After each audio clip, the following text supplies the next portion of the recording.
Yeah? Test, this is a test. Can you hear me? Well?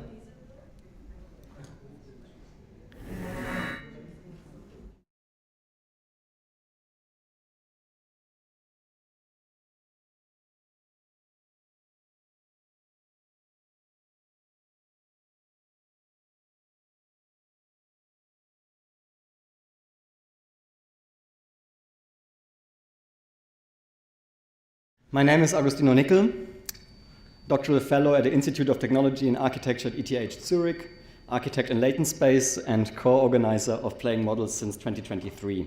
It's my honor to host our third panel, titled Drafting Geometric Stories. This panel rests on three key themes.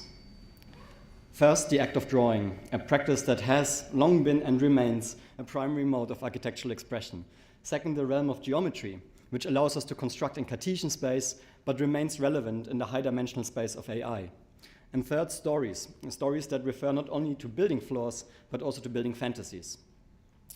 Today, AI can write and render endlessly, producing increasingly impressive results in the blink of an eye. But as architectural writing and rendering practices start adapting and adopting these new instruments, the measured architectural drawing, measured both as true to a particular scale and as a matter of careful attention, seems strangely absent. But both are acts of proportioning, not just walls and floors, but also characters and concepts. During the following three talks, we want to explore how drawing can bring latent things into view, how geometry moves from earth measuring to world making, and finally, how storytelling functions as a reflective and projective instrument of sense making. What becomes of writing and drawing, our key instruments as architects, in the light of probabilistic AI? We are very excited to have Natasha Sandmeyer kick off this panel, drawing us into territories of exception. Natasha is an architect, educator, and writer whose work operates at the intersection of architecture, visual storytelling, and speculative world building. She leads the postgraduate entertainment studio at UCLA and serves there as program director of the Master of Science in Architecture and Urban Design. From 2022 to 2024, she was executive director at the A&D Museum in Los Angeles. She is the author and editor of Little Worlds, a monograph of projects and essays examining the evolving role of the architect in contemporary culture, and is currently developing a new book titled Tremors and Signals, Field Reports from Possible Futures, an anthology combining speculative fiction, visual inserts, and essays exploring how narrative world building might help us make sense of systemic and planetary change. Natasha is a registered architect in the Netherlands and founding partner of the Los Angeles-based design practice Office UR. She has previously taught at SciArc, the Architectural Association, and the Berlage Institute. Natasha, the floor is yours.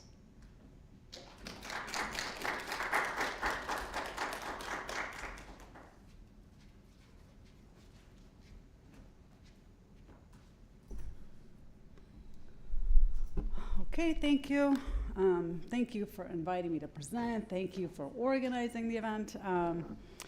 And so what I'm presenting is a little bit different, I think, in terms of what the presentations that we've seen yesterday, but also a little bit different in terms of what I usually do. I've never really done this kind of format before, and it's an abridged version of a story from the current project that you so kindly mentioned from the book. And again, it's an anthology that explores how we might understand the climate crisis through different forms of narrative. And it's combining speculative fiction, speculative nonfiction, which, to be honest, I just discovered was a real term and genre about a couple of months ago, as well as critical essays and guest essays and visual essays. So in the context of this symposium on kind of AI architecture and storytelling, what I'm really presenting is an investigation into how AI systems become spatial infrastructure. And so while much of the work focuses on AI as a design tool, this story actually examines AI as territorial practice, looking at the algorithmic systems that determine who can move where, and what resources they can access and how they can experience space itself. And so the story, which I will begin in a second, is set in 2069. It maps systems that exist at the intersection of policy and geography, of bureaucracy and biometrics, and really where protocols kind of become the architecture of everyday life. And so these are spaces that can't be captured in the traditional kind of architectural drawing, because they kind of exist in the gaps between, I would say, in the treaty clauses and shipping manifests, in the algorithmic decisions that really determine who gets to move and where. And so we know from architectural theory like Lefebvre or Easterling and many other writers that neutral technical systems, or things that seem like neutral technical systems, like building codes, zoning ordinances, infrastructure standards, all of those actually encode political and spatial and social relationships within them. And so what this story traces, at least in the long form work is, I don't know, kind of 10,000 words, and this I've radically reduced. It should be about a 25-minute presentation, and then I'm going to show a little bit of the studio work. But what the story traces is how new forms of protocols, like carbon calculations, like that what I mentioned before, like the biometric tiers, logistics codes, are creating new territories of inclusion and exclusion that really operate through data rather than walls. And so the story follows Humboldt Keen, who's named after the author of the prior quote, Alexander Humboldt, who effectively in his time kind of founded the word ecosystem. It's the first time we really hear ecosystem used. It's the first time we're really describing nature as a kind of thing other than architecture, and it's the first time nature really becomes othered, but he's also kind of considered as one of the first environmentalists. And so the story follows Humboldt Keen. He's a researcher specializing in climate migration corridors, which is the global infrastructure, or will be potentially, designed to move billions of people from climate-devastated regions into habitable zones. And so he's traveling on one of the last flights, or commercial flights ever, as air travel is being phased out due to climate collapse, exhaustion of fossil fuels, overheated runways. And so his journey takes him from a shuttering, closing Heathrow through Neom to Antarctica.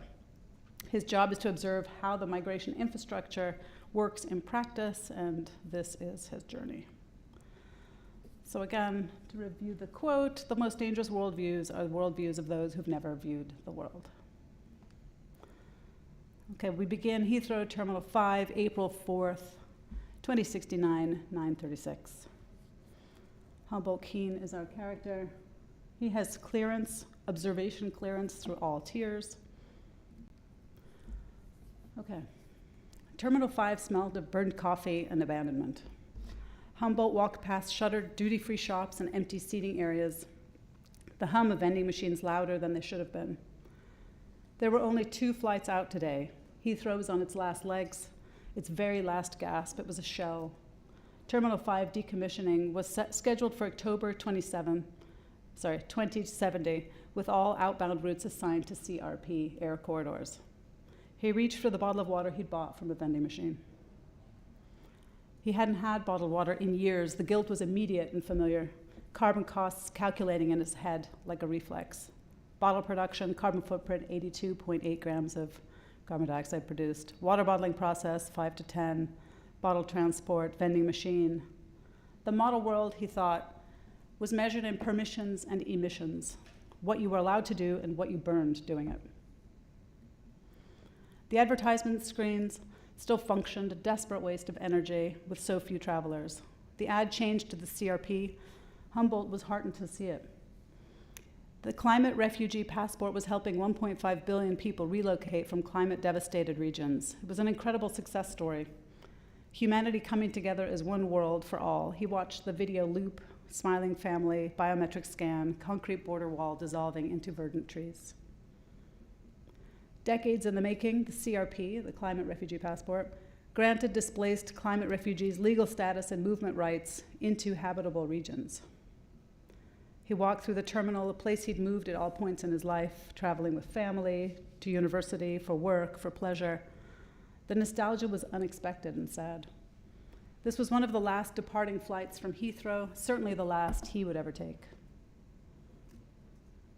Humboldt reached for his own climate passport as he headed towards security and to the gate. Sometimes you'll see also some of these images popping up, which are related headlines from our time. Hours later, the seatbelt sign turned off and he reclined in the seat, settling into the flight for Niam. Later, as they passed over the Alps, he scanned the peaks below, searching for the last of the glaciers. One, maybe two thin remnants of ice remained. Each year they retreated further, exposing millennia of scraped rock. There was rarely snow anymore. The last snowfall had been in 2064, briefly dominating news cycles before melting into memory. He thought of his mother and the photos she'd used to show him of mountains buried in snow. She'd loved to ski when that was still possible. In her 20s, working at UCLA's Institute for Carbon Management, she would drive to Mammoth on winter weekends, and even then the snow was unreliable. The resorts had squeezed every last cent from the industry, raising prices so high, but by the time there was no snow left, there were very few people who could even afford the privilege anyway. His parents had both been geoengineers who'd met at the 2032 Mumbai Marker Conference, the defining moment when the world accepted what could no longer be reversed. Air travel phase out, irreversible collapse of the Thwaites Glacier, and failed net zero pledges. Mumbai Marker wasn't just a crisis summit, it was where the first serious frameworks for planetary repair were drafted. It was there that the CRP had been conceived as the first step towards a post-nation world, defining regions of livability, not colonization, although it would be more than a decade before it was finally implemented. He thought of everything that his parents had accomplished, and still they had decided to have a child despite the collapse, to educate him to be part of the solution. He'd grown up under these expectations, and it was often an exhausting torch to bear. 2 movies and 2 meals later, Humboldt switched to the aircraft's nose cam and saw a vast expanse of desert fill the screen. As they descended, he could see Niam stretching deep into the horizon. Niam, Saudi Arabia. It's a CRP hub, April 4th, 2069, 2037. The Niam terminal, unlike Heathrow, was heaving with travelers. It was one of 5 global hubs redirecting climate migrants alongside Houston, Shenzhen, Guangzhou, Lagos, and Montevideo. Unlike the others, Niam hadn't emerged organically at the intersection of migration routes. It had been designated a hub through negotiations that few understood, but likely involved vast sums of money. Architecturally and inevitably, the terminal was a glass-encased monument, impossible to see outside through the condensation. The humid interior distorted the desert beyond into glittering beige spheres. At the immigration checkpoint, a wall of cubicles spanned the width of the entry. A smiling attendant presented an array of contact lenses, explaining that all visitors required them, protection from intense desert sun and compatibility with the city's high-frequency smart infrastructure. Humboldt chose blue lenses matching his own eyes. As she inserted them, he felt a distinct pressure on his eyeballs. He moved over to the ID control lines, 1 for legacy national passports and 24 at least for the CRP. Impressive, except passengers were being pulled from lines when their scans turned red. He asked an airport staffer what the red indicated, and well aware that the CRP allowed free movement. She motioned him forward without answering, and as his face scanned, he felt pressure on his eyeballs once again before being ushered through. As a mobility systems research fellow, his work specialized in corridor logic and maximization of flow. His team had modeled friction points across global movement corridors and their rerouting through the 5 hubs to identify and minimize infrastructural bottlenecks. Their broader goal had been to foreground efficiency as a fundamental instrument of equity. But after watching Niam's silent redirections, he wondered if their vision of equitable efficiency had been repurposed and reappropriated as mechanisms for smoother exclusion. Inside Niam's main atrium, sandwiched between the 500-meter-high towers that seemed to extend and disappear into the horizon, Humboldt couldn't believe what he was seeing. He heard rushing water and saw a river moving through the central courtyard. Gardens were lush, birdsong filled the air.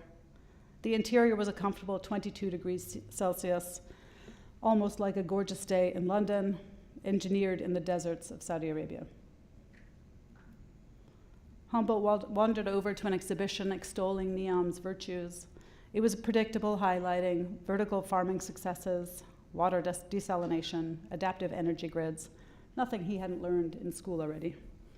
He walked back towards the vast atrium, and out of nowhere, a bird or a drone flew disturbingly close. As he ducked, flailing at the bird, his arm crashed into his face and dragged the right contact lens out of place.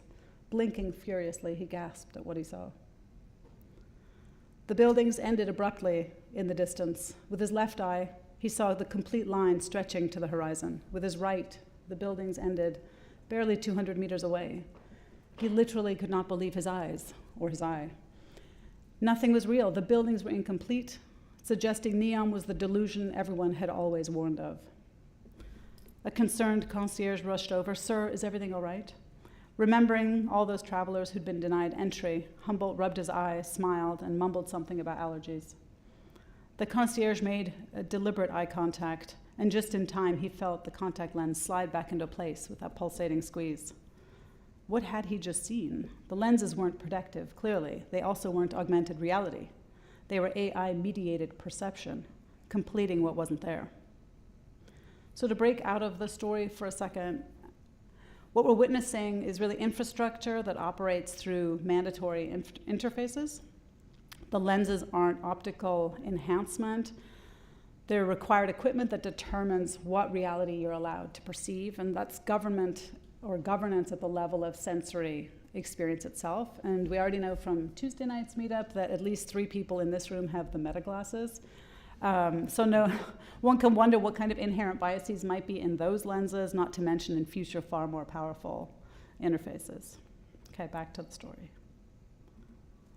A woman brushed past Humboldt, pointing at the birds circling the atrium. "You're an observer, right?" She didn't wait for an answer. "Keep observing. You'll understand more in Antarctica, but remember what you saw here today." And she pointed up, exclaimed out loudly, distractingly, "White spectacled bulbul, how lovely." And before he could respond, she disappeared into the crowd. He was overwhelmed by everything he'd seen and experienced. Humboldt tried to shake off the encounter as he headed back towards the terminal, not noticing something was a little amiss with the bird. He'd hoped to meet with his colleague, Yuhan Lin, during his layover. They'd collaborated on refugee corridor simulation models, but her flight from Shenzhen Guangzhou had been delayed. And after what he'd just witnessed, he wondered if they were being kept apart for a reason. He headed back into the terminal towards his next flight. McMurdo Station, Antarctica, tier exempt, April 5th, 2069, 1750. Humboldt stood overlooking the agricultural district's heavily insulated seed labs and greenhouses, the focus of his observation visit this time. He was scheduled to begin his observations the next day, but with nothing else on his agenda, he decided to start early. After registering his fingerprint on the tablet, the portal launched with the usual reminder: Tier 1 observation mission only. Observe, but not question, nor disrupt observations. Include issues in summary notes only before leaving Antarctica. As he entered the greenhouses, he felt the warmth and humidity immediately. He shed his layers and entered the grow space. He heard the suction as the door was resealed, fans overhead blasting warm air to fill what had leaked out. 4 grow bays ran the length of the building, separated by walkways, one of 3 connected units, each 100 by 20 meters, designed to connect into super grow houses. There were grow bays all over the broader McMurdo region. The Antarctic experiment was an incredible open source and shared resource for global knowledge and sustenance. The earthy compost smell was wonderfully sensory overload after the sterile ice landscape. The lab complex produced dwarf grains, additives, and binders for a universal meal. It was work to streamline high-quality, nutrient-dense food production. The Antarctica labs were special for their open source work extending beyond migration into safe zone food supply chains. Bridget, one of the lab technicians, showed him advances in sorghum, lentils, millet, teff, shelf-stable, mycelium proteins. Later at dinner, he sampled everything: teff crackers, miso broth, spirulina yogurt. It was all fine. A young engineer leaned over. "Hey, have you tried the tier 1 flavors yet?" Bridget cut in quickly. He means Bay 1. We do not produce foods for Tier 1 regions. We support climate refugee corridors only. And she glared at the young technician, and Humboldt made a mental note to record this in his observation notes as well. That night, a cryptic message arrived from Yuhan Lin. Corridor 3 deviated routes are confirmed. Check the shipment manifests and tags. Look for rerouting to Tier 1 zones. Humboldt was shocked. If food was being deviated from climate corridors to either unaffected or wealthy zones, the loss of food aid would be devastating to millions. The next morning, the logistics manager showed him containers being loaded, tagged for all the food corridor hubs. Montevideo, Lagos, Bangalore, Shenzhen, Guangzhou, everything matched on manifests, container labels, the routes, certified CRP verification. And they stood for a while and watched the meditative movement of cargo and cranes. A blip on her screen caught his eyes. One shipment destination changed from Bangalore to Rotterdam. Sylvie angled her shoulder, tapped on the screen, and it reverted back. Did that just list Rotterdam as a destination? Humboldt asked. It was just routing codes, she replied, not looking at him. Everything moves properly within corridor networks. On the walk back, he passed an area previously obscured. The ship was gone, revealing rows of containers labeled as agricultural units, grow pods, mycelium pods, soil-free modules. A crane operator shouted at him to move, stacking another unit. Where are these headed? Humboldt called. St. Petersburg, Rotterdam, Dubai, Singapore, I don't know where else. High demand these days. Not one of those cities was climate corridor aligned, and he read the nearest tracking label. And he saw the container was rerouted to Singapore. And once again, Addendum 5.2 was used as a reason. Clause Addendum 5.2, and he remembered when Yuhan had flagged the addendum as dangerous, easily abused for resource rerouting. Outputs of publicly funded Antarctic research were being diverted to elite zones, using weather as a distraction. It was theft disguised as logistics. And so here's another kind of mini breakout of the story. We see how potential protocols can function as territorial control. Shipping codes and tier classifications, they're not administrative categories, but really spatial technologies that can determine access to resources. And so it operates what we might call as protocolized territory, space governed not by the traditional boundaries of walls and borders, but by protocols that sort and route and exclude. And so the shipping container becomes a kind of architecture. Its code determines not just destination, but access to survival itself. As Humboldt walked back to the dorms, he thought about everything he'd seen and experienced over the last 2 days. His observation was being complicated. He knew he wasn't allowed to intervene, but he needed to do something or contact someone. The violations he'd seen so far were far beyond anything he'd anticipated. And back at the dorms, the security clerk barely looked up when he entered. Your observation period has ended. You submit your tablet. Flight departs at 0500. What do you mean, where to? I'm supposed to have 3 more days here. Be ready at 5. The clerk's eyes never left the desk.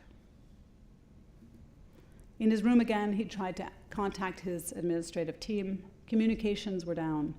And in 6 years of this work, this had never happened. The communication network was supposed to be robust and always reliable. This blackout felt deliberate and isolating, but there was nothing left to do but pack. Shenzhen, Guangzhou, CRP hub, April 8th, 2069, 1342. He awoke drowsy from the sedatives, having been forced onto the plane after refusing to board. 18 hours later, he was shocked to learn of his destination, not London, where he'd started and where he'd been supposed to return to. His flight had been round trip, requiring innumerable applications and dispensations for one of the last observation routes, with one of the last flights out of Heathrow ever. And now he'd been rerouted with no way home. Exile, clearly. The terminal noise struck him, or the lack of it. No jostling, no pushing or shouting. Everyone was in it together. Too many people to get ahead or stand out. Just collective shuffling and murmured conversations. At the CRP scanner, his screen turned red. An officer processed him quickly. His fears confirmed, downgraded from observation to Tier 3 general population. Observation mobility status was revoked. As a resident of a non-threatened region, he had no movement privileges here. His communications account was blocked. He left the terminal and walked for hours, and eventually walked towards the local CRP headquarters. The building looked old and overused. Queue barriers were endless. Inside, sterile lighting, dense signage. Communications ping relay system again, still blocked. Someone directed him to a communications shop around the corner, an innocuous storefront full of high-water waiters and fishing gear, but confused and too tired to think, he still went inside. The vendor waved him to a door at the rear of the shop. The back room was another reality. Screens filled the walls. The only sounds were typing on borrowed devices as people sat on leather seating. He was handed a device, an encryption cipher, messages only, no calls, and he messaged Johan, "I'm here, near CRP offices. Ping block, can you meet?" Over an hour later, "Yes, remember the restaurant? Same building, rooftop tonight." Hours later, he was so tired, he climbed slowly, hand grazing the railing, gripping his backpack strap for balance. The stairwell was exposed, wind funneling through with wet, humid air, kind of like Pittsburgh. By the time he reached the top, his legs trembled, mouth dry, lungs full of thick, humid air.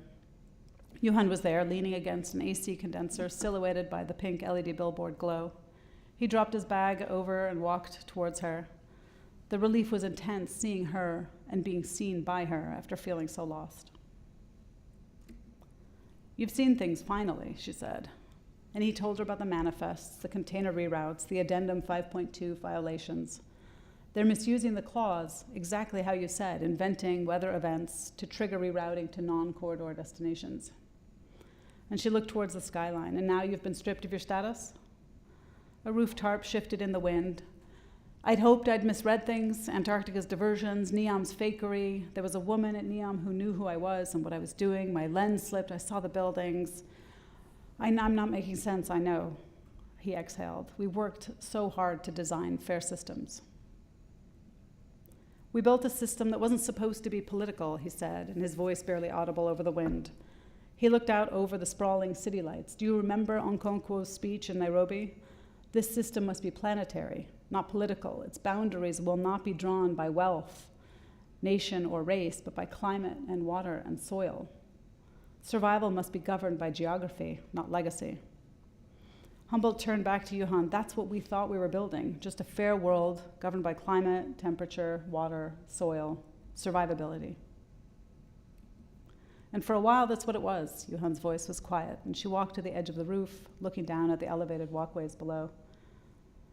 But the map always gets redrawn. A map is the greatest political tool of all. We built corridors to protect the vulnerable, and they became channels back to power. But we have to remember that for a time, we built something different that we witnessed when it was starting to crack. Humboldt didn't know how long he'd been up on that roof. Johan had left, and below, the city stretched outward. The city had been a trade hub for over 2,000 years, and now it was a CRP corridor moving people from fragile regions to habitable ones. It was always the same, a boundary adjusted, a clause appended, a loophole widened for the privileged few. He'd believed climate would be the one line no one could manipulate, and that collapse might finally align the world to something elemental. But whoever holds the pen or codes the algorithm controls the map, and he'd seen at last how those lines were drawn. So we started a little late, so my time marker is not exactly right. Carnegie Mellon University, Pittsburgh. So what we've traced through the story is how protocols become spatial governance, how carbon calculations and tiers and biometrics and logistics codes actually create new forms of territory that operate through data rather than walls. And so, in my view, the story traces how AI applications, from carbon guilt calculations to shipping code and shipping route optimizations to augmented reality interfaces, really create what we might call AI-mediated territory. And they're not just digital tools, but spatial governance, systems that resist conventional architectural documentation or the drawing. And the question I think this raises for architectural practice is, how do we develop tools for making visible the algorithmic relationships that increasingly govern spatial ideas and spatial access? And so as computational systems determine everything from urban mobility to housing approval to climate adaptation, we also need methods for understanding how protocols function as territorial practice. And as AI becomes infrastructure, architectural research then needs methods for all of those kinds of modes. And so storytelling also offers a way to reverse engineer those kind of complex AI governance networks. So that is the end of the Humboldt Keen part of the presentation. The other night, I was asked to include also a bit of student work and show what the studio is doing, which I do have as well. Let me just turn that down. So as mentioned, I teach at the studio, was called the Entertainment Studio. I'm changing it this year. It's called the Speculative Worlds Studio.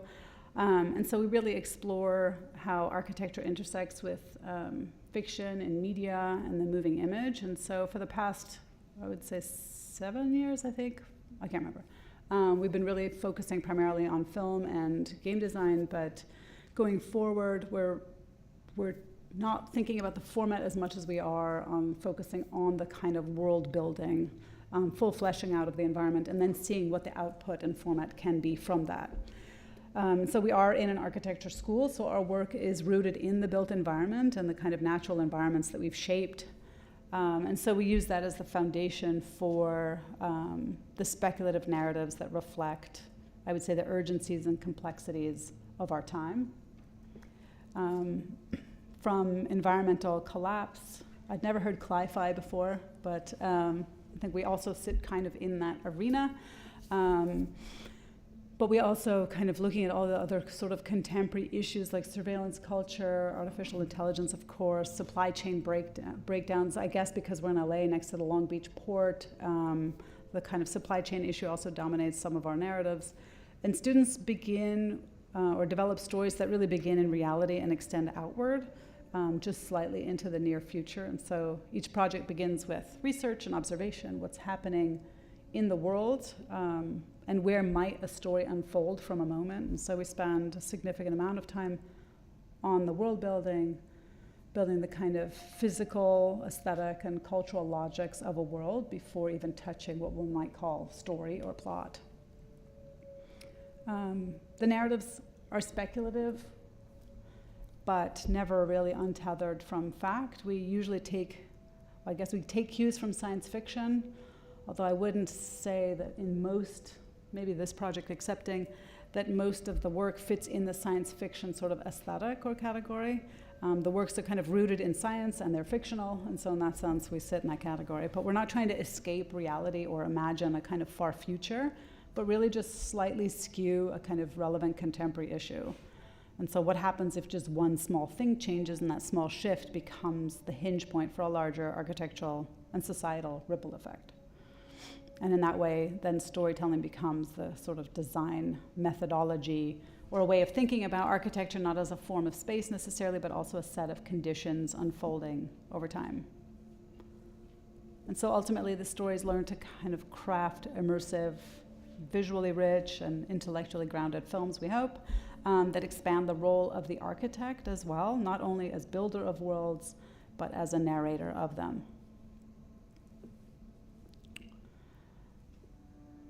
Something just slightly different. We're always looking for kind of interesting partnerships and collaborations, and we had a really great opportunity in spring 2024 to work with Appia Agency. It's a virtual production studio in Barcelona.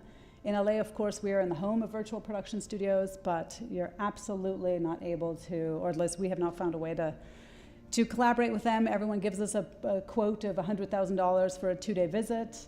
We were in Appia for 2 days, and he also, my former student is, that person, and it's his company, and he said if he would charge us, it would have been 38,000 euros. So we had a really great kind of 2-day workshop, which was, I think, really special also because it gave us a chance to step out of the usual sort of academic and digital workflow and think about or engage with real-world film production. But yeah, the clip also shows, so the students built or modified the environment that's in the background, And the student directors then use the virtual production space to capture then live shots, which some of the students then composited back into their films. And so we were able to blend the physical footage or the live footage with their imagined Unreal sequences. And you'll see, I don't know if the latter has come out in the video already, you know, they were bringing any random prop from their warehouse to simulate also walking on uneven ground, because when she was walking straight across the floor, it just was completely discontinuous. And so I think that hands-on experience was a sort of really interesting blend of digital and physical worlds, and really allowed us to engage with that kind of technology and think about how it can change the workflows once we got back into the studios. So it's a kind of snippet into the worlds of the studio as well. The end. Thank you very much.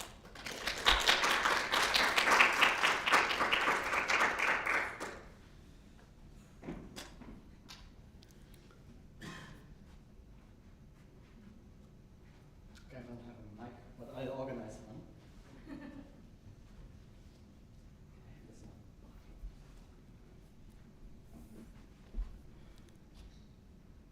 Thank you, Natasha, for this fantastic talk. And also for carrying us along, really performing that kind of journey and carrying us along with Humboldt into the not so far future.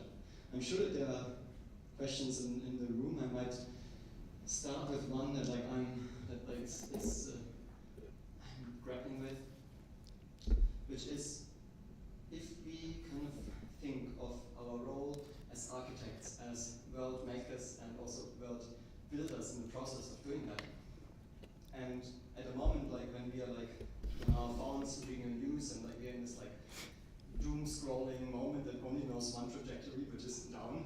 And so there's a specific vector that comes with this kind of dystopic story that is super productive in terms of thinking of the connections and causalities that might unfold, as you say, that we can reverse engineer. But then I'm also wondering, how do we as architects create space for widen the trajectories of possible futures? How do we create space for random encounters, or things that don't make sense, or things that are contingent, or don't really follow a clear logical path, but kind of stretch open, widen, and open a path for our imagination, so that we kind of, there's also hope in our stories. This would be my first question. Yeah, it's interesting because as I was writing this one, I was like, wow, I usually ban dystopic or stories without the uplift, and in the longer version, it does suggest a kind of transformation. I don't know if anybody's read Ministry for the Future by Ken Robinson. Anyway, I read that book and couldn't stop talking about it for 2 years. And it's a climate, it's an interesting novel in that it's a kind of story about the environmental collapse. And it takes several hundred pages before things start shifting in an upward trajectory. And interestingly, in that case, it's because politically and globally, they introduce a kind of climate coin, like a Bitcoin, and so once you invest in the economy of environmentalism, then all of a sudden everybody's on board, right? And so that started to signal a kind of big upswing. I think in this particular case, because it was about regional shift and global food supply, and I was writing it in the spring of 2025 with a US upheaval kind of, every 5 minutes a different kind of headline. That's where it went. The others in the book are primarily kind of really optimistic, although I will say that in terms of finding space for the architect to intervene, at least the longer, I don't know if it came across in this version, but at least in the longer form version of this piece, it starts to dive really deeply into describing the space, the materiality, the texture, but as well as the I don't know, in one of the slides I had the, where is it? Might be this one. And this one, the charter. It has all of the sort of specs, and in some cases technical specifications of some of the growth spaces in Antarctica, and so you begin to, as an architect, think about fleshing out all the kind of world aspects. And so in that sense, I think, we ask an architect to design a museum, and the architect always says, like, can I also curate the first exhibition? Because we pretty much think we, want to and can do all of it. And I think venturing into kind of speculative world building gives you many different opportunities to investigate all of those kind of moments and entry points into where the world is that you're designing. Thank you. Yes. I've been told I'm being very collaborative and participating. But I was wondering your opinion on the use of these generative algorithms to produce this imagery. Mm-hmm. So in the Renaissance, we had the floor plans, the sections, and then the perspective came, and then it was thought as it's going to break architecture because everybody can understand, and there is no abstraction needed to see the There's no gatekeeping.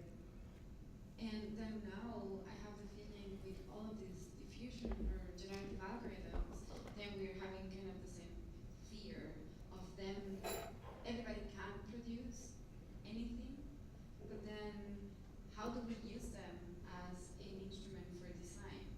That's what perspective eventually became, because now we do design through the perspective drawing, Sure. which was not the case when it started happening. And so it's more like I'm curious to know your position on that end. How do you see these diffusion models as instruments for design? If you could think of them in that way, in the parallel that I bridge with this perspective frame. Sure. You said at the beginning you think of yourself as a collaborator, but? No, participant. I wanted to say I like participants.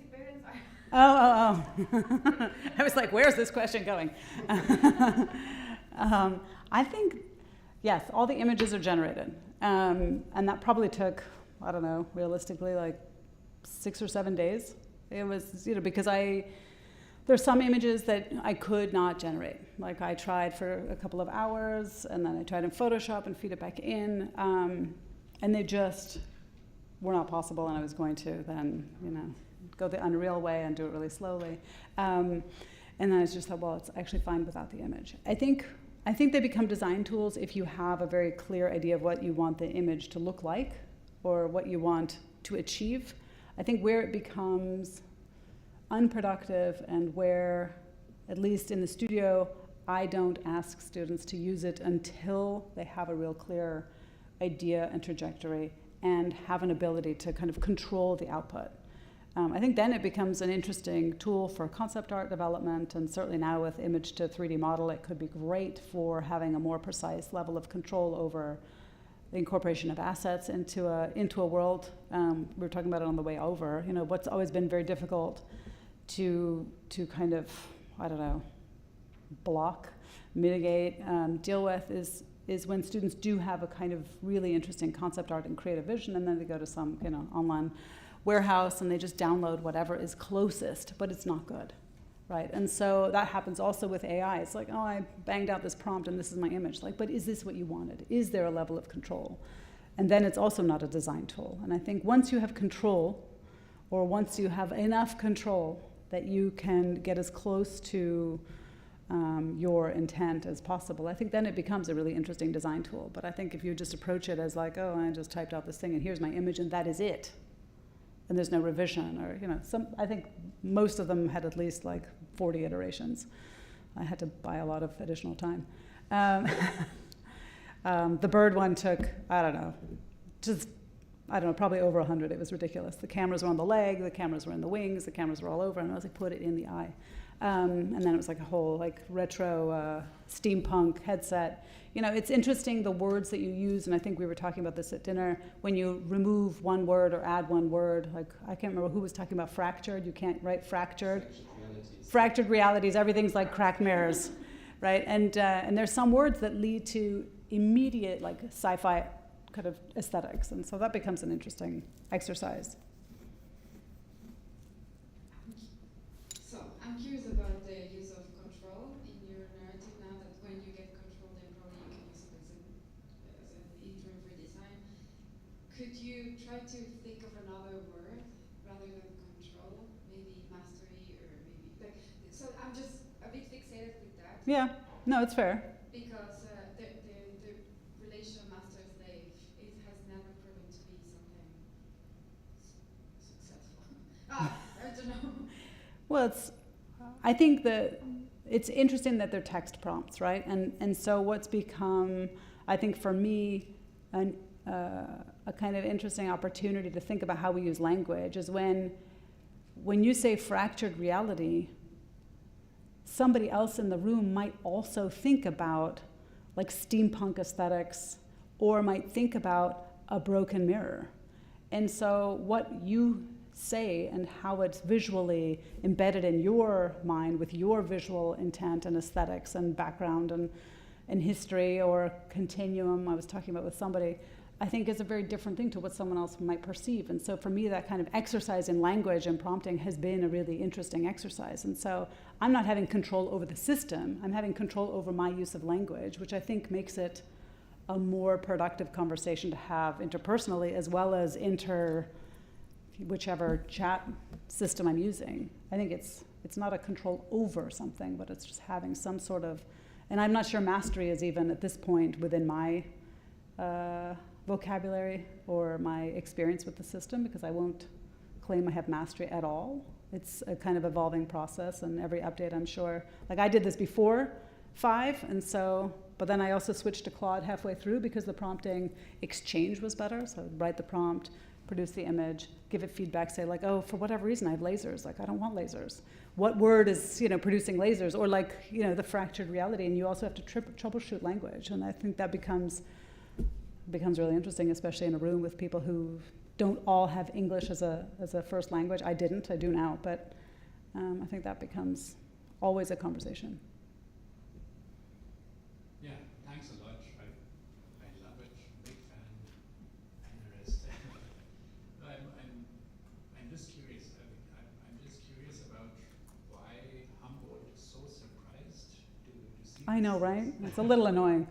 No, because I'm just thinking like the whole idea of the ecosystem, and then with this kind of disconnected observer as well. Somehow this kind of retains even throughout your talk as well. So he still remains kind of disconnected from what is being observed. Even the kind of images you produce, they're almost always like this Caspar David Friedrich looking out and never being truly involved in a way. So even this lens is somehow always lying. Blurry. Yeah, so I'm just curious about that. Do you think there could be a different protagonist? It could be a bit more Spicy? Yeah, I know. I crafted him as an idiot. It was also version 1.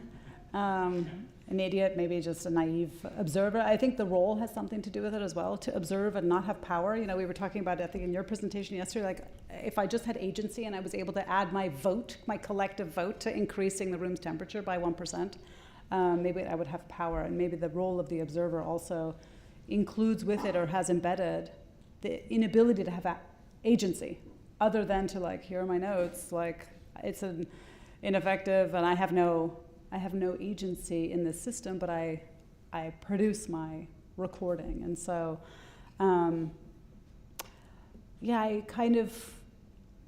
think to give him more awareness or more anticipation about the inevitability of the usurping of all of these kind of regulations, I couldn't figure out how to get less dystopic into that. Especially as an observer. I think if in edit 2 he has a different role, then I think he can begin to have some sort of power and maybe can raise the degree of the room the temperature of the room by a degree or 2. We'll see. Yeah, I know, he's a bit of an idiot. Thank you for wonderful presentation, incredible story. I have a curious question about how you see this story circulating. I think you mentioned a book or in the introduction, it was mentioned that you're putting together a book. Is that connected to this? How do you see this type of story circulating as a media object? What channels, what audiences? It's just fascinating stuff, and I'm curious about how you see it kind of. I've not gotten there yet. No, I've not thought about the circulation beyond, like right now it's a chapter. There are 4 written, 1/2, 2 or 3 in kind of various degrees of percentage completion. I think in the end it'll be about 12 different kinds of stories that sit in this. One of them I want to make into a short film, continuing on the kind of work of the studio. And yeah, I'm thinking about which one has that kind of practice. It comes from a conversation we had with someone at Frame Store years ago in the studio when we had a conversation. We were looking about collaborations and we were presenting the work of the studio. And he was like, oh, yeah, this is an interesting idea. Why are they all films? And we were like, well, what kind of question is that? We do short films. And he said, well, some of these concepts would lend themselves better to being an exhibition or a film. And so right now I'm still in the mode of kind of writing all of them, and then I want to really explore which one suits which kind of output and format. So I think this one, because he's such an idiot, it'd probably be an annoying film to watch. It's like, come on, you know what's going to happen. It's like watching Scream. So yeah, we'll see. Yeah, no, thank you for asking that. It's also part of the process, I think. Well, actually, just as a follow-up, just because I was sort of thinking about that too, I don't know if you know Asha Crawford. She was at Denver, but I think she moved to somewhere else. But she actually had done this like a graphic novel that was sort of also focusing around kind of theme of like ecological sort of ideas. But like I think what's interesting is that, or maybe this turns into some version of Sam Meyer's Fables. Collection of short stories, right? But like, I think like there's almost like an audience, because like I feel like this is sort of there for as a sort of cautionary tale, right, to an audience that eventually would inherit the future, and so it would be interesting to think about like that audience, an audience that's kind of growing up, would eventually live in this realm at some point. Yeah, no, thank you. And I think what I really want to do with this one is also write all of the, I guess, which fits into the speculative nonfiction genre, which is all of the clauses, the addenda, the treaty. I mean, not the full kind of 500-page version of a treaty, but an abbreviated treaty, to write all of this sort of documentation that sits alongside this world. So you have what might be the graphic novel version of it, but you have all of those kind of forms of documentation and policy that could also act as a different kind of cautionary tale. Like, please don't include Addendum 5.2 because it will be usurped. It will be used as a kind of tool to undermine. And yeah, again, think about all of those kinds of other facets of the world. It's kind of like any movie. 90%, like the iceberg, in a movie, 90% or 98% of the work is below the waterline, below the film. You see an hour and a half, or these days 2.5 hours of a film, and don't really know the work that sits beneath it. Sorry, I have one more question. I'm just thinking directly with Agamben's state of exception, and then because I'm thinking there's a kind of larger game here as well, because also it's very particular the kind of places that you're showing. It's somehow always a kind of flip from the West. So there's a particular eye that sees these kind of free trade zones and how these places have kind of kick-started economies in some cases, for example, in China, and in the other cases kind of a consolidation of the economy that is slightly dying out. Then I'm thinking, is it so that there's that power is that which then shows us what these extreme places are somehow? What signifies that? I'm thinking directly with the dioramas that are present just in the next building, a kind of exoticization of a particular place and a sealing of an ecosystem, directly with Humboldt as well. So a sealing? A sealing, a kind of encapsulation. Oh, I see.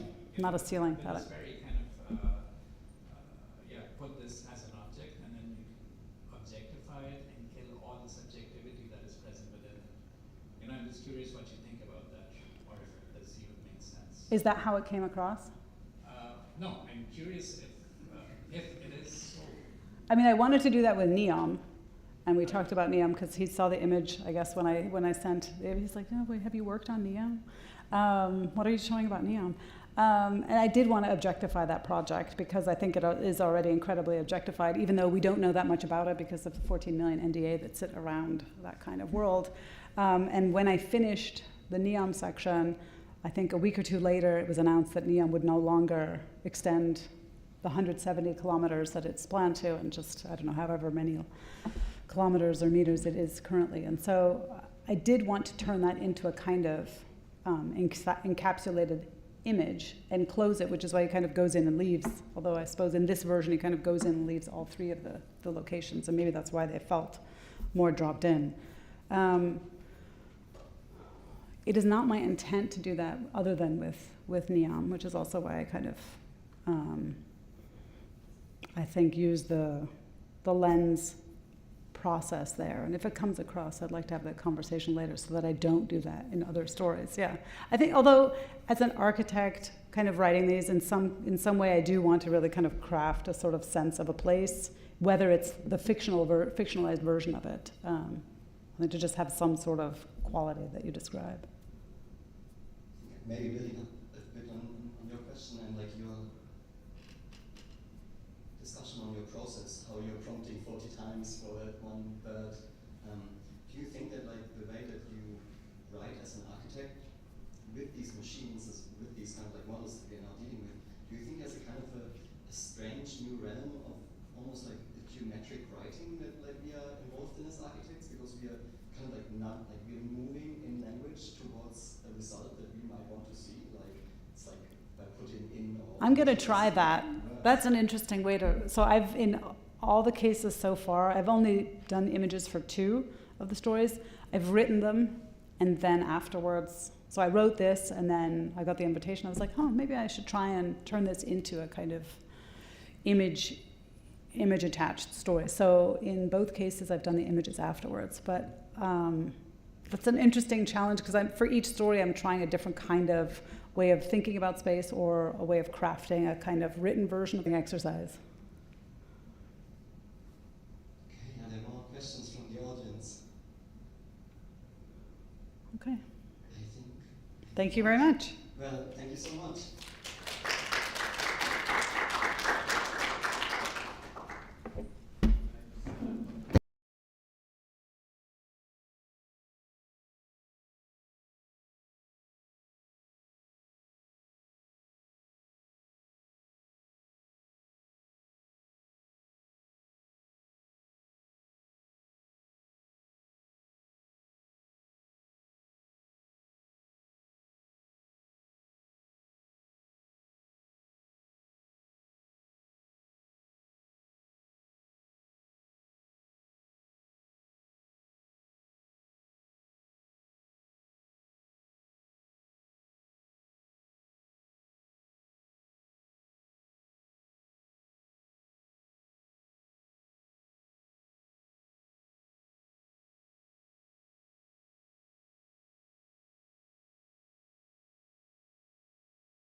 Okay. Our second panelist is Adil Bkhari, with whom we will look into the looking glass. Adil is a PhD candidate at the Chair for Digital Architectonics at ETH Zurich, where he leads the design studio Meteora together with Miro Roman. He previously served as guest professor at the Peter Behrens School of Arts in Düsseldorf and has taught visual studies and design studies at various institutions, including the Städelschule architecture class, Dessau Institute of Architecture, and the National College of Arts. His professional experience spans several practices, including Najmi Bigrami Collaborative in Karachi, Zvi Hecker Architects in Berlin, and Atelier Manfredini in Los Angeles. Adil, the floor is yours, and I'm excited for your talk.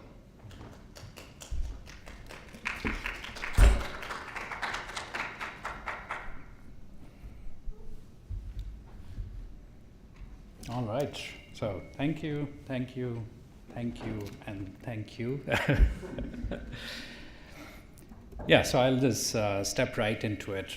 So today I thought I'd think out loud. There's a... Do you have a phone in your pocket? I do not. So today I thought I'd think out loud about ways of seeing that articulate the world. I'm kind of glad I'm following up Natasha because it's quite close. I'm interested specifically in architectural rendering to unfold its many sensibilities in the realm of AI and synthetic visioning mechanisms of today, and through that to rethink the dominance of geometry as a core competence of architecture as well. To think of a kind of observatory, a way to articulate things without ever denying a subjectivity, and on the other side, without ever denying an objectivity. It seems like a fairly kind of commonsensical ideation. Nonetheless, we see quite a stark contrast between architectural programs from engineering or arts universities. How is it that we can even expect to communicate with the world at large, as even within our so-called disciplines, conversations rarely carry across? I had always studied and taught exclusively at art schools until ETH, which is the most technical of universities. Suddenly, all references you have, all precedents, all the jargon, it shifts into a completely different terrain.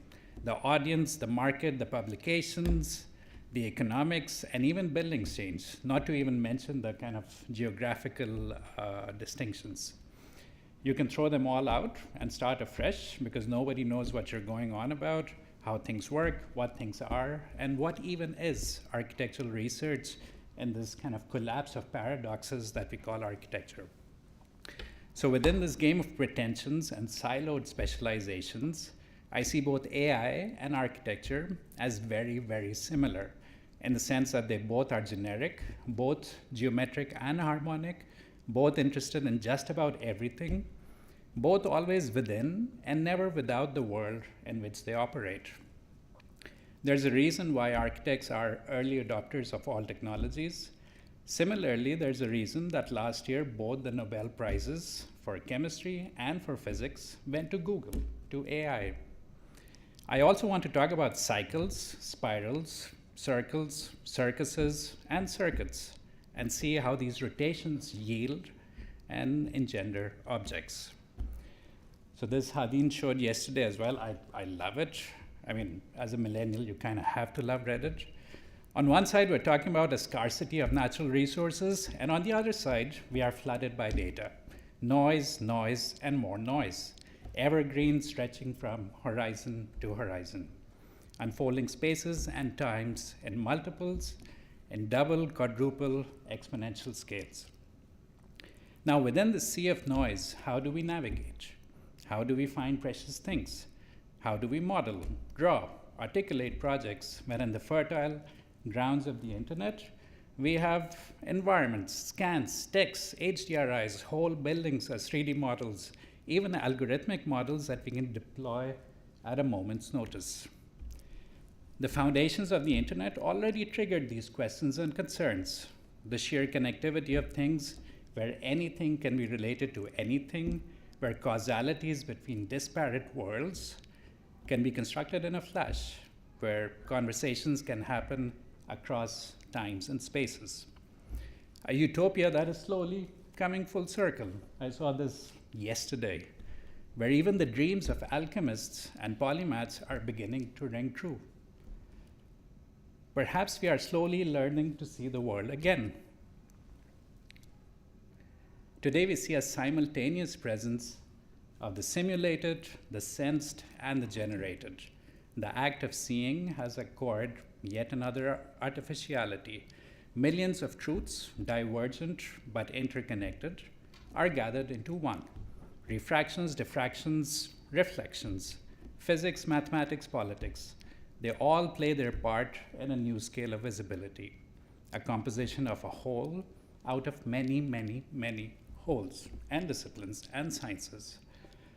So this is the same technology that we see when we go through security check-ins, when they tell you to leave everything inside. This is also CT scans. This is also in our phones. It's the same technology, completely agnostic to its application. Midjourney, DALL-E, ray tracing, Instagram filters, all part of a new scale of optics.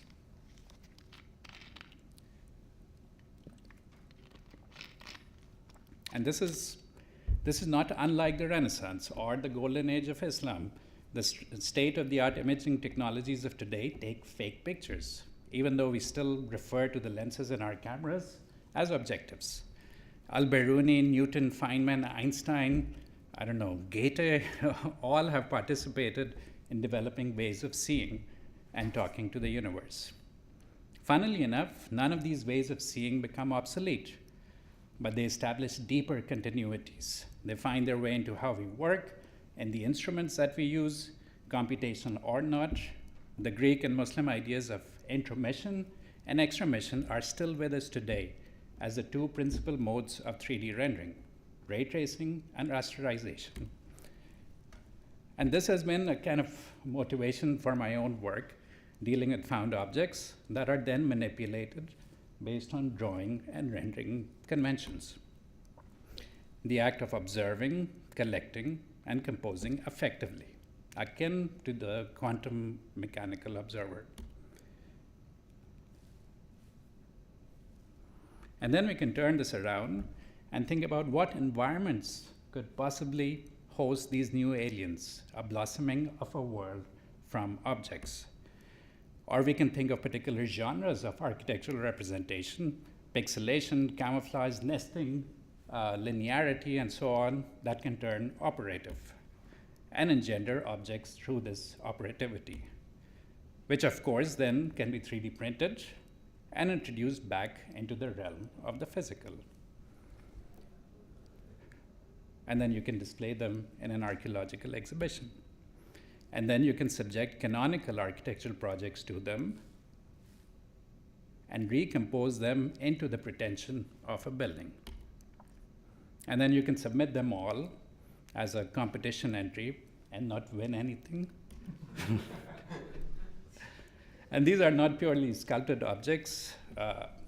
They all work as architectural proposals with spaces that satisfy the requirements, functional or not, while also kind of perpetually playing games of mass and void, inside and outside, figure and ground, assembly and sculpting, so on and so forth. But what of the elements of such a mechanics? What of its composure? Perhaps we can find clues in the inverted relationships of the wonderkamers to the garden and the garden to the theater. Funnily, they were generally placed very close to each other. In some Renaissance palaces, even serving as vestibules, each leading into the other, inverting relationships. So hosting the tripod modalities of architecture, what Carla just mentioned as well, what we call section, elevation, plan, and perspective. So my intention is not to kind of build a legacy of this, but to unfold these things into sensibilities rather than medium-specific definitions. So one is where nature, automata, and the instruments of measure all occupy the same stage, and the other a place where we see the birth of atmospheres, where characters gather and unexpected affinities sprout. The third, where they harmonize and engage in a public talk, the private, the familiar, and the public. One that is intimate, intensive, and portable. The other is extensive, expansive, and vast. And the third, which unfolds in a plethora of formats and media. Models of the world of the model, and the life of models. Collecting, connecting, displaying. Tools, instruments, devices.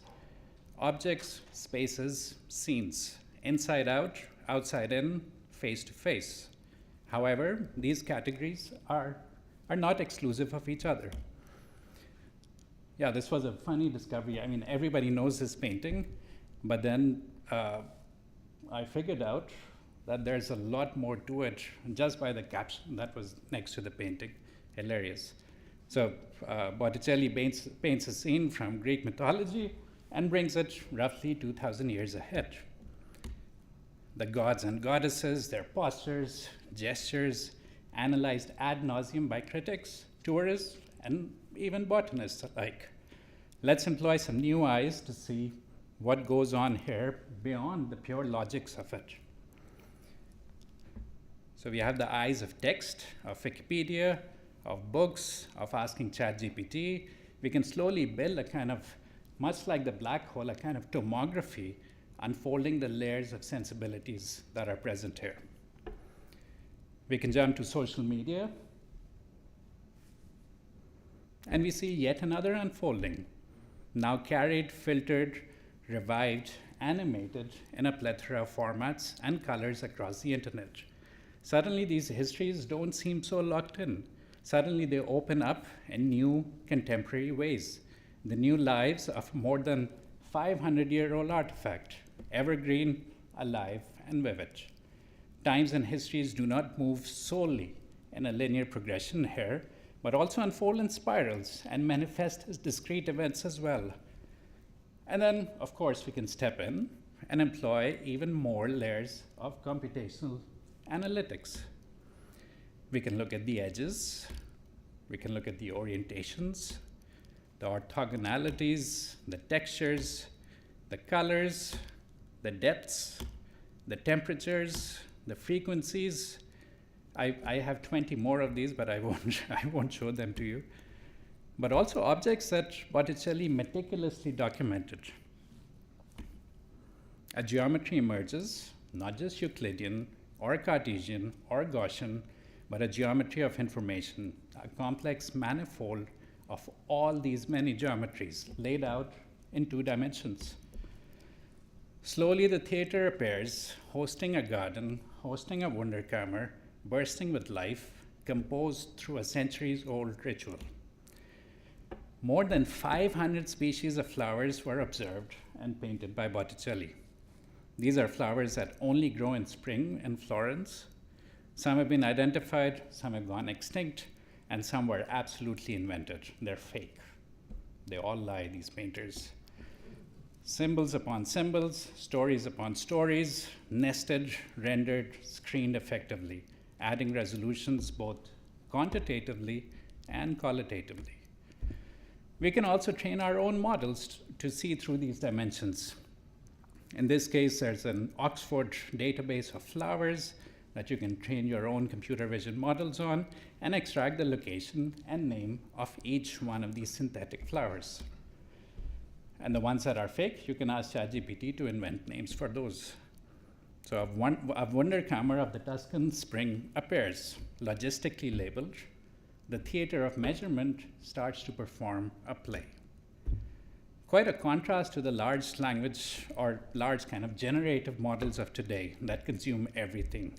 A boundless appetite consuming all that you or I have ever produced or will produce, stripping away all stories to create perfect, seamless images that say nothing most of the time. What of the legacies, the indexes, the provenance, the precedents, the journeys that objects undertake with the many subjectivities they acquire in every new space? Perhaps there are ways to bridge the generative with the indexical. Like here, we can turn our Botticelli-trained eyes to articulate anew, to word the generative. Building a database of the flowers, turning it into the constituent of a large image prompt. Yet another spring from analytics to text to image to a scene. Or here with a massive text prompt, and Sora responds, showing us a new spring from the textual inputs. And then you can turn this around once again and begin to imagine some new friends that will be engendered by this fertile meadow, embodying the mythologies, locations, connections that we've built. And then they can travel again to new places, talking to other friends of ours and taking part in conversations across times and spaces. But what of the stages? What of the compositions, the spaces, the rooms where these characters, images, models could travel to next? What about the architecture that can host these myriad aliens? So this is 52,000 projects from ArcDaily, basically all of it, that I mapped onto a space that pretends to be multimodal, and it kind of actually is. So this is based on Clip by OpenAI that connects images to text, and this is one of the seminal models that helped all these image-generating algorithms of today. But you can clearly see that the space of images and the space of text remains firmly separated. It's like a geographic formation. This is what's called the multimodal gap. Nonetheless, it affords new affinities in a logistic, probabilistic sense. Images of one project begin to show up through the text of another project. Matches unfold more matches. The aesthetics take a back seat, and objects connected through their embeddings start to appear. Of course, we can then expand it by introducing our own text and reverse search for multiple renderings of affine scenes. The generative heart of Clip turns into a keeper of objects, introducing an indexicality. Of course, we can do another reversal as well and get descriptions of images. Text and image start to play operationally together, although in a semantic manner. However, this is not a semantics of the past. This is a semantics in times of fake news, a pure illustration of a 512-dimensional space. It's a kind of synesthesia that we now live with all the time, where models trained exclusively on text can identify where a color exists on the spectrum, where we read images and we see text, not unlike architectural drawings. But of course, we can also unfold this database, specifically in the case of images, and deploy it by embedding it in other spaces to extend the idea of modeling and rendering. Instead of the generative, we can get suggestive. These objects are always talking, playing, being part of the composition of scenes. I've always hated modeling because I'm generally terrible at it. Actually, I'm not bad at it. Everyone else around me has always been way better. The same goes for coding, by the way. But then I learned to fake it. The Suggester is an add-on for Blender that I developed, kind of inspired from some of Jimmy's experiments, that takes screenshots of the modeling space while you're working and suggests similar projects from a database of 1.5 million images. Renders are not truths of geometries or simulations of light. Computer graphics are and have always been a mechanics of fakery. A face pretending to tell the truth, purely representing dimensions that are beyond the senses. Purely through the scenes, we can begin to model as a game of illusions rather than a fully realized, complete and consistent 3D model. We can begin to weave together an idea of space that is connected through its characters, through its narratives, through its times, movements, and suggestions of connections. The projective streams between them let the imaginary enter, harmonies connecting geometries, images hosting geometries. These are my dioramas that try to unfold things rather than lock them down, that are less about the truth and more about a suspension of disbelief. So with this sensibility, I became involved in the initiative to start the first design studio at the Institute of Technology and Architecture at ETH to see how we can fundamentally think and develop architecture through the lens of AI and yet not be exhausted by it, to keep the generality of things alive, to keep the genericity of things alive while introducing a gravity. Technology here is deployed in service of the project, a cultivation of a kind of tool agnosticism. Through this, we can open up a space where any and every tool becomes available to you, no judgments. In a way, then every season of Meteora also becomes a catalog of available tools and techniques out there. We are currently in our 12th semester, probably the last one, let's see. But then we'll do a book around it, which will be launched early next year to kind of seal it as a project. So the posters of each season, which I kind of spend an unholy amount of time to paint, embody a kind of sensibility for each season. These are the weathers of Meteora, an architectonic state set with three elements: a protagonist, a site, and a global problem. A problem not to be solved, but to add new resolutions to. Architecture becomes that which then puts these problems on the table to be discussed in a public manner. Each season, we try to think across cities, scales, and sites, from single-family homes to large public structures to city building. The studio works with three artificially intelligent instruments, each corresponding to the tripod constitution that I showed earlier. We work together with many precedents. It also takes out the established authority of masterpieces as untouchable entities. Instead of a kind of formal progressivism, historical legacies turn into genres, formatted and reformatted to infinity. The question stops being what is the correct architectural expression today, to finding appropriate forms and expressions from any time that relate to one's project. It's very short. We write for 3 weeks, we make videos and color our text for the next 3, and we devise a building in 6 weeks.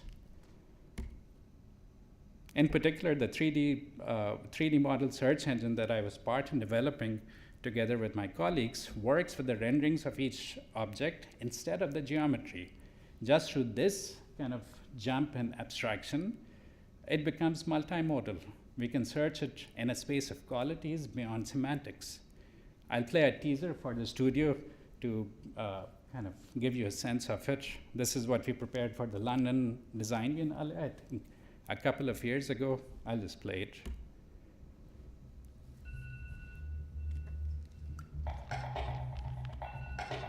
I wake up to a screen. I talk to people miles away. I say good morning, they say hi.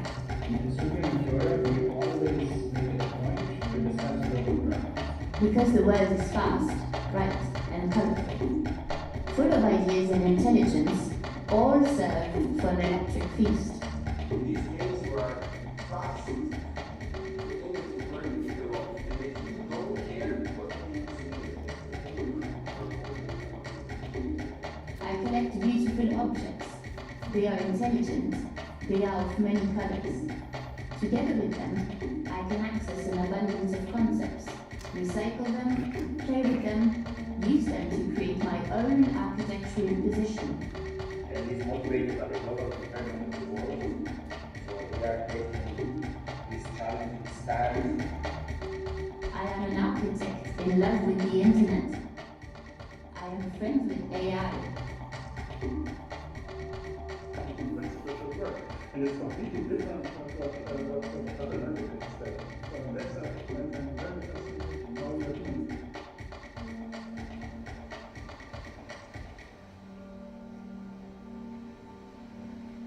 Can something be completely clean, or are we always constantly moving towards the states because something can always be cleaner?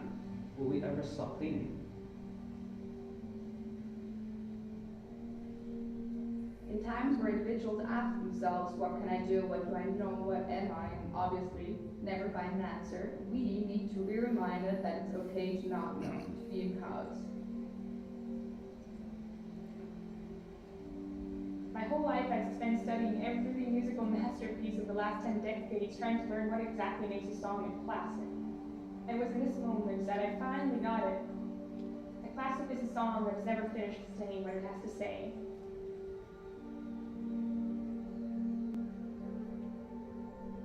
We bond over books, TV, music, movies. We expressed our shared opinions on Jean Didion, J. Dilla, dubstep, Escape from New York, sports, and Mexican food. Yes, no, and yes.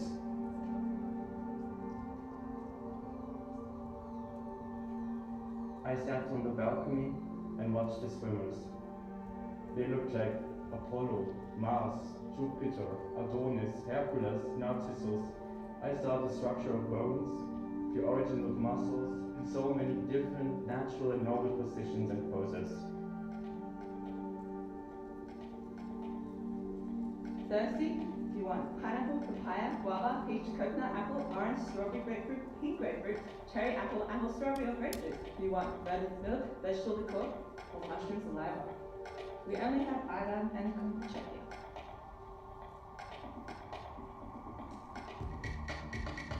All my projects start with the intelligence of everything. I develop my own search engines with AI to play with concepts and atmospheres for my architecture. Ask Alice is my search engine to write my own stories from thousands of books. I search for texts, concepts, and expressions related to my interest. They become the building blocks for my story. I copy them, reframe them, play with them. My voice talks through many of the voices. Panoramas of Cinema is my search engine to curate images from thousands of movies. I search for architectural elements, places, objects, and environments. They become the atmospheric mood board for my spaces. Search No More is my search engine to compose scenes from thousands of precious models. I render my stories and temperaments on stage. I draw with many of the hands. I develop an architectural position, building on thousands of years old tradition of thought and imagination, and celebrate my hyperconnection to the world.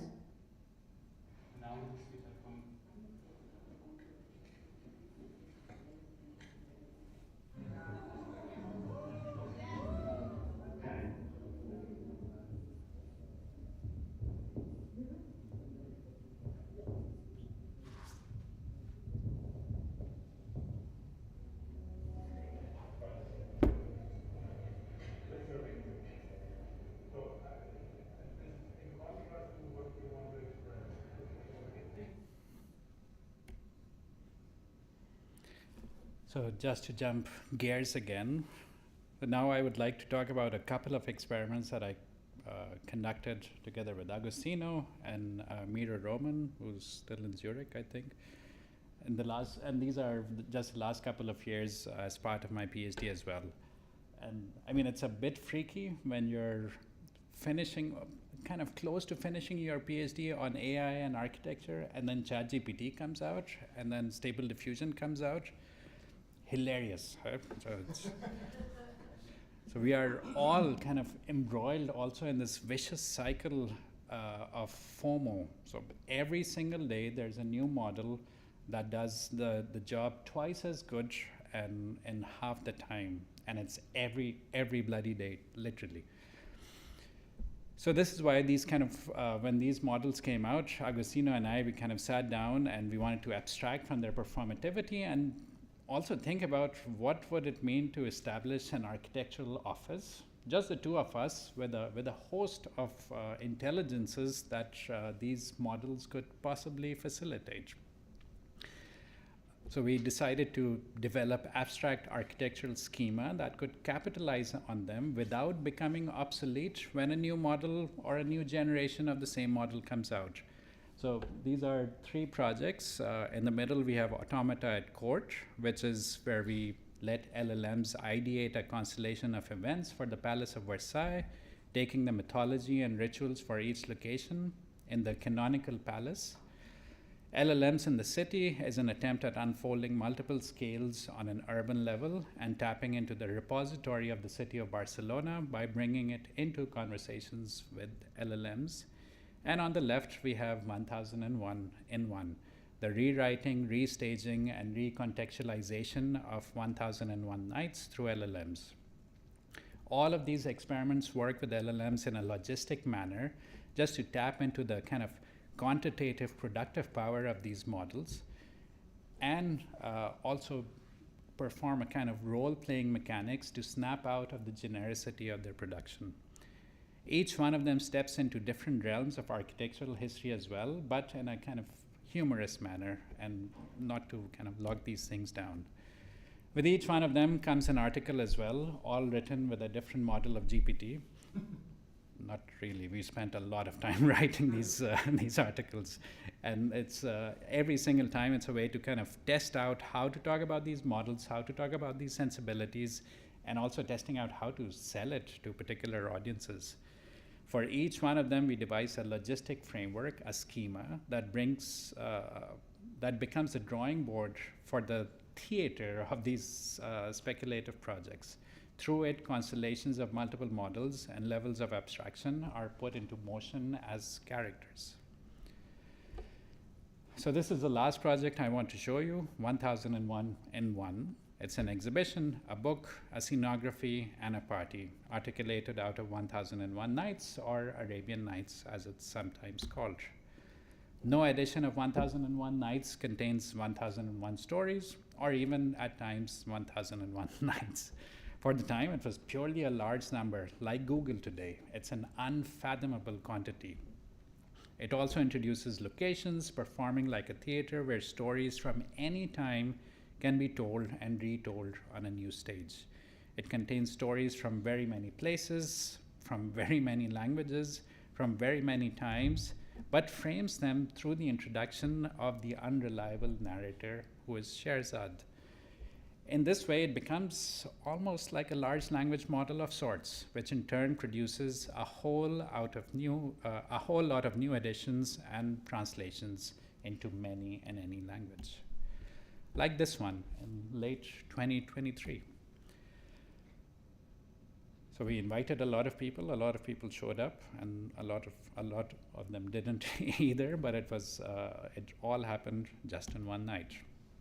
To kind of set up this experiment, we had a coding environment, Wolfram Mathematica. We used GPT 3.5. Now we have GPT 5, which should be better, but still I don't think it would make a difference for our setup. So we accessed it through the API for text generation, and then we used Midjourney V5 at that time for image generation. And we deliberately went for the most kind of public models that even my grandmother could use, just to kind of snap out of the engineering and optimization hole. So the logistics runs through our own unique databases. So the wonder commerce that I showed you earlier, the search engines, they serve as the basis. Why is it so blurry? So they serve as a kind of obstacle course through which we can guide the LLMs. So the earlier search engines, they are built on top of Xenoteca, which is a database for books, and Paradiso, which works for the image search engine that we have. So through a chain of prompts, Xenoteca paired with ChatGPT directs the text and the narratives, infusing them with distinct flavors and styles. Paradiso paired with Midjourney influences the coloring and direction of images with its cinematic content. Both of these databases are private, consciously biased, valuable, and adaptable. The commonsensical world of concept art and endless fan fiction shift when influenced by the works of handpicked writers, directors, characters, and artists. The schema here works sequentially and in parallel. Past responses partake in future prompts, taking each of Sherzad's nightly tales as a siege. Our logistic framework travels through the latent landscapes of the LLM. Texts are written, characters are cast, places located, windows opened, tables set, objects chosen, songs selected, and flowers picked to enact a new scenography. The table knows the window knows the place, and the place knows the time. Fully connected, fully electric, and fully digital. In a matter of a few hours, we get a full table running on the logistics of our schema. 8 large LED screens are placed. A table faces a window, domesticating the industrial laundry space turned exhibition space. A physical dimension is introduced to these ephemeral stories. A new story unfolds. All 1001 newly rewritten and staged nights come together in a book and staged in the same space. Every 30 seconds, the scenography changes. A new place, a new time, a new flower, and a new object, along with a new song plays. This is what it kind of feels like.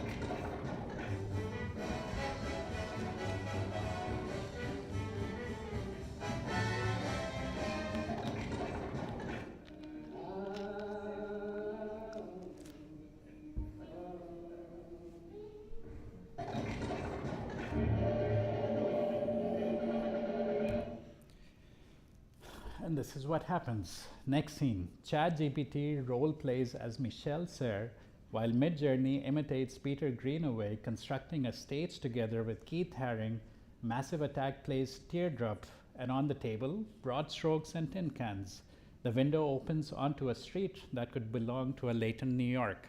It feels quite real, doesn't it? Here are a few vistas from 1001 in one.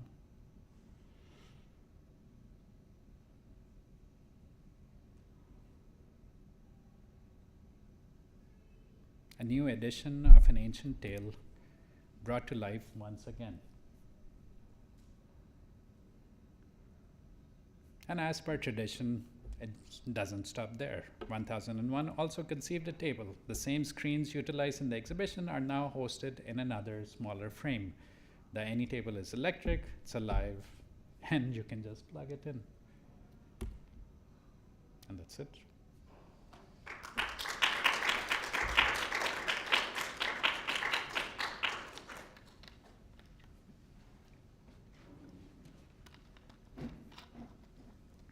Thank you, Adil, for this amazing talk. I love your work. I also like the I love our work. But it's like always so cool to see like all the kind of different concepts and terms and images that you bring to the table and create this like generous garden for us to think about at the edge of crypticness. And I hope that there are some questions in the audience. Whilst maybe we let it ferment for a bit longer, I'm super intrigued by these what you call the animals, like friends. Both. Both. They're so friends. Weird. And I think they connect to like a theme that like we had also yesterday, especially with like Alexandra's talk. Maybe he had these kind of objects that kind of like start as robots to kind of start inferring motions and start moving towards you, and have Laymo as like a moving layer, and then can crawl towards you to like help you. And here in this case, these objects, they are something, they're like now like not in the three-dimensional space where like robots help, but they're like in the AI space. And what they do in the next slide is they connect kind of completely disconnected places. So they become kind of invariants in the most diverse semantic pockets of Midjourney. And I'm also puzzled, but like I'm thinking if this is kind of like, if this is lauding a new way of like how we think of objects, if this is like a new way of like how we fall in love with objects, how we see them as subjects, how we utilize them to bring us to places or to make sense of disconnected things, or as much as they help us in like not getting our fingers burned when we are baking cookies. I don't know if there's something about robotic and intelligent objects that is kind of new.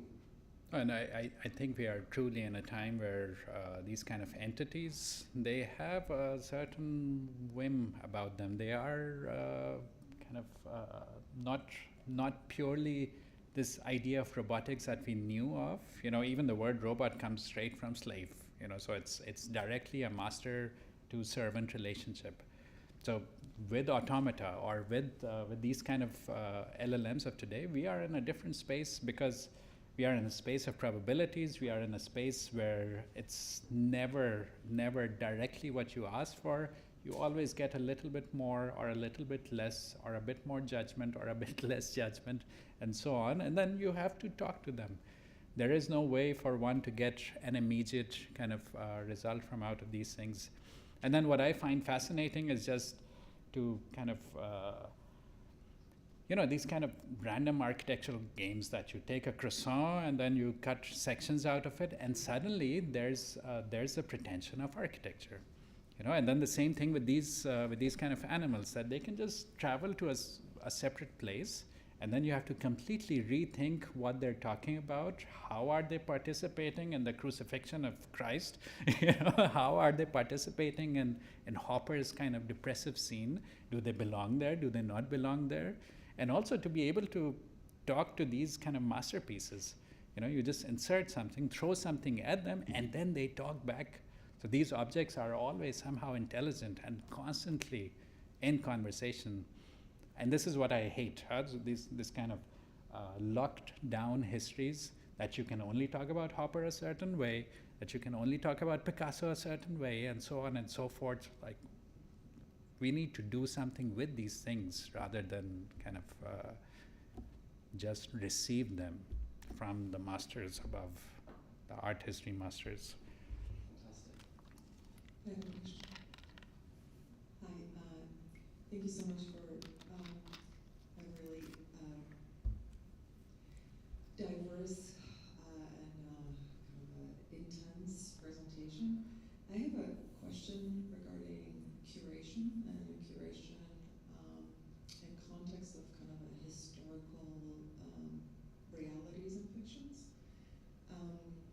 especially in context of kind of a changing narratives and shifting narratives that are based in a historical factography, but start to be reinterpreted in a sort of a very different way. And I'm wondering, how much do you care about these forms of interpretations as entering the forms of different propaganda, right? And just to kind of frame the question a little bit more specifically, just as you started talking about the kind of the relationship of the robotics and the slavery, there's a sort of the word robot was actually coined by Cardoso Llach, who was the early 20s fiction writer, and his RUR novel on Ransom Universal Robots, where the sort of the word robot or robota is actually a Slavic word, which means work or labor. It doesn't mean slavery per se. It's just being rethought through the kind of a context of the early 20th century and invention of the robotics and a cyborg as a sort of an intelligent creatures, which renders human mind feeble, right? This sort of a narrative within the context of AI that we're facing right now about the purpose of one's engagement, what are the kind of the legal practices of the engagement, and through the lens of changing of these histories. So just like we tend to kind of stereotype certain histories or reduce the depth of their factuality, I wonder how you think of a curation in context of your work, just as you look at the work of history and an art, right? There, especially in a kind of a context of the let's say depth of the painting, and in particular the narrative that the painting has socially and culturally as a sort of a critique of that particular era, and I think we're facing those issues as a way of kind of fast way of changing the conversation, which I find both like fascinating and dangerous. So can you maybe frame the role of curation in this work a little bit more specifically? Yeah, I didn't precisely get the last part of the question, but I'll attempt it anyway, and then you can just kind of let me know if it's working or not.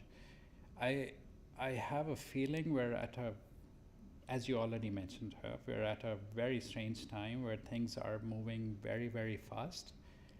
And what I do feel is that there is no way to step back and look at it as this kind of phenomenon that is unfolding ahead of us, but one needs to become involved immediately with the mechanics of things and find kind of, at least for me, beautiful ways or kind of visions of the world that could be made possible by the possibilities that are facilitated by these things. I don't know if that answers your question or not, but I'm thinking more in the sense of it's hard to curate things without taking part in them, if you know what I mean. Does that kind of get there, or? Okay. Yeah, but I have a feeling we're always very quick to impose judgments, and I don't want to play that game. Just something like that.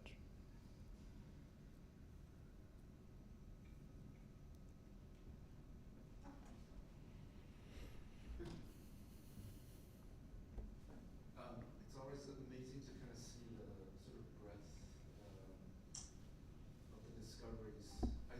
So I have two quick questions. The first one, will influence the second, but my first question actually, what's with the flowers? And I like kind them. of I like culture, them. The fascination with gardens and things that have a certain growth cycle pattern. Yeah, I just like them, and then it's also somehow been part of some of the practices that I worked with. That's very flowery practices, and then because I was always this kind of a person who was doing black and white renderings, and then suddenly things opened up, and I find it's quite a liberating experience to just kind of jump into this world of symbolism. Because what is more symbolic than flowers? You know, it means in a different culture, a red rose means something else, and then you get a white rose and it's a disaster and these kind of things. And then to imagine that you can have a space where you have 500 different symbolic objects, each as equally loaded as the other, kind of think about resolutions through that lens. This I find fascinating. And then this is also kind of connected with the Wunderkammers and how each object has a lot more to say than just the pure kind of display of them that we see in museums quite often as well. And so the follow-up to that is also, because I think that there's a sort of connection to the kind of larger breadth of investigations, as you kind of talked about earlier, both in terms of, there's a new model every other day, and the fact that things are changing so fast in this sort of technological pace, as well as, that everything is a process, right? Everything is something that's kind of evolving, growing, and changing at the same time, all kind of adapting into a different way. And the kind of like notion, or at least kind of what you showed in this video, seems that that idea of how to deal with all these things, right, is something that we're trying to, like, I guess in one way or other, impart to the students. How would you think about that in a studio where, as a profession, we're generally so obsessed with finality as an end result, right? Yep. And then how would you say, or how do we be okay with that, by not being quote unquote finished? Yeah, there's with, I don't know if you know Giacometti. So he had a lot of these kind of portraits and also sculptures as well, where it's just a kind of tracing of the eye movement, and it keeps on going forever and ever until an event happens, until something happens that it needs to be kind of sold. The subject sits up and walks away, he gets tired or goes to sleep, and then these kind of strange moments that suddenly urge a finishedness. So that's why I was talking about the idea of these spirals through which suddenly objects pop out, almost unintentionally. It becomes almost like the objects themselves achieve an autonomy out of these many circulations while retaining connections to everything around them. So I could take each one of these things and put them up separately as individual projects, kind of build a new narrative around it. But I find it much more fascinating that just through kind of rehearsing something over and over again, that's actually a show that is very much like that. The Rehearsal by Nathan Fielder, it's precisely that. Just the act of rehearsing over and over again can acquire a life of its own. And I think this is what I'm interested in, a kind of stasis, which is, just full of possibilities. Adil, thank you so much. Thank you for the presentation. I was like holding my breath. There were so many beautiful pieces that you showed, and I particularly got fixated this girl talking of, like this woman speaking about what classic means to her, which is something that hasn't been done telling the story. Yeah. And for me, I see a connection to the idea of how artificial intelligence and architecture are in parallel, because they are also relying on incompleteness. There is a sense that there is a lot, but never complete. And there is this trade-off between, novelty and tradition, so things that we know and things that we don't know, but that we like it just because there is this verge of not finished. In the same sense of not trying to write a theory of what we're doing, but rather keeping it generous enough to keep on the discussion on what it is to work with artificial intelligence and architecture. So my question is, if we're talking about it's not complete yet, and we have these modules of the design studio, and I always thought of them as like alphabets, and then you're using them to write a project. So you can use text to write a narrative, you can use images to, I will say write as a verb. It could be, verb model, just the verb to create something. Could you inverse the feeling that instead of saying, can architecture create language, maybe if language can create architecture, how would you say architecture creates language? I don't know so I'm just trying to turn the typical narrative of, yes, with language we can create architecture, but what would be how would you turn that around? And I think you've shown us, and all the time the whole time in my mind, this combinatorial exercise that you're doing with the modules, this idea of incompleteness that we have with these data-driven approaches. Maybe we have to change the narrative of how we always think about architecture, and I was curious to know if you've thought about it, or maybe I'm in a different realm of imagining things or reading things that I should not be reading from your work. Yeah, I'm thinking along the lines if it is language at all, or if it's a kind of broken down, tokens of language that somewhat make sense to us, but then once they're broken down, they're processed in a completely kind of strange manner. Then it churns out certain results, and I'm thinking maybe language is just about a kind of coherence that is built up, and then. Also, what I want to think about is not just language per se, but the crossover between text and images and how these connections are made. And I think in terms of the studio, the idea is not really finishedness, but a coherence, a proportioning between the text and the image. If one satisfies fully the other, then it becomes illustrative, where you don't need one or the other. But then to get to a point where you still need both of them, where they still have a friction in between both of them, thereby creating a meaning. So instead of language, I'm kind of flipping it to meaning instead. And I think that would be my kind of angle on that, from language to meaning, or communication in that sense. Amazing. And there are more questions in the audience.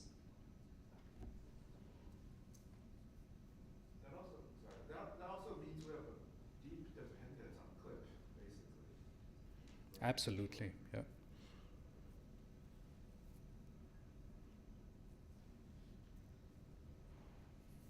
Okay, then you are officially released.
Okay, so our third panelist for this panel is Daniel Cardoso Llach, who will speak to us about probabilistic cages and how to escape them. And his talk carries the subtitle Design and Fabrication Beyond Statistical Inference. And I think it feels like a perfect follow-up, perfect match to this panel. And I'm very excited to hear what Daniel has to say. Daniel is an associate professor of architecture at Carnegie Mellon University, where he chairs the graduate program in computational design and directs Code Lab, a research and learning collaboratory rethinking the role of computation in design. His work combines methods from design, history, and science and technology studies to examine the historical interplay of computation and design, and to develop post-disciplinary research and pedagogy supporting critical technical practitioners and researchers. Besides his books Builders of the Vision and Designing the Computational Image, he is the author of several exhibitions and essays along with over 40 peer-reviewed articles and book chapters. And he has also been awarded grants by institutions including, among others, the Graham Foundation, Canada's Social Science and Humanities Research Council, the Manufacturing Futures Institute, Autodesk, and Google. He has been a visiting scholar at the University of Cambridge Martin Centre in the UK and a research fellow at the Institute for Advanced Study of Media Cultures of Computer Simulation in Leuphana, Germany. He is currently conducting research into computational design in Germany, supported by a fellowship from the Alexander from Humboldt Foundation, which is like a perfect tie-in to our first talk. Daniel, the floor is yours.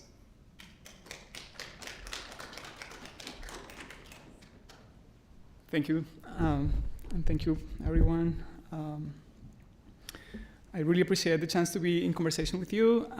Quiero también decir que es una maravilla estar en compañía de tantos académicos e investigadores hispanohablantes en el campo del diseño computacional.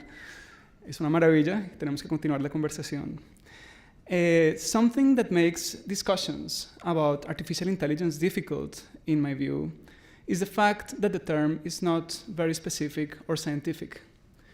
It is instead a promotional one that we use to market a very broad range of computational and statistical methods. And this lack of precision gives the concept a sort of agency of its own that creates the impression that AI refers to something that is imminent, inevitable, and uncontroversial. This something takes the shape, often, of a sentient and all-powerful being, the fantasy of a species that is co-equal, if not superior, to humans. And I start with that because the theme of the conference is storytelling, and I think that AI is, more than anything, a story that we tell, a story that is populated with biological metaphors that equate neurological and brain processes to the activation of computational filters and human reasoning to probabilistic arrangements of strings of text. My approach to the subject, which I will try to articulate today, is that this story obfuscates, obscures the social, material, and environmental substrates and effects of these technologies, but also their creative potentials. Scholars of science and technology studies and other fields have pointed out how AI technologies may be seen as convoluted forms of outsourcing because of their reliance on the invisible labors and on deepening extractive economies which aggravate the climate crisis. AI systems thus inscribe a certain politics. Artist Beth Coleman's words come to mind when she writes that the instantiation of intelligence, how it is legible, and in what ways it is authenticated and authorized, seems always to be an inscription of power. Contesting those inscriptions is thus critical in the current moment. As anthropologist of technology Lucy Suchman suggests, it is important that we challenge the thinginess of AI, its apparent materiality, and recognize it instead as the confluence of multiple factors and controversies. I believe that new forms of architectural imagination, speculation, and critique can be advanced if we recognize these complexities. To do this, we must challenge the dominant story of AI and craft new ones. I will draw clues from a sort of prehistory of generative AI to reflect on the contemporary technological moment and its hazards. I will then draw from the work I do with students in my group at the Computational Design Laboratory at Carnegie Mellon to show 3 conceptual tools that I think make these hazards visible and help to build a critical and yet playful agenda for architectural research today. Despite the aura of novelty that accompanies artificial intelligence methods, dreams of adaptive design machines and autonomous creativity have long populated the imagination of computationally minded architects, designers, and artists, and that of artistically inclined mathematicians, scientists, and engineers.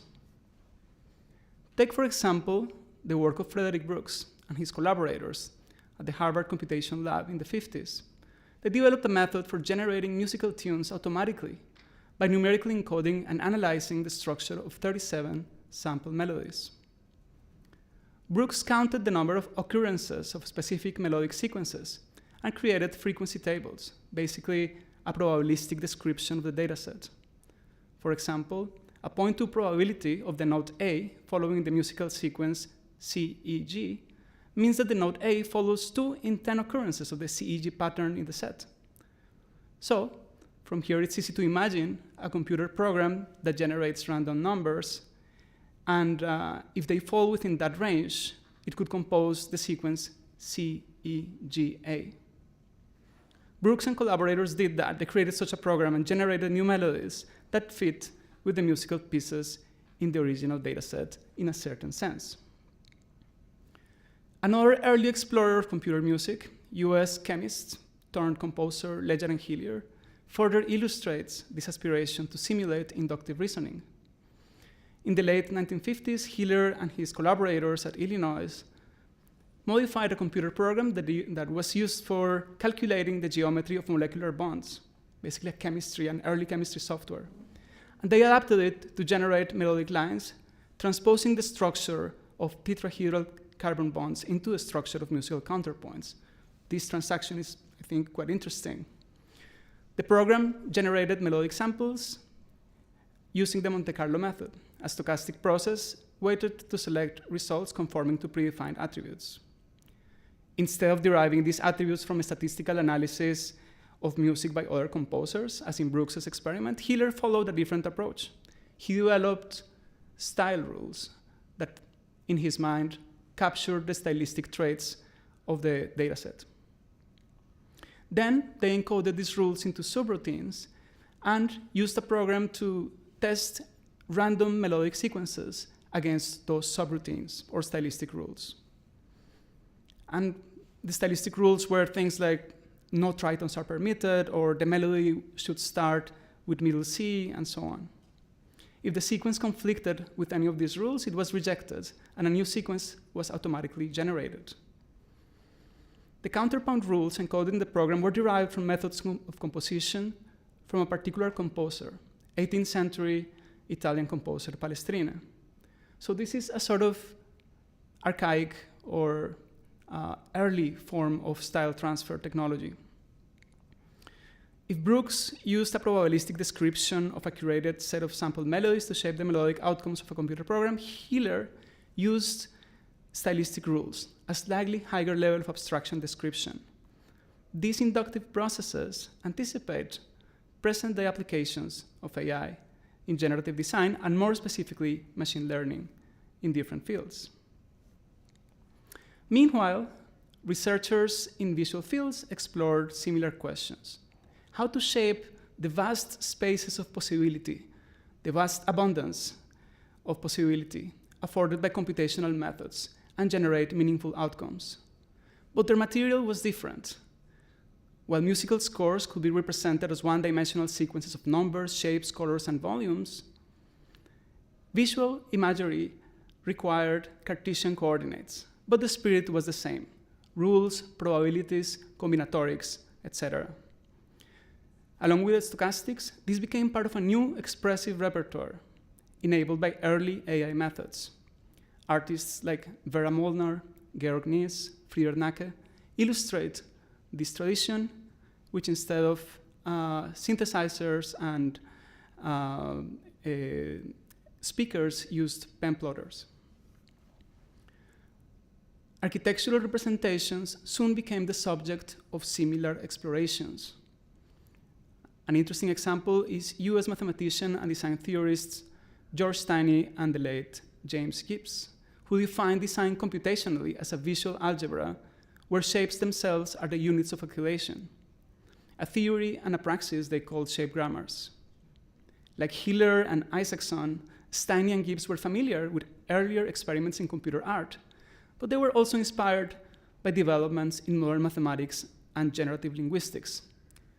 An important difference between the work that Steiny and Gibbs did in the 60s and 70s and the work that I was showing earlier is that they were not encoding these shapes numerically. They were thinking of the visual shapes themselves as computable entities and developed a mathematical scaffolding for that.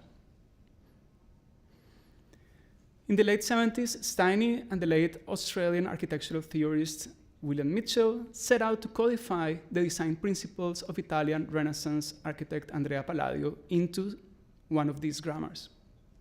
They wanted to capture Palladian architecture in a quote-unquote modern and generative form.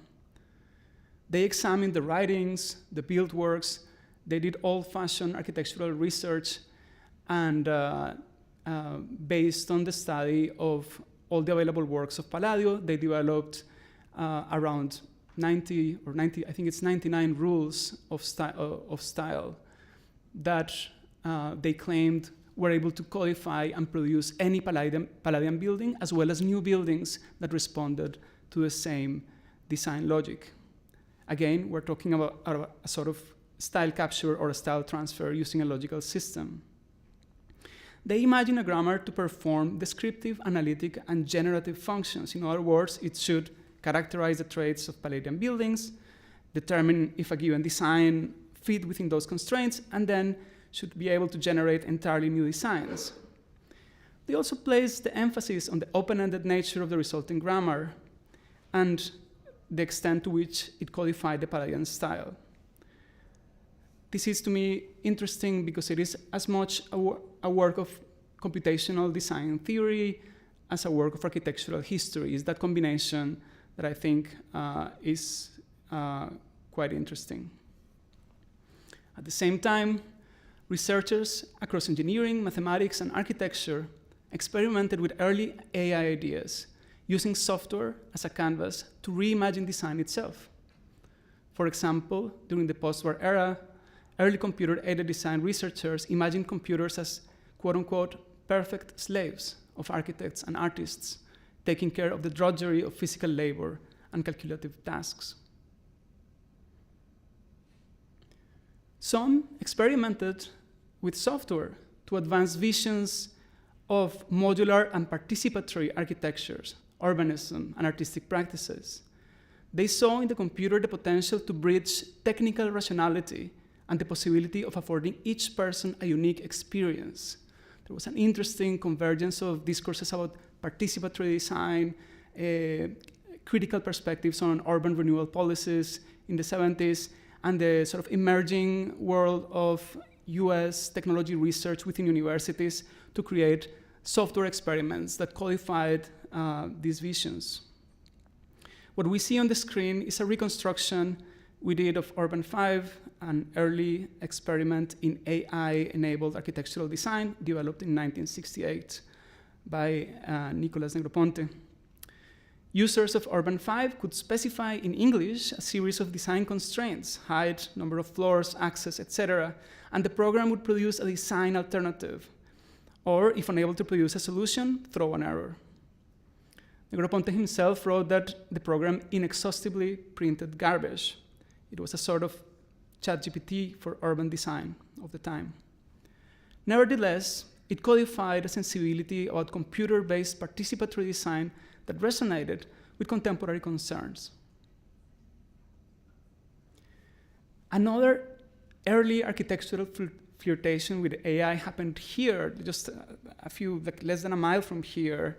A system formulated by one of Charles Eastman's PhD students at Carnegie Mellon in the early 1970s, Chris Yesius.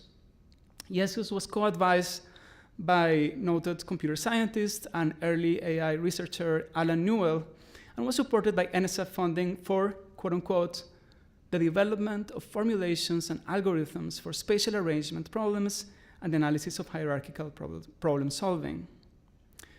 Interestingly, Yesius formulated what I think is one of the first examples of computer-aided urban design. It was a system that it was actually never implemented. We built it based on his PhD dissertation and a couple of reports. But it's based on the idea that you can define units and you can define paths for those units that resemble a sort of site plan, and then the system using a heuristics would kind of locate those units satisfying certain constraints, such as this unit has a view towards that side, or there's an access here, and so on. Aligned with contemporary AI discourse, CISP, which is the name of the system, interpreted design as an algorithmic search through a combinatorial space governed by rules and by constraints. Experiments like CISP and Urban 5 and these historical artifacts were, as you can imagine, not very successful in practical terms. They never really worked or became commercial elements. It would take years for systems like this to actually make it into a commercial practice, but nevertheless fulfilled an important function as storytelling devices, making architecture computational. They were thematically linked to urban concerns, but in reality, their main message was to convey a vision of architectural and urban design attuned to discourses on AI and information processing. It was more attuned to those. They are discursive artifacts more than architectural ones. They're more attuned to contemporary AI discourse than to the realities of Pittsburgh or Boston. These are perhaps the perks of abstraction. I think a lot about that today when we formulate new projects in the lab. These experiments also codify an ambition to define open-ended and yet self-consistent design systems by imposing restrictions through probabilistic or rule-based methods. And these configure what we call today a design space, a space of possibilities and so on, which is such a fundamental concept in computational design practices. They also express a distinctive political and historical sensibility that is inseparable from the Cold War era to ideas about information theory, linguistics, and mathematical abstraction. Also a desire to codify design knowledge to make it computable and malleable in new ways, playfully and sometimes critically destabilizing architects and artists' traditional modes of authorship. These are the themes that I explore in my work, including this project, Experimental Archaeologies of CAD, where I reconstruct historical computer-aided design systems to recover their tactile, visual, and logical signatures, and which result in interactive installations which bring them to life, so to speak, that represents these historical technologies, making possible, I think, new forms of historical scrutiny, but also opening up opportunities for speculative design of design technologies. These are the themes also that are central to my scholarly research, which includes these two books. The first, Builders of the Vision, is an intellectual history of computer-aided design that is literally the stories that animated our engagement with computers since the end of the Second World War. And the second book, Designing the Computational Image, which I co-developed with my incredible colleague Theodora Barduli, documents a curatorial and research project I started to visually explore these histories in conversation with architects, technologists, artists, science and technology scholars, and historians. So, if you're interested in closely exploring the history and culture of computational design practices, I invite you to take a look. Moving on, what is interesting today is that as we transition from rule-based and symbolic paradigms of computing towards data-intensive computational design systems, some of these sensibilities remain core to a big chunk of architectural research on the subject. And we've seen truly marvelous examples of this in this panel and at this conference.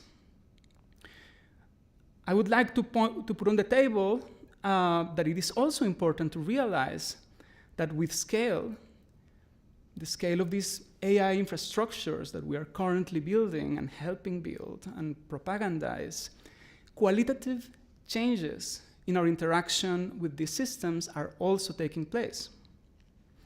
And I think that the difference between a probabilistic cache, which is the title I came up for this talk, and a space of possibility is not in the technology itself, but in the way the rules of these systems are set up and by whom, the extent to which they are malleable and transparent. I think that when the rules are hidden, when the data is taken as a given and black boxed, we have a system that is shielded from scrutiny and creative intervention, a probabilistic cache. When the rules are visible and the data is recognized as inherently constructed and embedded with intent, including its curation, we are talking about a space of possibility. Note that this is not exclusively an issue of technology. Again, it's an issue of the relations of the technology and its politics. And this is why I also brought our attention to those early experiments in AI, because they tell us about what I think are more intimate engagements with the data as a sort of material to be designed and manipulated. They tell us about playful redefinitions of design, creative practice, and authorial agency.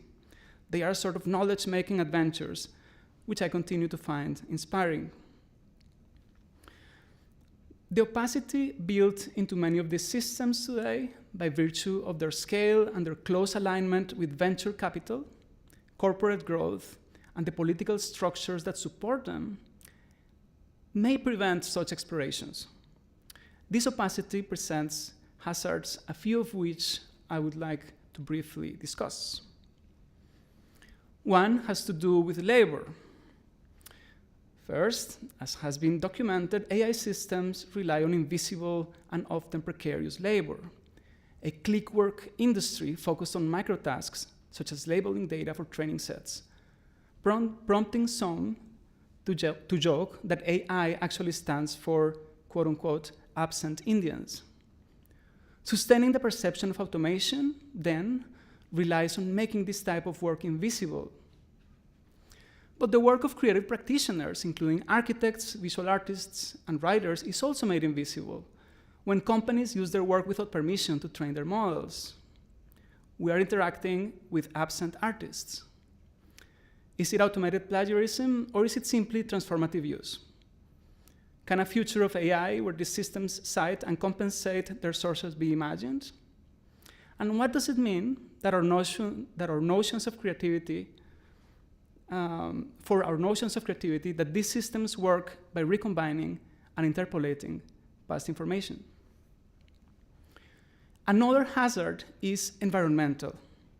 Scaling AI into a planetary infrastructure requires astronomical and ever-growing demands for storage and processing power, extending our reliance on power plants using fossil fuels. How much longer can we delay serious climate action? It may not be a terrible idea to ask ourselves who is really benefiting and is it worth it? For those of you who are not familiar with the new data centers that Zuckerberg is planning to put all over the United States, their gargantuan scale and monstrosity are captured in the top left image. The last hazard I have time to mention today is the intensification of violence.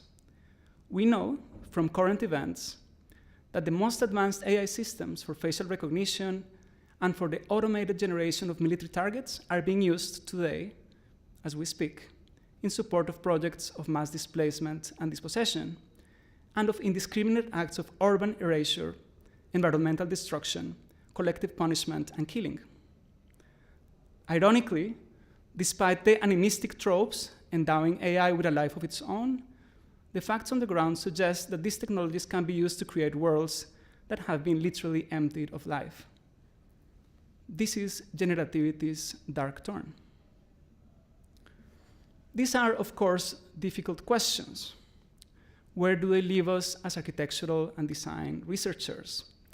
How might we playfully, inquisitively, but, to use Haraway's words, engage them while also staying with the trouble? Let me shift now to the work I do with my group at CMU, where we try to retain an experimental disposition while at the same time trying to keep some of these hazards in mind.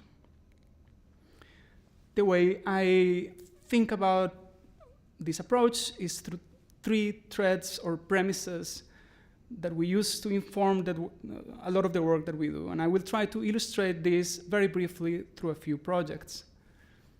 I want to be clear that I'm not suggesting that these are solutions to these problems. They are part of an ongoing reflection and experimental path that is ongoing and that I'm excited to share. The first is a recognition that data are not inherently truthful or neutral, but intentional, designed artifacts.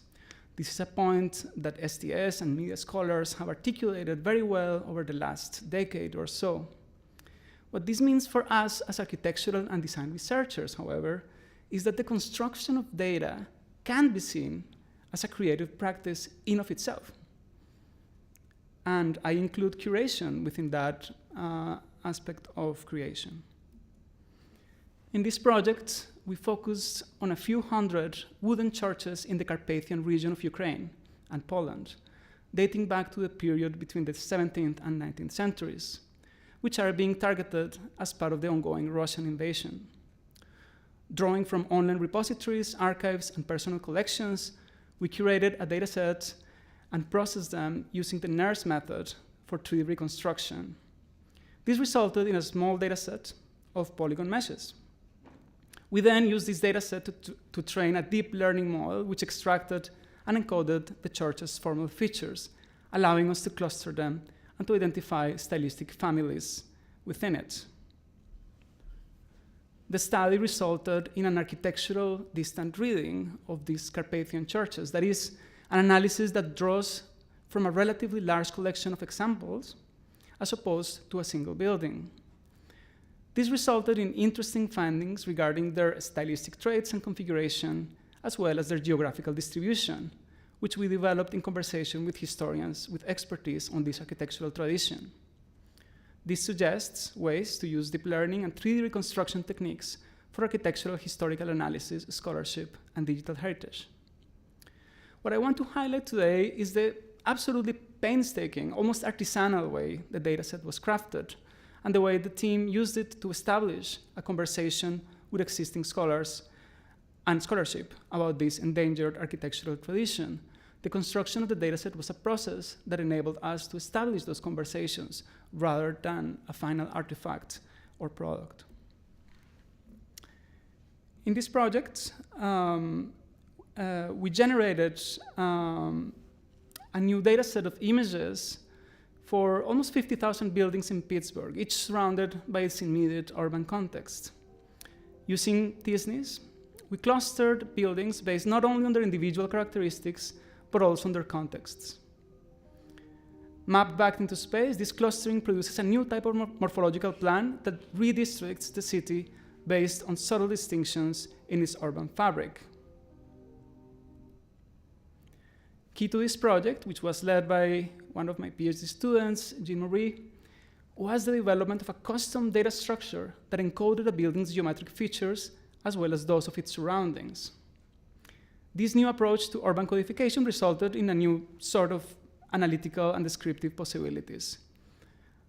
I mention this because it's not just about the algorithms, it's also about the way the data structures that we use to capture the data that we want to analyze that can drastically shape the space of questions we may ask of those data sets. And this hints at the second move, which is the move I call post-disciplinarity. which I think is something really close to the heart of the computational design field. Computational methods have always worked in conjunction with other knowledge domains and draw from a broad range of conceptual and methodological toolkits. Computational design is not a discipline as much as an interdiscipline that emerged timidly at first in the interstices of other fields, like mathematics, engineering, architecture, and the visual arts. And this creates opportunities to loosen, to let go of rigid disciplinary identities and craft new ones that allow us to explore questions in new ways. Jinmo, who led the study I was describing earlier, supplemented it with field visits to what appear to be boundary conditions in the data set. So again, the data set and the deep learning analysis was not the end of the conversation, was the beginning of new questions to be asked of the matter at hand, in this case, the urban conditions in Pittsburgh and other cities. He enriched his analysis with qualitative observations, which helped to confirm his findings or to challenge them, enriching the study with a deeper understanding of the historical origins of these cities' fabrics.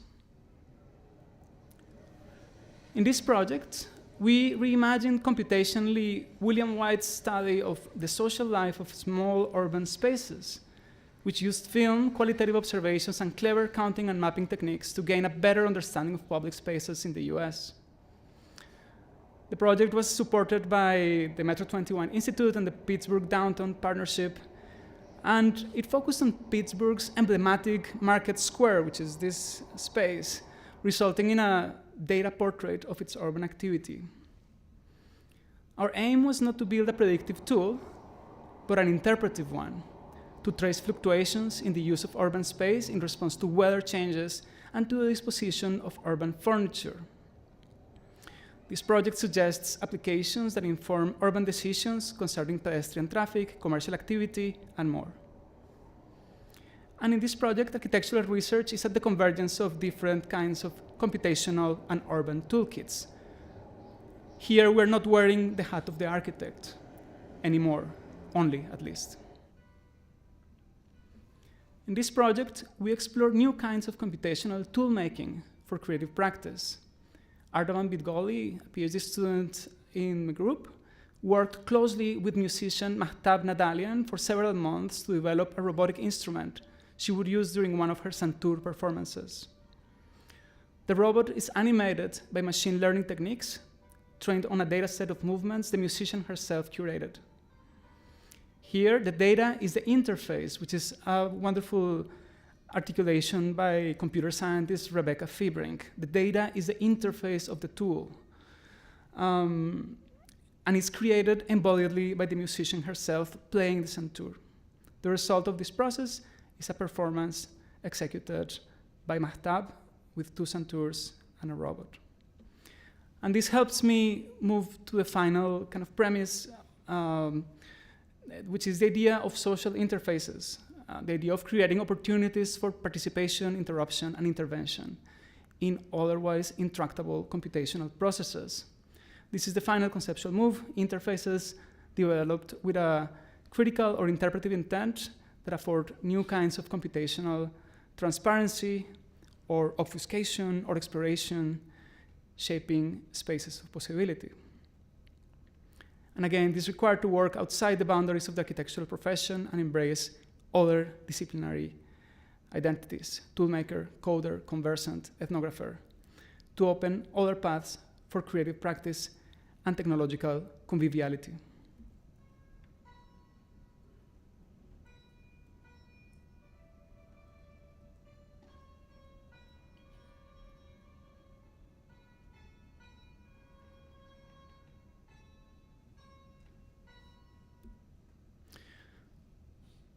My last example is a project called Rethinking Automation in Construction, which explores practice-based approaches to the design of construction support technologies. This means grounding our design of robotic systems for building on qualitative and participatory methods and envisioning the future of construction as a convivial ecosystem where robots are in the loop of construction rather than fully automating it. We followed a group of construction workers in a construction site for several months. This resulted in an ethnographic study of different construction activities. And from here, we started a process of conversations and workshops that resulted on a series of scenarios for robotic support, one of which we developed into an actual technology using a deep reinforcement learning approach, and which we tested in design workshops, simulations in our lab, and actually were able to bring to a construction site here. At its root, it's a project where we probe robotics and machine learning techniques to afford technologies that are trying to insert themselves into existing worlds of practice rather than technologies that absolutely reconfigure them. We use the phrase robot in the loop to try to articulate that reframing.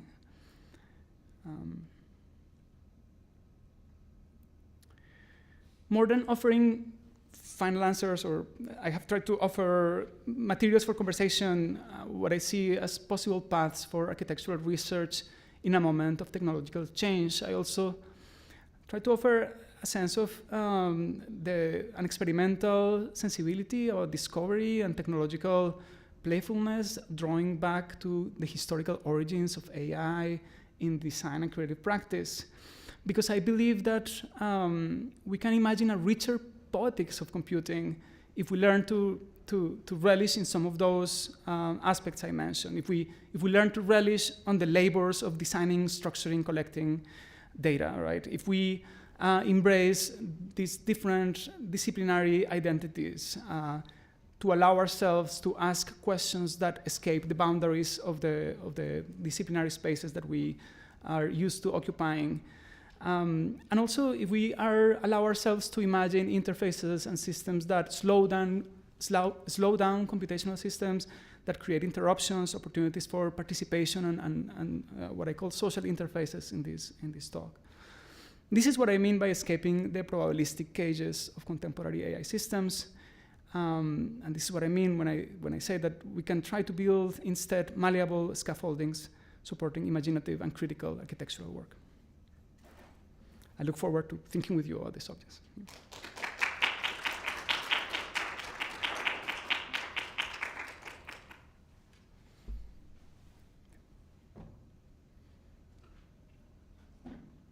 Thank you, Daniel, for this super important perspective on AI, and like also the reminding us of the contested history of its coming into being. I'm just having a quick look around in the audience, see if there are already burning questions. Oh, already there is one. Okay, then I will jump straight in. This is going to be a technical question, and it's on the project that you show us about the morphology of the city. Yep. And it's because I'm also dealing with that question currently, yep. and I want to hear your reflection. There is all of these standards and protocols that we have from BIM, for example, for buildings, and then we have CityGML for cities. So how do you see the attempt of creating a new standard to aggregate data, and how meaningful is that to your project, rather than just joining into the open source data structures that are already powerful enough to do exchange and so on? So I have two questions, but this is the first one. Thank you. Yeah, that's a very good question. The project is not meant to create a new standard. The project was to create to speculate on the codification of urban data to see what kinds of questions could we ask that are different than those that we can ask using current GIS methods. And there is currently no protocol that encodes urban information in the way this project does. And it's nothing too complicated. It's simply that in the data set of these urban artifacts, we decided to include the neighboring buildings up to like a radius of, depending on the city. Imagine a structure of urban data that includes not just the perimeter of the building, but also the surrounding perimeter of the work. This allows for a new sort of questions to be asked about the system. It allows us to kind of map and cluster urban fabrics by virtue of their spatial qualities in ways that current urban structures cannot. But I'm very happy to be clear that we were not trying to supplant or create a new standard, or we were simply wondering, okay, what can we do? What kinds of questions may we ask with that? And what we found is that we were able to find interesting resonances in the urban fabrics of different cities based on this method of analysis. We realized that having created this type of clustering, we could find commonalities between particular areas in Pittsburgh that were historically connected but not adjacent. That helped us to confirm some of the hypotheses that we had. It also helped us to qualify different types of urban fabric that are common to different cities. In the study, we looked at Pittsburgh, but also Detroit, Miami, and others. And we started to find these kind of typologies of urban form that are just kind of a new way of looking at the city. It is an interesting thought because currently our planning processes rely almost solely into these established aggregation methods like the neighborhood, right, polyline, or the zip code, or the census tract. And one of the thoughts that I had, because I'm doing a similar, and I will definitely reach out, yeah, is the idea of defining readings for planning, mm-hmm, which is whenever you're going to make a decision that will affect a group of people, you want to know that it's not, it's not about fairness, but it's to be able to have a balanced approach to the decision. So if you're going to make decisions about climate adaptation, you need to know that you're serving the people that exactly need right, that help, and not because they are living in the same census tract, but because all of the other features like topographic information, weather-related mm-hmm, information, historical, mm-hmm, disaster, and like so many other things. yeah, yeah. So then my question is regarding your second line of the three, I would say, research lines, or Yeah, the post-disciplinarity, yeah. So you have that one, I think it's called data. As artifact, yeah, that was the first, yeah. As artifact. I have always this idea of this hierarchical pyramid that computer science talk about: data, information, knowledge, right, wisdom. So I tend to think in parallel. mm-hmm, So I always have data and information. So I was curious yeah, to hear your thought about when data becomes information, mm, and do you see these in the work that you do? Which I mean, in my brain, the way that I read the work, it does feel. But I wanted to know if you thought about it. Yeah. I think the idea I wished to convey with that phrase of data as an artifact is a reframing of the idea of data as something that is sort of inherently truthful. I think we're used, or in architecture, we see a lot of experimentation with existing data sets, and like we are kind of relishing in the profusion of these systems. And I think it's useful to remind ourselves that those data sets are constructed, they are built for certain purposes, they have gaps, they have things. I think that, and there's wonderful work in STS and in media scholarship about this subject that I think is informing this view, the work of Joanna Drucker, for example, or Yanni Loukissas, or other people who have looked at this question from a more socio-technical perspective. Data is not inherently truthful. It's not something that you can mine, and we have all these metaphors to talk about that. It's something that is built, and if we incorporate into our practices a sort of conscientious, reflective approach to building them, then it can become something closer to what I think you mean, to what I think you mean by information, right? Like, for example, when we're working with the churches, right? It was absolutely painstaking, right? Like it was really building not from scratch, but it was really, each one of those was, entailed a lot of effort to build, and to a lot of curatorial decisions about what systems, what buildings to incorporate, and so on. So the resulting artifact, that collection of things, felt very much like an intentional artifact, and I think that's a valuable sort of thing that we should look for when doing reflective architectural research with these type of technologies. At least that's how I see it. Yeah.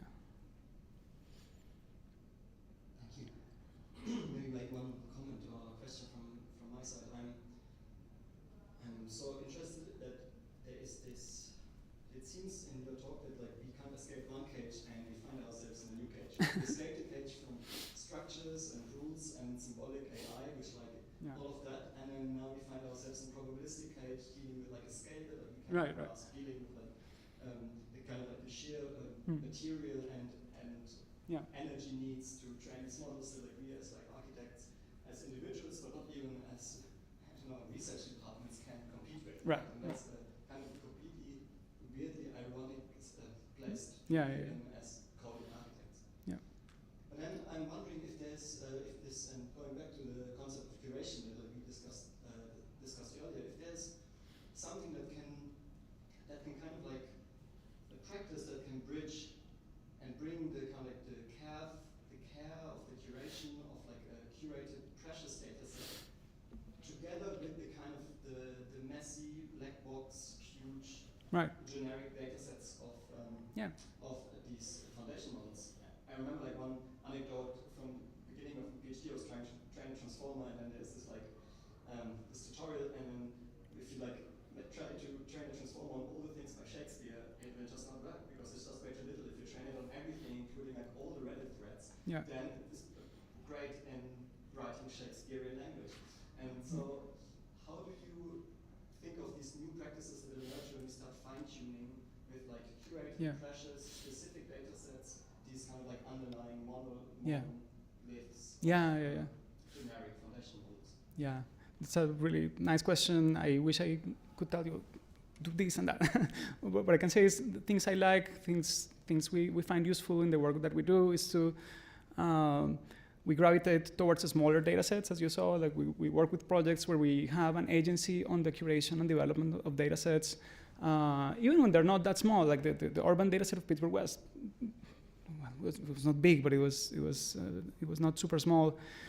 But we go up until the really tiny data sets of the musician working with the Santur and then working with that to develop tools that do take advantage of the algorithmic capacities of these systems to build interfaces that are part of the social kind of context where those practices are happening.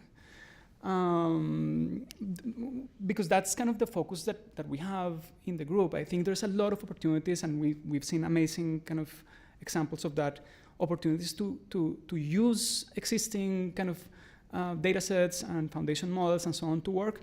What I think becomes really useful in those cases is to remind ourselves of the constructed nature of those data sets. We have to, I was living in Germany up until a week ago, and I was fascinated in the supermarkets.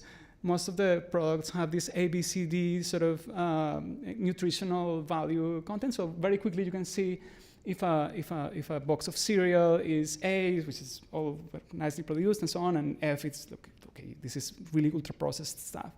Maybe we need to think of something similar to the products of this technological moment, when data sets and the products that we create using those data sets are evaluated critically in terms of how they engage with the ethical and labor and questionable practices that we're talking about. I think that when using those systems, and when I work with students who are experimenting with those systems, what I try to ask is that a sort of contextualization of those systems is provided, that they are not used as is, or if they're used as is, they're used advertently and consciously in a way that is articulated. Yeah. I don't know if that helps kind of explain the approach. Yeah.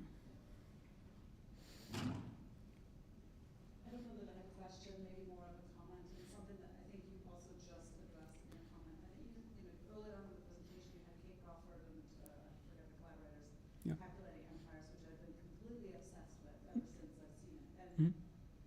And watching your presentation, it's really interesting to kind of see the hardcore, like deep diving into very, very small or very nuanced or very particular criteria-ridden kind of data sets. But the way you presented it, and I think contextualizing that by foregrounding as well, the calculating empires word, I think it really comes through how much you're doing exactly that, but thinking about the sort of interrelationships between all of those contributing elements and factors and politics and kind of social experiences and technologies that had input into, let's say, that kind of region of Pittsburgh that you were examining. And as you were looking at that,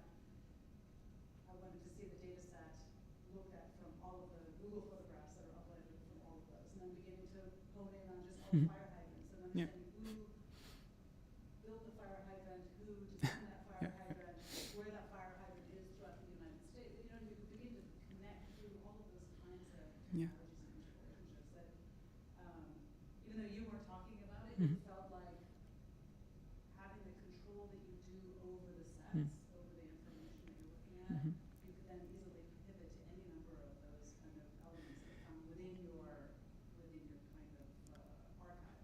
Thank you. It's really, Yeah. really beautiful. Thank you for that point. I think that that's super important to us as well. That kind of cross scalarity, like to think from the perspective of the data set, but then going deep down and looking at instances. I think that's very important to the work that we do in the urban project that my student Jinmo led. Some of the most interesting, beautiful moments in the research were to contrast what we thought were the findings of the deep learning analysis, and then taking a bus and going there and spending half an hour looking and taking photos of the place. Those photos, some of them came from that. With the church project, we did something similar. And this is actually interesting, I didn't have time to show it, but we were planning to go to Ukraine to do kind of an analysis of 5 of these churches. We got a really nice grant to go, we had the money, and we couldn't do it. CMU didn't let us travel because of the obvious situation. I think it was good that we didn't go, but at the moment it was very disappointing. We did find that here in Pennsylvania, there's a couple of churches that respond to very similar typological and morphological traits because of Ukrainian communities that migrated in the late 19th and early 20th century. So we found actually, like 45 minutes from here, a church that belongs to that family. And then that became an opportunity to go and document that church in all sorts of ways, photogrammetry, laser scanning, and so on. And we created a sort of interactive artifact that allows us to explore it, and that tries to do that link that you were mentioning, the link between the sort of the bird's eye view, data view of things, and the more tactile, close look, or between the distant reading, to use the term I was using earlier, and the close reading of the artifact. So yeah, I think that's very important. I think that cross-scalarity is central to what we should be doing. Yeah. Oh, that's great to know. Super, yeah. Thanks. Any more questions? Yes. Thank you for the very beautiful presentation. I think, and this may be also related to some earlier sessions, earlier presentation today, but I'm really curious what you think about the interfaces, because we kind of talked about protocols, interfaces, the way we interact with data, but even to the degree of like thinking about BIM or GIS as protocols, right? Mm-hmm. How we communicate, and eventually how we as humans, try to interface. Right. What you're doing, what you're thinking about. Thank you. That's a very nice question. When I think of interfaces, in the context of machine learning and AI technologies, my mind gravitates instantly to slowing down, to making things slower and making things more tractable, and sort of in order to find meaning. Not because I want systems to be inefficient, but because I want things to mean something. And I think a big part of what we can do as architectural and design researchers in the world of AI and design is to design and imagine interfaces that allow for that perceptual capacity of finding meaning and navigating these systems. I didn't show it, but one element of the Santur project was like a very nice visualization interface that my student Ardawan developed to allow the musician Mahtab to kind of select the utterances of her playing to create a data set that then informs the performance of the robot. And I think that's a nice example of how an interface can very simply make a process that is computationally intensive and sophisticated into something that is legible and that is connected to a specific social practice, or artistic practice in this case.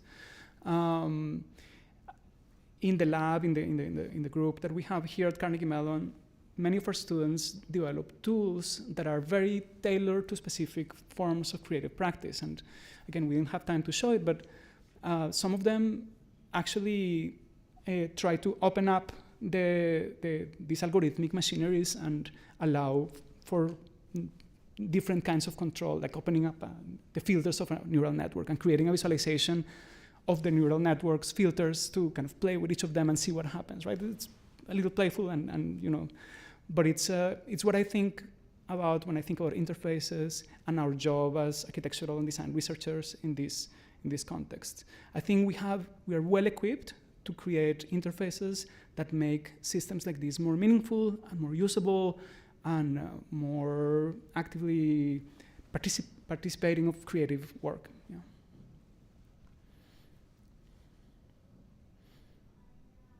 Maybe on that last point, the relationship of the interface and literacy, I think that's a super interesting conversation also to kind of like briefly tap in, because one of the things that, I don't know, like I'm often thinking about when using GPT is that like we are so dependent on that interface. So, like we're given that interface, and a lot of the design, like, I mean, it also already starts in the training, right? Like with the reinforcement learning through human feedback, already that to some extent is an interface design choice of like the tone of the model, how encouraging the model is, how sycophant the model is. There was a big debate recently on this, what the sycophancy of GPTs.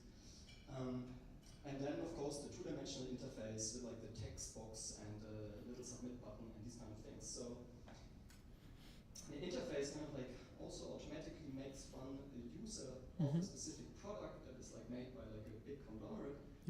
If one doesn't have some way of knowing how to code some of that. So how do you, but then without an interface, you would never be able to properly use these things. You would be like stuck in these kind of like Twitter views of some node that nobody understands how it was trained and what weight it has and whatever. So how do you see that relationship between literacy, like coding literacy, and then interface? That's a super nice question. I think that it's a question that we could ask about different sorts of work. But from your question, it comes to mind the idea that maybe it'll be really fun to have a studio that has as an object interface, like speculative interfaces for AI systems, right? And how else may we interact with these systems? In what other ways? What are these interfaces conditioning us to do or nudging us towards? What different kinds of interfaces, how different kinds of interfaces may result in entirely different transactions with those systems. And I think the coding literacy could be certainly an element of that, and you could imagine that being taught to engineering students, but I think it can also be the subject of speculative thinking and design, and then in places like I mean, we're lucky at CMU, like we have a program that is very much technically engaged, and then you have people coming from architecture, but also from engineering and computer science, working together. So I think creating post-disciplinary spaces as well, where people of different kind of disciplinary identities and persuasions and methodological persuasions can converge, I think can turn something like that into something really interesting. And then, speculative or experimental interfaces for AI, that would be really fun to explore. Yeah. Amazing. If there are no more questions in the room, then I think we're going to conclude this. Thank you. Thank you so much, Daniel. Thank you so much. Yeah.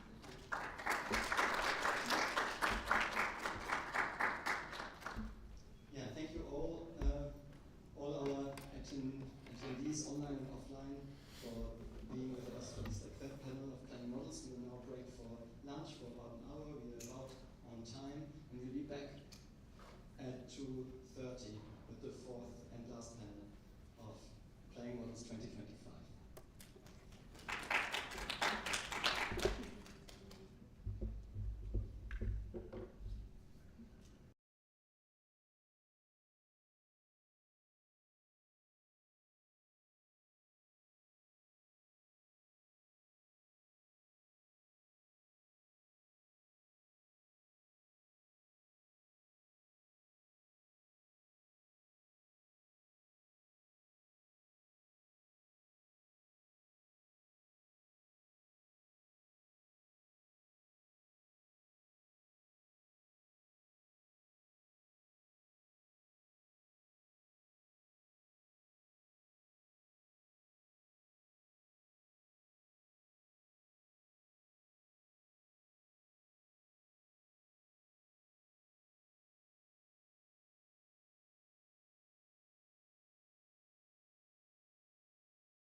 All right, so this is our last panel session.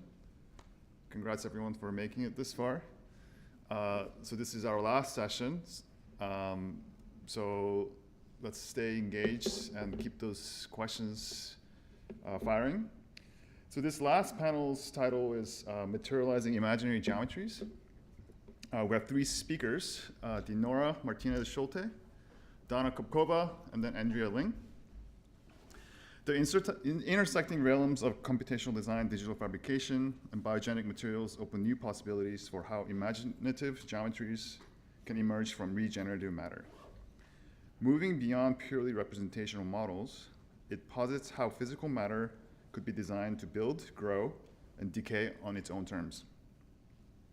From computationally generated surfaces to biofabricated textures, this panel traces how stories, living organisms, and machines intertwine. Together, they offer a vision of architectural design not just as a static form-making, but as an evolving negotiation across the scales of the machine, the human, and the natural environment. Through this lens, how might material intelligence become not just a tool for generating digital outputs, but a collaborator in imagining and constructing new forms of architecture? So that's the blur for our final session, and I'd like to introduce our first speaker, Dinora. Dinora Llach is a Mexican architect, professor, and researcher, and an incoming PhD candidate at the University of Florida this fall. She holds a Master of Advanced Studies in Architecture and Digital Fabrication from ETH Zurich, and a degree from Universidad Iberoamericana in Mexico City. She has collaborated with Mad Architects and Ensemble Studio, was a fellow at the Norman Foster Foundation's Robotic Atelier, and is a founder and director of a manufacturer. Her teaching experience spans institutions in Mexico and the US, and her accolades include the Young Researcher Award at the Sigrati 2024 and residencies at the Haystack Mountain School of Crafts and WASP. Her work, exhibited and published internationally, explores robotic fabrication, sustainable design, and participatory making, appearing in venues such as Laguna, Beam Symposium, Design Week Mexico, Zona Maco, and involves numerous publications across online platforms like The Zine, ArcDaily, and Design Boom. So the floor is yours. Perfect. So it's a little bit tall, this, sorry about it. Well, first of all, thank you for playing models to the organizers or the organizers, no, to invite me to come to Pittsburgh for first time. And today I'm going to explain my last 7 years doing digital fabrication, not just in the Europe and the US, also in Mexico. So today I'm going to present humanizing technology, crafting tradition through innovation. So first, the machine-centered projects.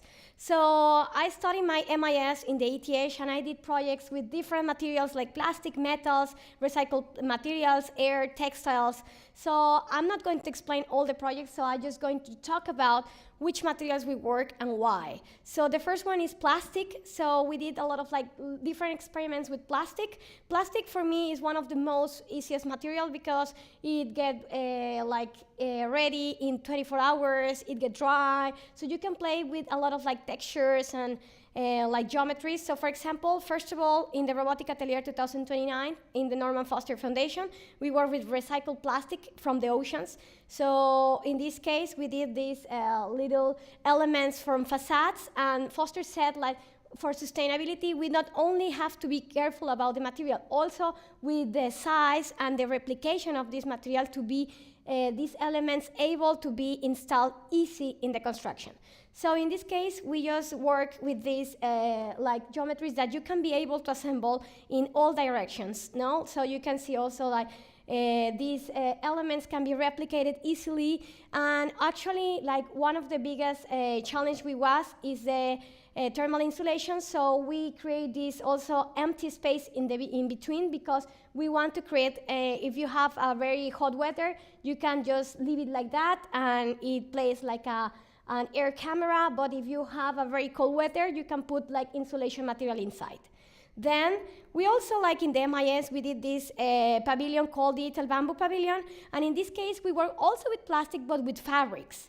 So this pavilion, it was built with 3 construction systems, like the bamboo, then the nodes, and then the fabric. I was in the fabric team. So also you can see and realize like 3D printing plays not only like aesthetic I don't know, like an aesthetic role. It's also working as an structural, no? If you need a more structural part, you can add more levels of printing, and if you only need to draw something in the panel, you only can print a very thin level of 3D printing. So also the other part, it was the nodes. The nodes was a very easy system because we were students and we were not able to get builders in the site, so we just do these connections, and we just use like the nylon, these nylon nodes. And then with 3 zip ties, you already can connect a lot of like bamboo structures. So at the end, this is the final result. And thanks to technology and computational design, we can also be able to like mix natural systems like bamboo, but then with digital fabrication and textiles and other combined construction systems. So this is the view and the perspective you have when you are down of the pavilion, and then you can see the 3 systems working together. So the last goal of this pavilion is just to be able to build with natural materials, and what is the most challenge in terms of structural strength. So the second material that we work is concrete. So we work in collaboration with Dr. Anna Anton, and in this case, we work with concrete calligraphy. We did a lot of like facades for housing, and this is mine, no, the 4th one. And we were just like also trying to understand the concrete, because the concrete is not the same like printing with plastic. Concrete is like a liquid material, so you cannot stop the printing. So in this case, we have to design a continuous line, and then you have to do a continuous 3D printing. And also the aesthetics is totally different. It's more rustic. You can do less detail, less texture, so we can be able to design with the material. So in this case, what we do these facades that they connect in the nose, and then they just replicate it. And after this is a perspective of the facade concrete, and then we select just one of these modules just to build it 1-in-1 scale. So this is the final result, and after this also we can see that we can use the extrusion of the faces also for like, I don't know, like a table, like a bookshelf. So also these kind of facades also connect the interior and the exterior of the building. Earth. Well, first of all, with earth is absolutely totally different. For me, it's one of the most complex materials for 3D printing, because earth is directly connected with the location when you are. So all the composites of the earth change depending on the location you are. In this case, we also take advantages of the machine. So this machine, we use the pressure of the machine just to like knead all the nodes. So this is the first design that we did from a fair in Brazil, but this project was did in 2020. So it was in COVID, so the Brazil festival was canceled. So at the end, we were working with air from Switzerland. That was the worst. Because why? The weather is super extreme, so the earth is not really good for construction. So in this case, what we was finding is this. But this is not like an error. This is something that the material is expressing to you that the quantity of aggregates you are adding are not the correct ones. So what we did, we studied different combinations of materiality, and also depending of the sand, rock, clay, and water percentage that we have in different mixes. At the end, we just select the most optimized mix, and after this, we also think about the second complexity, that is the machine. The machines have a limited working space, so you cannot just work whatever you want. So in this case, we have also to think about if I'm going to just move the working area or the machine. In this case, we just move the machine, and this is on this is one of the able space that I was able to work with the machine, and then I have to move it. So after this project was taken by 2 PhD doctors nowadays, and from the Gramazio Color Research, called Clay Rotunda, and this is the final result that we built in this project. And actually you can see like how these parts are needed. You can see these lines, and this means the robot were moving through the whole wall. Then the final material that I print is mineral foam with Patrick Bedorf. In this case, why? Because in terms of sustainability, we need to rethink about the methodology we are working with, and also the materials we should be more responsible with the environment. So first of all, in this case or this project, I put the lattices that in Mexico are super common because we have a weather that allows us to have a microclimate in between the outside and the inside of the building. But now this is an image that I really like because they are from a social house in Mexico. And then you can see one of the elements that is the concrete block performs that everything, that the support of the bed, the wall, the window, everything. So detailed fabrication now allows us not to just base it in existing materials. Now we can also change the vocation of these elements, and then we can just adapt it depending on the necessities that we need. So first of all, I classify this thesis in 3 groups. First the design, then the material, and after this the fabrication. Talking about the fabrication, I just print in 10 minutes, then I get dry in 48 minutes, and after this I just put it in the oven for 48 hours. So in total, for just doing 1 brick, I just need 5 days almost. So this is how it looks like the material before the firing, and then you can see this is a foam because you can see like the bubbles and everything. And after the firing, the material looks like clay. But one of the biggest advantages is the density. The density of this material is very low, so it's replaced the clay, and it is more sustainable because it's made by recycling fly waste. So this is the methodology or the tools that I use. This is a robotic arm, a material extruder, and the printing bed. And for first time, the extruder, it was not moving. Always the extruder is moving with the robot, and in this case, we moved the printing bed because the material was super low density, so we cannot be able to move it very fast. So I did this geometry matrix just to see, okay, this is the very basic geometries, just to understand which geometry are the most stable and optimized for this materiality. And then I did like a lot of printing. So you can see from the beginning, I print the whole block and then just the perimeter. Then I did this strategy like squares in the infill, and after this, the circles. So first of all, my first objective is how can I get the best quality of printing? So after this, I have to move this matrix, the layer height, the layer width, the robot speed, the foot rate, just to get the best printing quality. Then I found this. What does this mean? So this is a section of the material after printing, and then you can see the first 3 layers are super squeezed, and after this, the other layers are expanded because this is a foam. So we need to start to design the things taking in consideration how the material behaves. So the second objective was the height. How can I get a better height? So if I don't use an infill inside the printing, I cannot get more than 10 centimeters. So after this, I did like 4 strategies just to get more height, and at the end to understand what is the most stable. So after this and at the final, we just compare all the physical properties of between all the 4 geometries, the weight, the volume of material, the time of printing, and then the density. So you can see like the final printing used a lot of materiality and also a lot of printing time, almost 15 minutes. This is not optimized. But then you can see the first 2, they use maybe the quarter of the volume of material, and then they have a more less time of printing. So at the end, the circles were the most stable geometry to print with this materiality. And after this, what are going to be the applications? So when I print in these bricks, I realized 2 things. If I don't flip it, I can do a wall application. But if I flip it, I can do a screen application. So I studied first the wall. So this is the wall, about 2 meters, 1 meter, and I need more than 200 bricks. And if I say before, like, I need 5 days just to get 1 brick. Imagine 200 bricks is a lot, no? But this is a perspective how this wall looks like in an architectural space. The second application is the screen. Then with the screen of almost 2.5 meters and 1 meter, I only need 24 bricks. So this is more optimized, so that's why I select to do this panel, no? And one of the wonderful things is the density of this material is so low, so all the whole panel with the screen, with the concrete, and also like the frame, only weighs 15 kilograms. So this is very lightweight, and then you can also carry it by hand. And this is some perspective. I also recreate the microclimate between the inside and the outside of the building.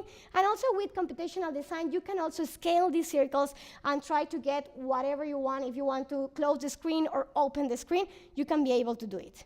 So at the end, we are always like getting all the natural light and ventilation. But I not only do like projects with robots, I also work with my hands, so this is a more human-centered projects. So I work in Ensemble Studio in 2019. We did like the furniture for Domo Canvas, that this is big pavilion made with concrete and earth. And in this case, they want to have like a furniture that will be matched with this kind of aesthetics. So in this case, we use this fabric that is a concrete fabric used by the for roads, and like it was very, very hard. So I knit it by hand, like Hermes bags, you know, like Louis Vuitton. So I really knit it by hand. And after this, we just add some water, and then with your hands, you will be able to create these wrinkles. So after this, I did 2 outputs with digital fabrication. The first one was a CNC milling, and the second one was 3D printing. And I love this image because everybody tells me, you did first the 3D modeling, and after this, you did the furniture. And it's not true. I did it first with my hands, and thanks to technology and 3D scanning, I could be able to get digital fabrication outputs. So I was thinking, what happens if you have like an analog design made by hand, and then you can scan it, and then you can get a digital fabrication output? What happens if you do in the opposite side? So is this possible or not? And that's how I found that in Mexico, Manufactura, that is my practice, no? I moved to Mexico in 2022. Well, the main slogan is innovation based on tradition. Why? Because I don't think and I don't believe like machines should replace humans or should replace our tradition, because our traditions are more ancestral, and also are more, have more impact in our society. So we respond. One of the main goals and problems on construction in Mexico, that the first one, and this is very global, we are very responsible of the 40% of the CO2 footprint. The second one is the fair labor conditions. These are real pictures of the builders in Mexico. Every 75 seconds, an accident occurs in the construction industry, making it the first job with the highest risk and mortality in our country. This means there is a lot of risk building things, no?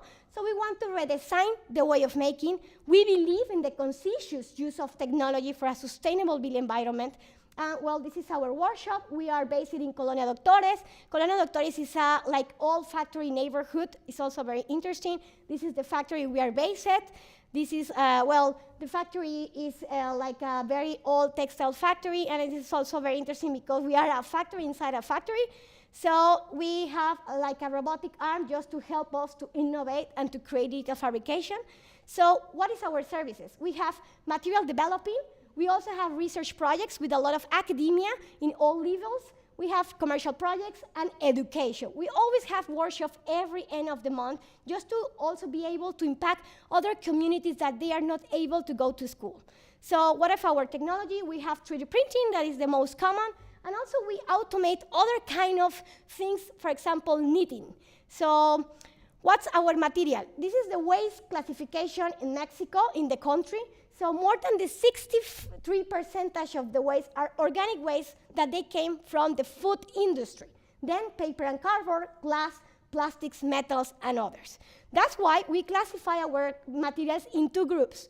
The local materials, which represent the tradition, like clay, air, ceramics, or talavera, and then the circular materials that these ones are made with recycled food waste, like, for example, eggshell, wood, paper, fibers, and others. So how we work? We just first develop the material for 3D printing, then we have a geometrical prototyping, and after this, we create a mass production for depending the application. So our materiality mostly are waste. Nobody wanted, it's garbage. So in this case, we just recover it, we sanitize it, and we convert it in professional projects like bricks, lattices, or even roof, and then these materials can be applied like in different applications in architectural scale. So I'm going to explain like 4 projects that we did in the last 4 years. The first project was the actual project. We did it in collaboration with Montserrat Ayala. In this case, the principal question was, it is possible to build with our waste? The answer is yes. Why egg and not other kind of shells? First of all, because Mexico is the 4th consumer of egg and the 5th producer of eggshell. So we have a lot of volume of eggshell very, very present in our diet. So how we work, we just get the eggshell, we sanitize it, and then we transform it to be able to be 3D printed. We got the eggshell, we just sanitize it, we also convert it in a very little binder. After this, we combine it with other organic binders, and then we got the bioceramic that be able to be 3D printing in our robotic arm and our industrial extruder.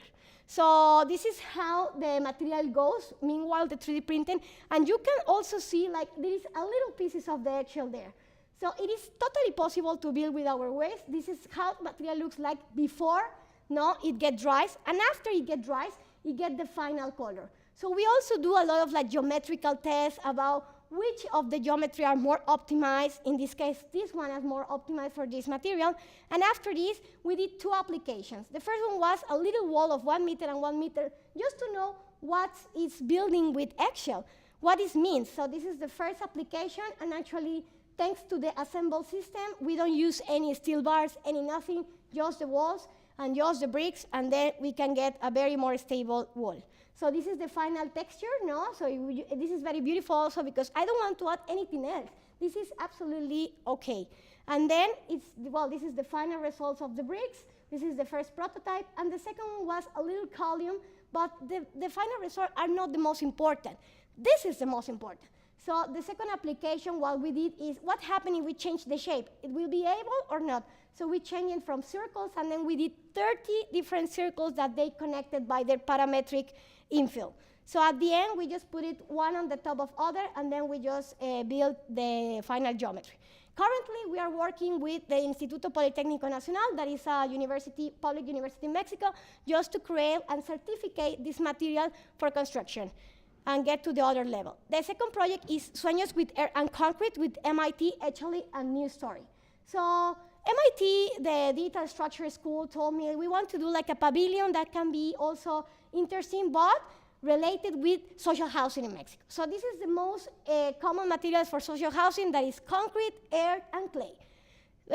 This is the pavilion. So the pavilion was built with 2 walls of compressed air block, and then vigueta and bovedilla, that is a really Spanish system of construction for the roof and very common for social housing in Mexico. So in this case, what happened and what is the change? The vigueta and bovedilla, the vigueta, it was thinner, and then they get thicker, and then it started to be thinner. So all the bovedillas change. So that's why we have 18 bovedillas, totally different, and they adapt through the geometry. And after this, we just mirror the 18 bovedillas. So 3D printing is good for that. When you want to change and want to adapt to different geometries, then it's much better to use 3D printing instead of molds.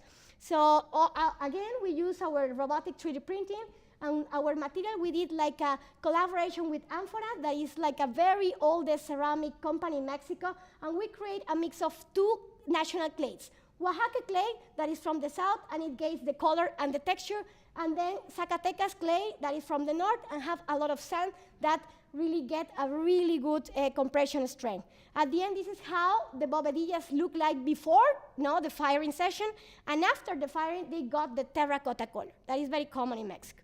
So also you can see how the bovedillas work with the vigueta, They have this like slab here, and then the bovedillas can put there. This is the 18 different bovedillas, and the geometry are the protagonists of this project. So at the end, we just fabricated 220 bovedillas of this, and after this, we just built it by hand in the construction site. It was in the downtown. So this is the final result. It was also part of the PhD from Sandy Kurt from MIT. And then this is the final result. And this festival happens on September. And September is the earthquake month in Mexico City. So it shakes 2 times and didn't happen there. So anything broke there. So this is the final result. Then in 2023, we just collaborate with La Metropolitana. This is like a furniture designers. And they asked me, we have like more than half a ton of waste of sawdust in our factory every day. So we just combine it with the same binder from the eggshell, but instead of using the eggshell, we just use the sawdust. This is the sawdust of salam. Salam is like a sawdust from the south of Mexico, and then we just combine it, again with natural binders, and then it was again possible to build with the waste. This is how the material looks like after the drying session, and then we put it also in the sun. In difference with ceramics, these kind of mortars do not need a firing session. They don't need it. They just get dry, and that's all. So at the end, this is the final result, and we did 3 lattices with them. So the 3 problems that we are taking in consideration is the threat of automation of job replacement. Like the craftsmen in Mexico are disappearing. Why? Because they have a very unfair situation. They are getting older, they have a really low salary, and also they are not women. They are not diversity or equity. So we believe in humanized technology instead that the machines try to automate us. What happens if humans try to humanize machines? So we want to create a collaboration in between the humans and machines. So we did a collaboration with Uriarte Talavera. Uriarte Talavera is based in Puebla. La Talavera is not the same like ceramics. It's kind of part of ceramics, but this is a very different technique, and it's also part of our cultural heritage. It's a protected material because it came from the Spanish conquest. After the Spanish conquest, the Spanish came with this methodology to do ceramics, and then I also interviewed the craftsmen about what are your main problems nowadays with producing Talavera, and they told me 2 things. The first one is the quantity of waste they have, because it's a certificate material, and if the products do not pass the quality control, they cannot sell it. So they have tons and tons of waste like that. And the second problem is the innovation. They do not have any classes because they don't go to any educational institute. They learn generation by generation, voice by voice. So they just design things intuitively. They do not realize if they are designing or not. So what we do is try to see, okay, I cannot be able to introduce 3D printing in the methodology because it's an intangible cultural heritage, but maybe I can help in the design stage. So we just create these 3D printing products, and then we just, by hand, we just remove, like the texture, because after this, we just give to a craftsman this kind of items, and then the craftsman reproduce it very fast by hand with his tools. So he did the molds, and then he just 3D modeled again, but in this case, he's using this kind of clay. This clay is a mixing between black clay and white clay, because the black clay represents the indigenous people, and the white clay represents the Europeans. So it's also part of our, part of the history, and after this, this clay get fired, they get this terracotta color, then this craftsman removed totally by hand all the imperfections, and after this, the glazing. So the glazing is one of the most common techniques in Talavera because it shines and is really represented, and after this, another craftsman will remove all the imperfections again by hand, and then the final stage is the painting. The painting for me is one of the most romantic stages, because in this case, the pencil cannot be like whatever pencil. This pencil is made by donkey hair. So this is very important because this is how the Spanish teach us how to do ceramics. So after a very industrial and a cold and a very perfectionist methodology that is 3D printing, we also collaborate with a very intuitive and very human process that is working by hand. So this is the final piece that we did. We did this column that represents the innovation because it's made by a piece made by 3D printing, and then we just put this big carpet full of all the waste, just to reimagine that we can also use the Talavera waste without we don't need the certification anymore. So this is the final pieces, and also everything are made by hand. The people that told me that humans are not efficient, you don't know to work with humans. You really need to work with craftsmen. So this is also, we exhibit in La Casa Uriarte, that is also a very protected part. And this is one of the most largest, for me, projects, because we took 6 months, because we respect all the stage chefs to do in Talavera, but actually was one of the most wonderful projects, because first of my time, I collaborate with a craftsman. So this year we did like a residency in WASP in Massa Lombarda in Italia, no? Acá con mis amigas. So we did this project called Concrete. So the question is, it is possible that we will be able to rescue construction techniques from our ancestors. The pyramids in Mexico are not just made by adobe, as everybody said. They are adobe inside, but then these adobe are covered by rocks, volcanic rocks, and limestone mortar. So I asked to the archaeologists, what is this? And they told me, this is limestone mortar that is the ancestor of the concrete. So we were actually, when the Spanish came, they are still using it for doing their big mansions or big houses called haciendas. We can see here in this image all the construction section. You can see they are using the rocks, then the limestone mortar, and then a final finish called chucum in Maya. No? So then the second question is, what is the most abundant type of waste in Mexico? As I already said, is the food waste. It's more than the 64% of our waste. So we get the first waste wasted in Mexico is corn.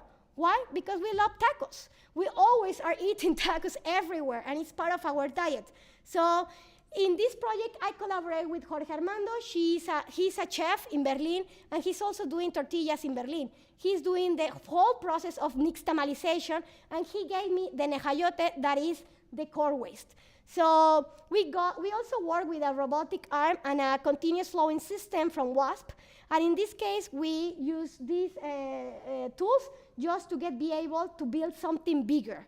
So this is the nejayote, how it looks like. We just like trashing it, or how to say this, I don't know, but we just like pushing it by hand. We just demolish it, and then we combine it again. In this case, we combine it with Yocalce. Yocalce is an Italian product made by limestone and then marble from Carrara. So also this is very interesting and beautiful because we are combining the resources from Italy and the resources from Mexico. So this is the final result. We did 3 walls with different sizes because we want to also be able, if it's possible, to print with these tools different scales. This is a wall of 40 centimeters, this is 60, and this is 80 centimeters. So you can be able to wall all the things to be flexible to whatever space you want to do with this materiality, no? So after this, we use the tortilla waste, the limestone, and in this project, the conclusion is this is a piece of Mexico in Italy. And we always want to create this circular economic system. Sometimes we just get the food, we just eat it in a house, and then we just trash it. We don't want to recover it, and we just want to transform it to construction systems. So at the end, Manufactura is this. It's the conversation we always have with our machine. We connect it directly with the materials because we fabricate it inside. And thanks to digital fabrication, I am able to transform it to other kind of construction outputs. Also, we have the opportunity to have workshops. This is an indigenous guy from Michoacán, Apurepecha. And he told me, as an indigenous, I don't have access to technology. Why? Why always technology are on the cities? So all our tools are made in Mexico, only the extruders are not, It's 3D Potter and WASP, but we are also trying to get like the mix between Mexican manufacturing. Not everything is digital. Also, we have a post-production after the printing process, so most of the things are made by hand. And then during the first quarter of 2024, the construction sector was made by 8 million people, but 96 are men and just 3% are women. So the people watching a girl like leading like a project with manufacturing, for them is a new narrative in terms of equity and opportunity. So teaching, I'm the first professor teaching robotics in Mexico in the architectural school. We also use cobots just to do like little exercises to help the students to understand the communication with machines. We also use like 3D printing, very basic things to do like different geometries, using different and sustainable materialities. Also, in this case, we were always changing the materiality. I work with ceramics and then with 3D printed. I work with beeswax, and then we just also do the comparison between doing it by hand and doing it by robot, which of both technologies are more complex or not. So we also did the same with plastic. First of all, we generate these little bags by plastic, and after this, we just 3D printed just to understand the relationship with the material, no? And we also use 3D scanning, not 3D printing, for also have another kind of geometries that we are not able to do by hand. And also, we just needed these agave fibers, no, to have different outputs and facades. So the most recent project is this one. We did this furniture with Ecological de Monterrey. We used just a very normal Ender 3D printing that is like nothing super cheap. And then you have silicon molds. We fabricated these silicon molds, and after this, we just cast it by concrete to get these beautiful objects that you can be able to replicate it and to do different outputs like geometry, like furniture. So for finishing this talk, this is a diagram that I did in the master's degree. Data fabrication is not a linear process. It's an infinite loop between design, fabrication, but the most important, material. So that's the question. What's going to happen when people are no longer part of the construction? Data fabrication have a lot of advantages, as you already see. New applications, new materials, new optimization, but also have a lot of disadvantages. Replacing a loss of employment, loss of human touch, changing labor relationship, and the most important, it makes visible the inequality in our society. So this is a poll from the New Yorker say, can 3D printing help to solve housing crisis? This is a very different idea.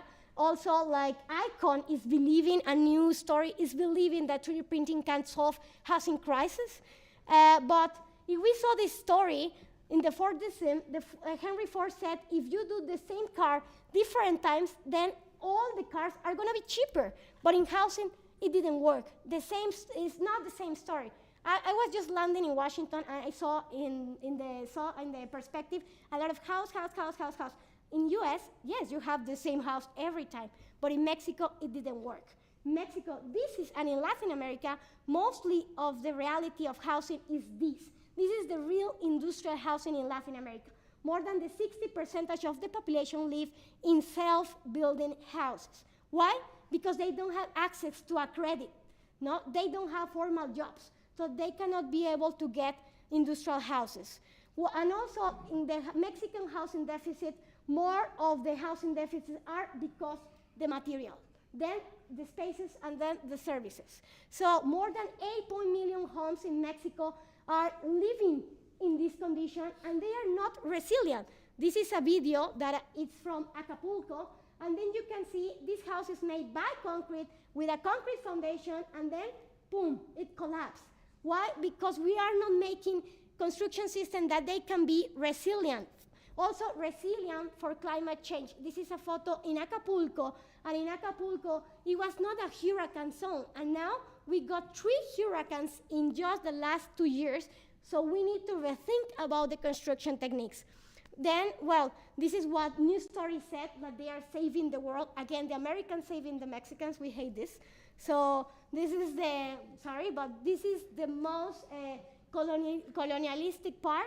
This is the solution that the European and the American world are sending to us. Machines for 3D printing. And this is very racist. They put colored people, the happy family, in the 3D printing house. So they came from this using natural materials, like that, from that. Now they are happy. So this is very racist. This is super violent for our society because 3D printing is not going to solve anything. And this is the solution that they are sending to us. So the current status of housing in Mexico works like this. First, they select the site, they delimitate it, they self-produce with natural materials or local materials, and after this, they did an illegal appropriation, and then they got legal, and then they started to put money on site. So the house started to grow up because depending the family cells. So if your husband, you get married, and then you have a son, then your house started to expand. So we have to be able to start to do construction in housing to be able to expand, to be very easy to assemble and disassemble. So I think this is a little bit like maybe a solution, doing like a self-building but prefabricated system that you can be able to expand. So the European book said that in 2057, 2.7 million jobs are going to be replaced by robots. But in Mexico, more than the 60% of the population lives in a really big poverty. So we have a lot of inequality, and more than the 60% of the population live in self-built houses. So why does labor in Mexico are so cheap? First of all, educational lack. Nobody has education. And the second one, we have a lot of big urgency to generate money. So Mexico is a manufacturing country because more than 6.1 million people are engaged to labor force, but they are working extremely a lot of hours in the worst secure condition. They don't have access to a medical insurance. So this is the reality. So this is pictures now in Mexico. If you can get more, I'm very happy. So this is pictures that I got from internet, and also this is an extruder from a 3D printer. Then you need 2 people to put the extruder. So where is the optimization? So in Mexican companies, more than the 60% make use digital tools, and the 93% are using analog tools. This means there is no innovation in our country. And the construction tech sector represents the 4th largest economic sector. But robotic construction is not purely craft. It's political, cultural, social, and economical. So all the builders in the constructions are classified by the government by trabajadores artesanales. They are craftsmen. So if you want to replace the builders, you're replacing your cultural heritage. But the bad problem is they do not have a good salary. They do not have good crecimiento. They are not growing up. They have not developing. And also, it's not equality here. 90% are men and just a little few women in construction. So I was also part of the CEMEX committee 2 years ago, and they also published their new 3D printing in Mexico, and they were expecting very, very good comments. And this is the reaction of the people. The workers, disemployment, they're going to remove my work. No. The answer of the people is no. The people are afraid. The people don't want technology. So the question is, can the revolution still made by a printer cost more than $25,000? Automation do not distinguish between manufacturing or even economics. They want to lead on a point on horizon that is the obsolescence of the workflow. So what's the role of robots in architecture? The robots need to be able to make decisions automatically beyond the human capacity. And I want to close with this image that this is an artist called Stellar, and he said, there is no more human thing than technology, because technology wants to recreate the human body, and they don't want to replace the human species. They want to evolve.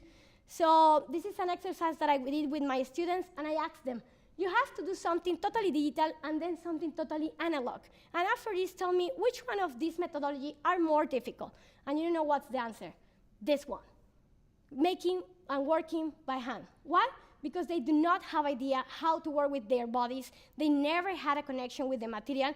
And, well, 3D printing was also difficult because, well, the communication with the machine. So, as Mario Carpo said, technology should not be replaced human contact. There cannot be community without physical proximity. So, as we can see, there is a lot of good advantages, new materiality, new shapes with digital fabrication, but also working with our hands makes us more human, more intuitive, and more conscious about which materials and why we are working with. So it's never clear where the humans start and ends. Thank you so much. 39, eh?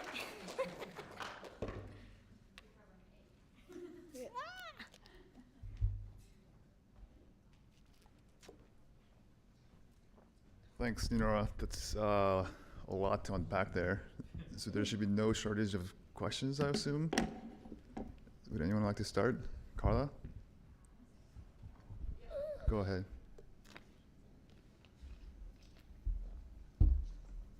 Thank you, Dinora. It has been a fast ride. I was checking on how many slides you have us through, and it was close to 300.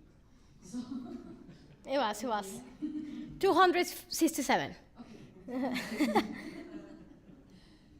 Wow. I know, I think I already told you there is a lot of, your work is strong, and I think the way that you present it also makes us excited to find a final product. Right, it was funny, because, not funny, it was interesting because you show a lot of the process, and then very quickly you went to the product and said that's not important. let's talk about the process, and you go to the product, and then you keep jumping. And then the last question was about what is the role of technology in Of robots. understand that we want to keep our intuition and we want to be able to still leverage our human capabilities. And with the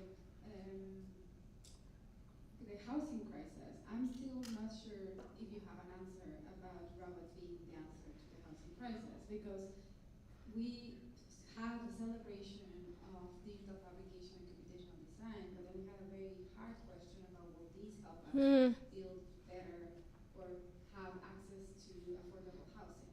I just want to pick your brain and see if you have a sense or an idea. Maybe this is about the material, maybe this is about the method, maybe this is about both.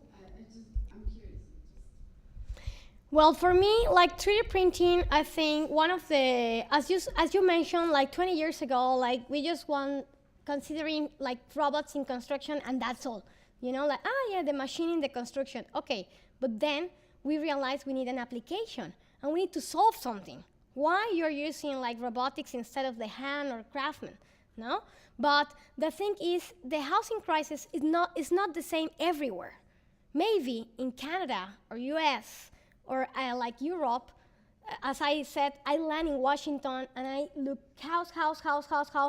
So here, how do you get a house is by a company and then you get a credit or like an hipoteca and then you got a house. You don't build it. But in Mexico or Latin America, and I was talking with the guy from Colombia, and we share these thoughts, no? Because in Latin America, most of the people have informal jobs. They don't even are registered in any data. They don't have any credit. They have cash everywhere, no? So they are just surviving with cash. So of course, they don't get houses by a credit. They get houses because they got, I don't know, 15,000 pesos, and then they say, I'm going to build my new wall. And the next month, I'm going to build the next wall. And this is how the majority of the housing works. There is another 30% that is us, no? The privileged Mexicans that, of course, we call a company, we call an architect, and we build houses. But that's why also architects do not have too much job in Mexico, because there is no money, there is no population, and nobody, like, it's not the majority. So I am not agree about, like, for example, like News Story or these, I don't know, American companies that they say like, oh yeah, we 3D print some houses and then we solve their life from a family. Of course, they got like a place to stay, but sometimes they don't feel comfortable. It's not part of their culture. They don't feel identified with this construction system. And the most important, they are not building community. So you cannot print like the next wall. You cannot print the room for your child. You cannot do it because you don't have access to these machines, and you cannot be able also for the knowledge of 3D printing. That's why for me 3D printing is not matching with housing crisis. But in the other hand, I think it matches with other things. They maybe it's not housing crisis the problem that we need to solve. Maybe it's just about new materials, it's just about new aesthetics or new geometrical freedom or natural disasters. That for me, this is something that I really want to do in the PhD, because natural disasters are, and you know you're the master in this, but they are a different perspective and land, because when a hurricane came or like an earthquake came and then you lost your house, the next day you need a place to stay. Doesn't matter if you like it, if you can pay it or not. And then in housing crisis, it's absolutely different.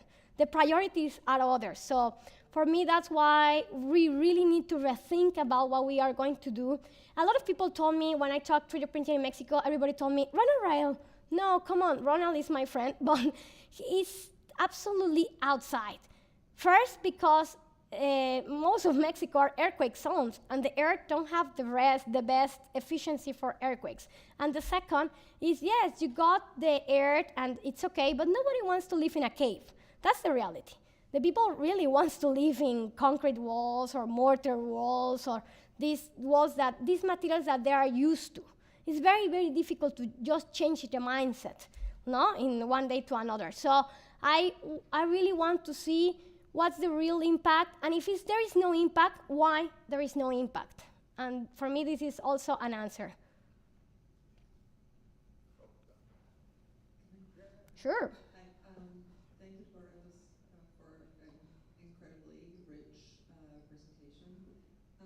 I'm just wondering, in terms of kind of follow up on Carla's question about the kind of a bigger proposal, so sort of a series of experiments and a bigger proposal.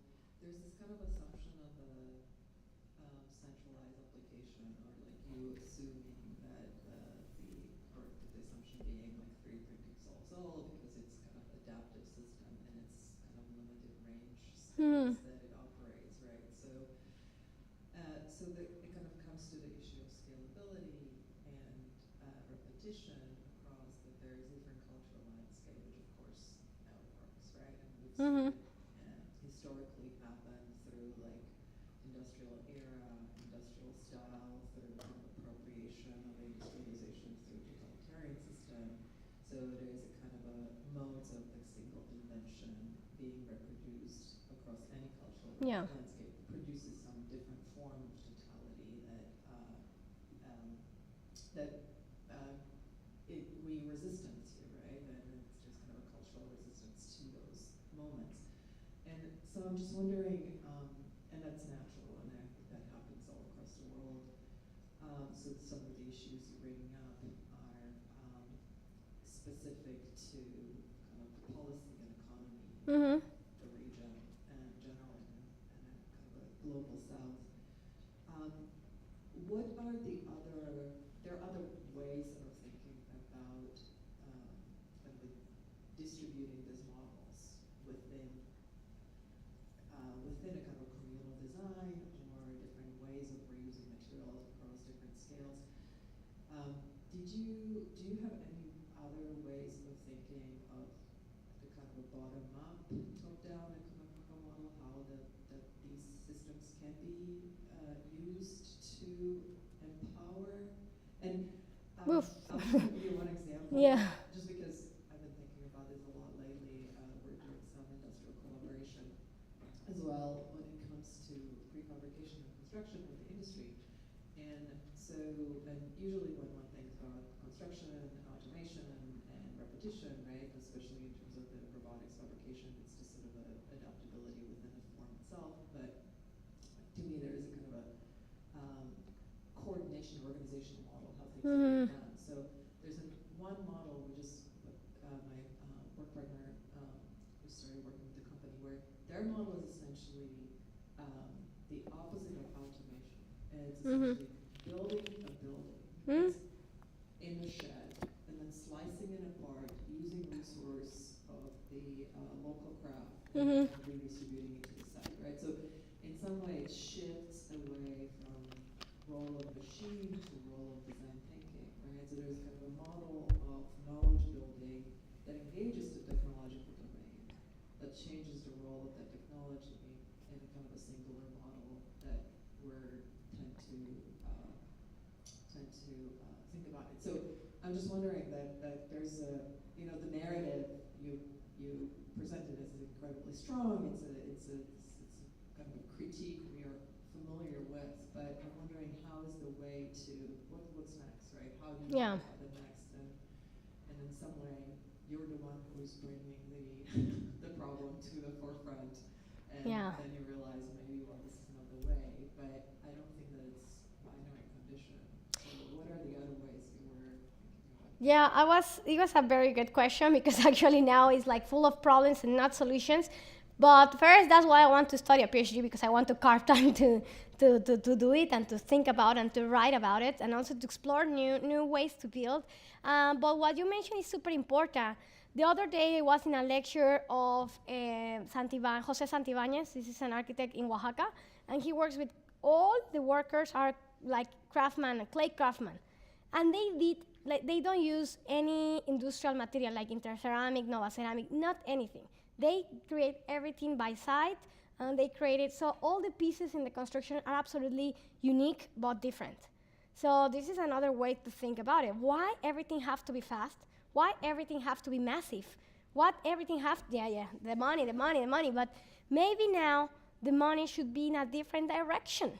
Maybe we have first to support the craftsmen because they are disappearing, and then for supporting them and to impact them, I think we should also create community. And to create community, we have to create tools that there could be really, really accessible for them. Like, for example, the little project that I did with Ecological and Moderator, that is the furniture, for me was the first time I only used this Ender 3D printer that is less than 2,000 pesos. That is nothing. It's less than, I don't know, $100. And for me, it was impressive, the output. The output was a real modular system that maybe in the lower communities, we can use it and we can replay it, like we can impact. Because technology, we cannot stop it. That's something that the digital revolution, we are not gonna stop it. AI, we are not gonna stop it. So we need to understand it and maybe to understand if it's useful or not useful. But yes, like in terms of a model of construction, I also think we should radically change it. Like maybe using the local craft or unique materials that you have there. But the most important part is to understand the context, where you are based. And after this, what the people do in this zone, which materials you have able there, and after this, you can take decisions for innovation. And not just following Instagram or like, trends.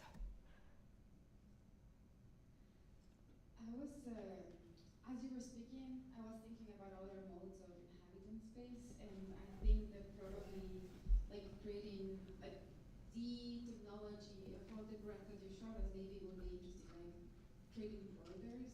And this is a conversation that we're having about developing these climate resilient, engineered reefs that will have a very particular meaning and be solving a particular problem that is not as big as the housing, affordable housing, but it is contributing to an interesting architectural design project. Yes. So, like thinking about not in the scale of a house, but maybe thinking about like these borders or these specific architectural objects that can contribute to a solution. So that's more or less what I was thinking when you were speaking, that the method becomes also important because the geometry, like for example in this case of the oyster reefs, needs to be efficient, but also needs to comply with the materials. Yes. All of these things are so complex and also could create beautiful outputs that do need this ability to not do just square. Yes. Brick. Yes. It could be something else. And talking about resilience, we were like talking a lot about this word, is also try to adapt, where you are and what the people are doing and how the people live there. So maybe you don't need to print the whole house. Maybe you only need to print, I don't know, some special piece, some special wall, some special border, as you mentioned. But at the end, you also need to understand what is happening there. If maybe also, it's maybe not only a house. Maybe you can also create another kind of spaces as we're going to create in Florida. We are going to do like oyster reef, But there, the function is absolutely different. And then you have to be able to understand the biology of an oyster reef, and then the chemistry of the oyster, combine it with the binders, and then you need to understand the design and the architectural design for doing these walls. So at the end, it's a lot of things combined, but depends too much of where you are. And this is something that I sometimes I don't saw it clearly in the digital fabrication world, because I don't know, I saw people like, I'm focusing on air construction, for example, or I don't know, wood, or eggshell. But it's not about this. It's not about just being like mastering earth, because not all the earths in the world works for construction. Not all the eggshell, not all the places have eggshell available for you. Maybe it's more better to start to understand, which ways you have or which materials you have able there, and started to find the better solution there. Because otherwise, all the resources are going to be very expensive. The handcraftsman is going to be super expensive, or you're going to find it. The same as RAM air, we don't have it. Well, we have some, but it's very expensive. So at the end, you will finish it with a concrete thing, And also, the concrete is not the enemy. So this is a very large narrative that we have in data fabrication. Concrete, we want to don't use concrete. No, because concrete sometimes have a very good strength for earthquakes, for example. If I were in Mexico City, I'm never gonna build with earth. I'm gonna die there. So it's also another kind of layers you have to take in consideration when you're selecting materials. And you're selecting also methodologies to build or to work with. There. We have a question, eso. Gracias por tu presentación. Ay, gracias que habla español. Yeah, my question is about the food waste projects that you've done, and I wanted to know, where do you see the most promising applications for construction materials that come from food waste? And are you interested in making food waste construction materials more durable, like, for example, a load-bearing wall? Or are you interested in the biodegradable construction materials and the applications of materials that, like, decompose easily in soil and water? I'm just curious to know what you think the development of the food waste construction material should be. Yeah, I think there is a very big opportunity in food waste, more than plastic waste or other waste, because the organic waste, first of all, nobody uses it. It goes directly to the garbage. There is tons of volumes, in I think all over the world. And then also they are very easy to combine with other binders, like limestone, for example. It's so easy. Like, you just need to transform it in a dust, and that's all. So, and sanitize it, of course. But every single food waste have different chemistry composites. For example, the eggshell is carbonic calcium. So carbonic calcium is almost the same as limestone. So then you can link them. But for example, the wood is like cellulosa. It's absolutely different. It's another world. The drying takes more time. The corn is almidon. I don't know how, starch in English. So starch is not really easy. So depending also the chemistry of each material is how do you decide which material to combine with other binders. And this is how you select the kind of binders. And then the third part is the application. Depending what do you want. If you just want to do, I don't know, like a lattice, a decoration in the wall, and I think this is a very good opportunity, and there is a very big market, for example, in hospitality, for hotels, interior design, and this is the most rich market, so I think we should be there. So in this case, for example, I think there is a very huge opportunity because you don't need to think about or stress about the compression strength, the tension strength, and all of these physical properties. But if you want to do something outside your house, then the problems are bigger. You have to be worried about humidity. You have to be worried about also the life, all los hongos, fungi, and things. But maybe you want to do, I don't know, a garden, and then you want to grow up some plants. Then this is perfect. Starch are perfect for this, for example. So right now I'm working with coffee, with a coffee shop next in the same factory that I have my workshop. And right now we are doing like a green wall for outside.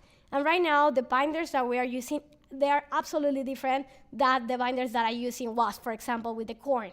So depending what is the use of these, which chemical composition you have, or also maybe what do you want with this material. If you are able, or if you are agree that this material are going to decompose in the next 10 years, and you agree with that, this is perfect. This is super regenerative, architecture. But if you want something super permanent, then you need to use another kind of things. For example, oyster shell, that's super permanent because carbonate calcium, eggshell, so lobster shell, that are chitin with chitin with carbonate calcium. So depending what do you want.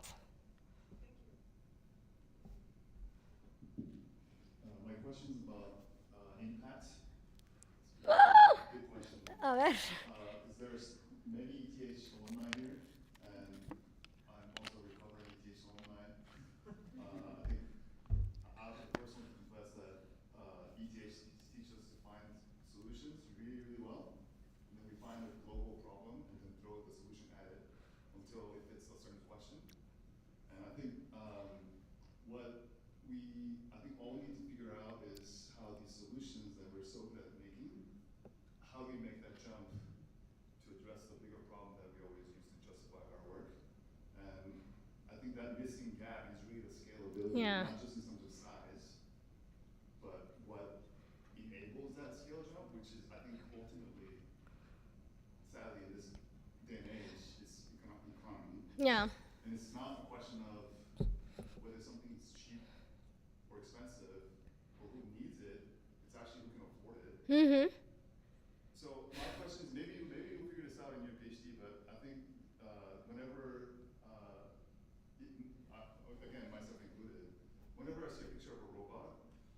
comparing architecture as a discipline to something like force, assembly line, is that those industries tend to hyper-specifically allocate all their resources to Yeah. the process to create one perfect thing. One piece of a car is going to be the same on every single car, whereas no two buildings will ever be the same. Mm-hmm. Which is kind of why small pieces of architecture is always standardized, like this railing, Yeah. CMU block. Mm-hmm. There's a reason why it's universally used. So I guess my kind of question or thought for you is, like, I think we understand the solution and the problem, but then like in between is kind of still clear to me. Blur. So like, what is your thought as you start your PhD, which is going to be a pretty, I think, rewarding journey. Yeah. What is your kind of outlook on that? Because I think you painted like a pretty, a very broad and agnostic kind of view of various problems. But what is like your, outlook as you enter this new? Yeah, that's gonna be tough. No, first of all, it's gonna be tough, Carla. You have a lot of work, but we have a lot of work. But the thing is, I think first of all, yes. Like I was talking with the coordinator, the career coordinator in my university, and he told me now is absolutely crazy and expensive. We need to buy a lot of infrastructure in terms of technology, like robots, 3D printers, blah, blah, blah. And 20 years later, we just need some desk, and that's all. We did our profession. So the profession is evolving. I think everything is evolving. It's not going to stop. But other thing that I believe is we should create like a real cooperation with machines. I don't know if it's cooperation and collaboration, because cooperation happens in the same time and collaboration one after the another. But at the end, we need to really create like a system that we can be able to use machines sometimes, but then use hands other times. Otherwise, we're going to lose our human condition. That is something real. We're going to start to be machines. I think the project from, I don't remember her name, but you. Dina, it's very interesting because you're trying also to merge these layers, try to communicate in some point. Of course, it's the start of something. So I think this is one of the good things. Maybe it's not applied for construction because this is more for teaching and training, but we need to do something similar or maybe something. And other thing that it's real, it's everybody have a cell phone. Everybody. Also in communities, in rural communities, in the most poorest neighborhood, everybody have cell phone. Everybody have social media. Maybe it's there where we can impact a bit. No, maybe it's there, or maybe we can create, I don't know, like construction. I'm sure about process like hologram. I don't think so, but maybe something that we can be able to read and to use, because coding is so hard. Using a robot is so complicated, and nobody have access to this education. We are just 1%, very little percentage of this population. So maybe we need to, I don't know, started to think about something in between. I don't know what's the answer, actually. I don't have idea, but I have all the motivation to look for it. And maybe if the answer is not no, that's also another a very interesting answer, because maybe it's just another methodology to build. That I think this is the more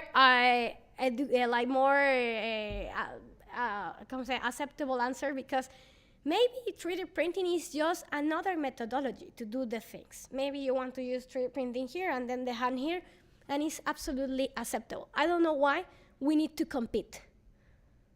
Like, that's something that, why? What's the necessity to compete? Yeah, last question maybe? I'll just add maybe one quick thought, because, Judy's question about scalability, I was sort of fascinated by the slide where you had basically kind of like the social media responses to, Yeah. jobs. These are also people who learn how to use cell phones, right, in a very short period of time. And so I think like there's a kind of part of this problem that's about how can you empower them, what kinds of tools you can deploy. Obviously, we're talking about, programming syntax for robots has a certain term, but then maybe it's the ender, maybe it's something. And as long as we're able to show them like what, how they can be empowered by something, then they'll adopt it, right? Well, I think. And then, the Exactly. I think the people started to be angry and frustrated because they are absolutely all of these are bad comments. The only good comment maybe is this one, like furniture and public space. That's the only one. The others are just hate, hate, hate, no? And they are frustrated because they don't know how to do it. And that's the problem. So, and also in the video, they do not help because they are not showing humans in the video. I told them, show humans, guys. If you just show the machine and the protagonist is the machine, it's a very big mistake because then they feel threat. So we need to create, as you mentioned, less empower of these people and also understand that these people, most of them, get educated in universities. And universities play a very important role for this. If in the architectural schools in Mexico or Latin America, they do not start to innovate their programs, also to exchange, maybe with Europeans, Americans, or Asiatics, it could be amazing. Because they can understand, okay, there are more people using it, maybe I can learn it. And I think this is happening in AI, more than in digital fabrication. But it's also because the machines are so expensive. Here there is a comment that they say, 30 millions to build this. So the people are saying, I don't have 30 millions. And if I have it, maybe I'm gonna buy a house, not a machine. So that's the problem with this. We are absolutely disconnected with humanity. And that's, I think, we should do. We have to connect more with humans, do things human-centered, not machine-centered, and not capitalism-centered. And all these companies, and I really love WASP people and 3D Prote and Cobot, and they are my friends, but at the end, they are not thinking about it. They are thinking to sell more and more. And the formula for selling machines is the same like Henry Ford. That's the same. But the formula to building houses are not the same like Henry Ford. And that's the disconnection that we are having now. I think in Mexico we tried tons of years. There is an institute called Infonavit, that is the Institute of Housing in Mexico. They are like since the 19th and the 70s working to doing modular houses, now 3D printing houses, now they are trying to look at an answer, but they already got that the answer are not the houses, are the economical problem. It's an economical and a political problem. So it's out of our hands too. So why we want to solve the world? That's also the thing, no? Like maybe we should use 3D printing just to get, I don't know, freedom in terms of geometry, freedom in terms of materiality, maybe circularity. I think this is working perfectly. Like now it's a reality. But like changing the house and change the condition of humans, and that's why the people feel threat. They are absolutely disconnected, but as you said, they are using social media. This means they have Wi-Fi and they have technology. So maybe we should do something here in this scale to try to get them. Well, this is my answer, I think. So. I don't know if someone else, and if it's not, thank you so much for everybody.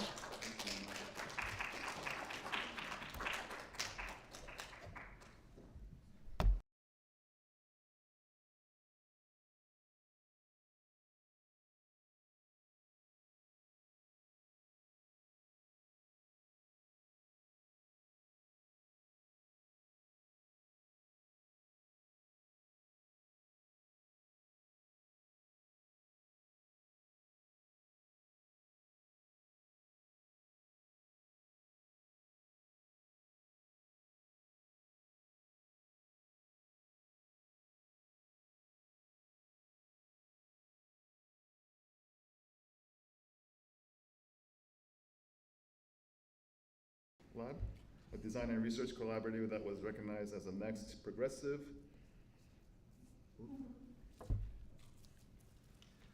progressive design practice by Architect Magazine in 2018. Donna's design work is driven by a holistic vision of the built environment, centered on the relationship between ecology and technology, and the capacity of architecture to foster ecological vibrancy. Her work seeks attunement with natural processes in pursuit of an aesthetic of ecological intimacy.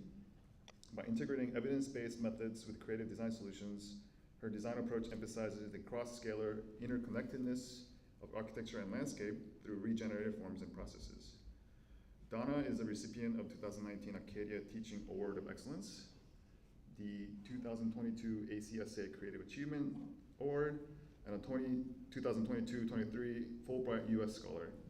Additionally, she is a member of the editorial board of the International Journal of Architectural Computing. So Donna, take it away.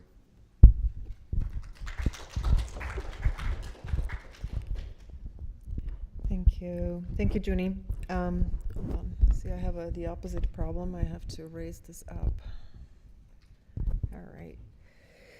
Well, thanks so much for having me and being part of the Playing Model Symposium. I've titled this presentation Image Deep, Design Frameworks for Ecological Vibrancy. And I will introduce a series of computational design methods that mark shift from procedural kind of simulation processes and behaviors towards thinking through these processes as kind of an image-based generation, and it's reading and that reads as performative interpretation augmented through AI, with a primary focus of machine learning or generative AI. So in this context, the use of the generative AI is directed more towards control rather than hallucination, connecting physical material research to spatial models and large-scale natural processes. In context of these regenerative material thinking, that is investigated more through empirical knowledge, kind of a human-based tactile knowledge. Knowledge is a form of attunement. And here the attunement is drawing on Timothy Morton's concept of the form of knowledge that he articulated in his writing on dark ecology. There we go. First, I'd like to introduce the context of research and collaborative practice. Concurrently with my academic position at Carnegie Mellon, I direct and research Epiphyte Lab, as Junie mentioned, which is the studio's work is focused on design of built environments through the lens of thermodynamic behaviors, framing architecture as an extension of its ecosystem.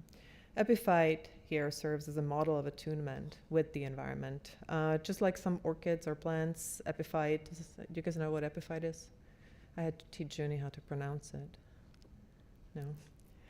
Who knows what epiphyte is? 3.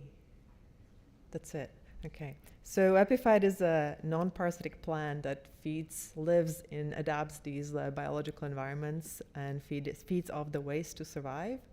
So it kind of allows for this model of inscription as a kind of a systemic model that suggests formal material organization, behavioral, performative constraints, and kind of its own expression. Some of the orchids or air plants are epiphytes. So it suggests this model of what I call ecological intimacy, which is a concept related to Bennett's writing on vibrancy in Political Ecology of Things. So operating between practice and academia, there is kind of a structured yet slightly ambivalent allegiance of a project within a set of kind of these categories that you see on a screen that want to engage larger context through formal behavior, data, metrics, and the use of code, but vary in scale, type, and materiality.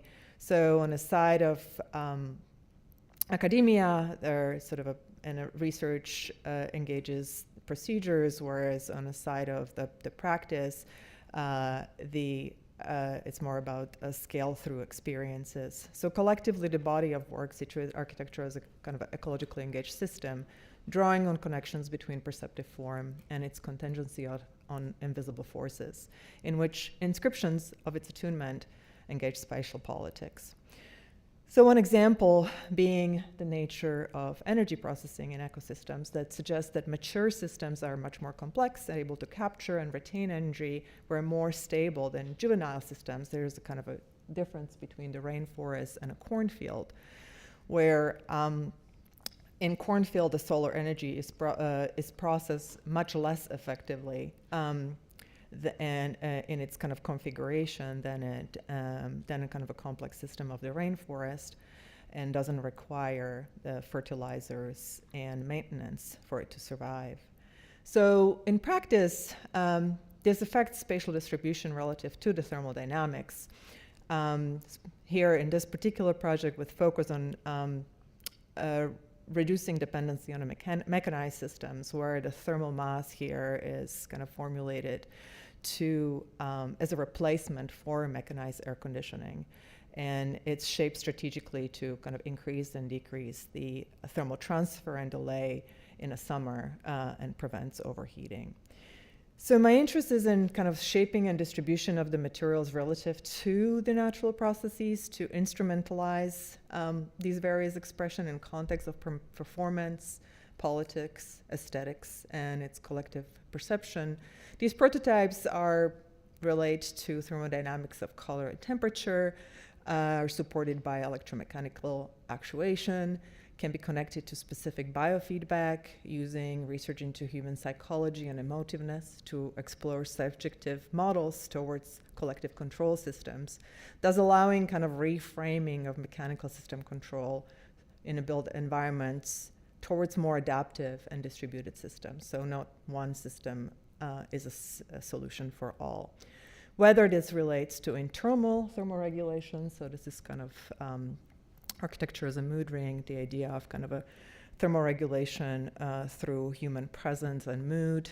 So right now, I'm like completely freezing in this room, just like everybody else. So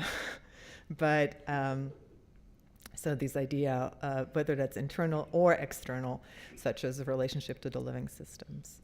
So what are kind of the methods of inquiry is foundational in positioning the role of technology as a kind of distributed and engaged systems, where material identities allows us to cross over to new forms of materialism.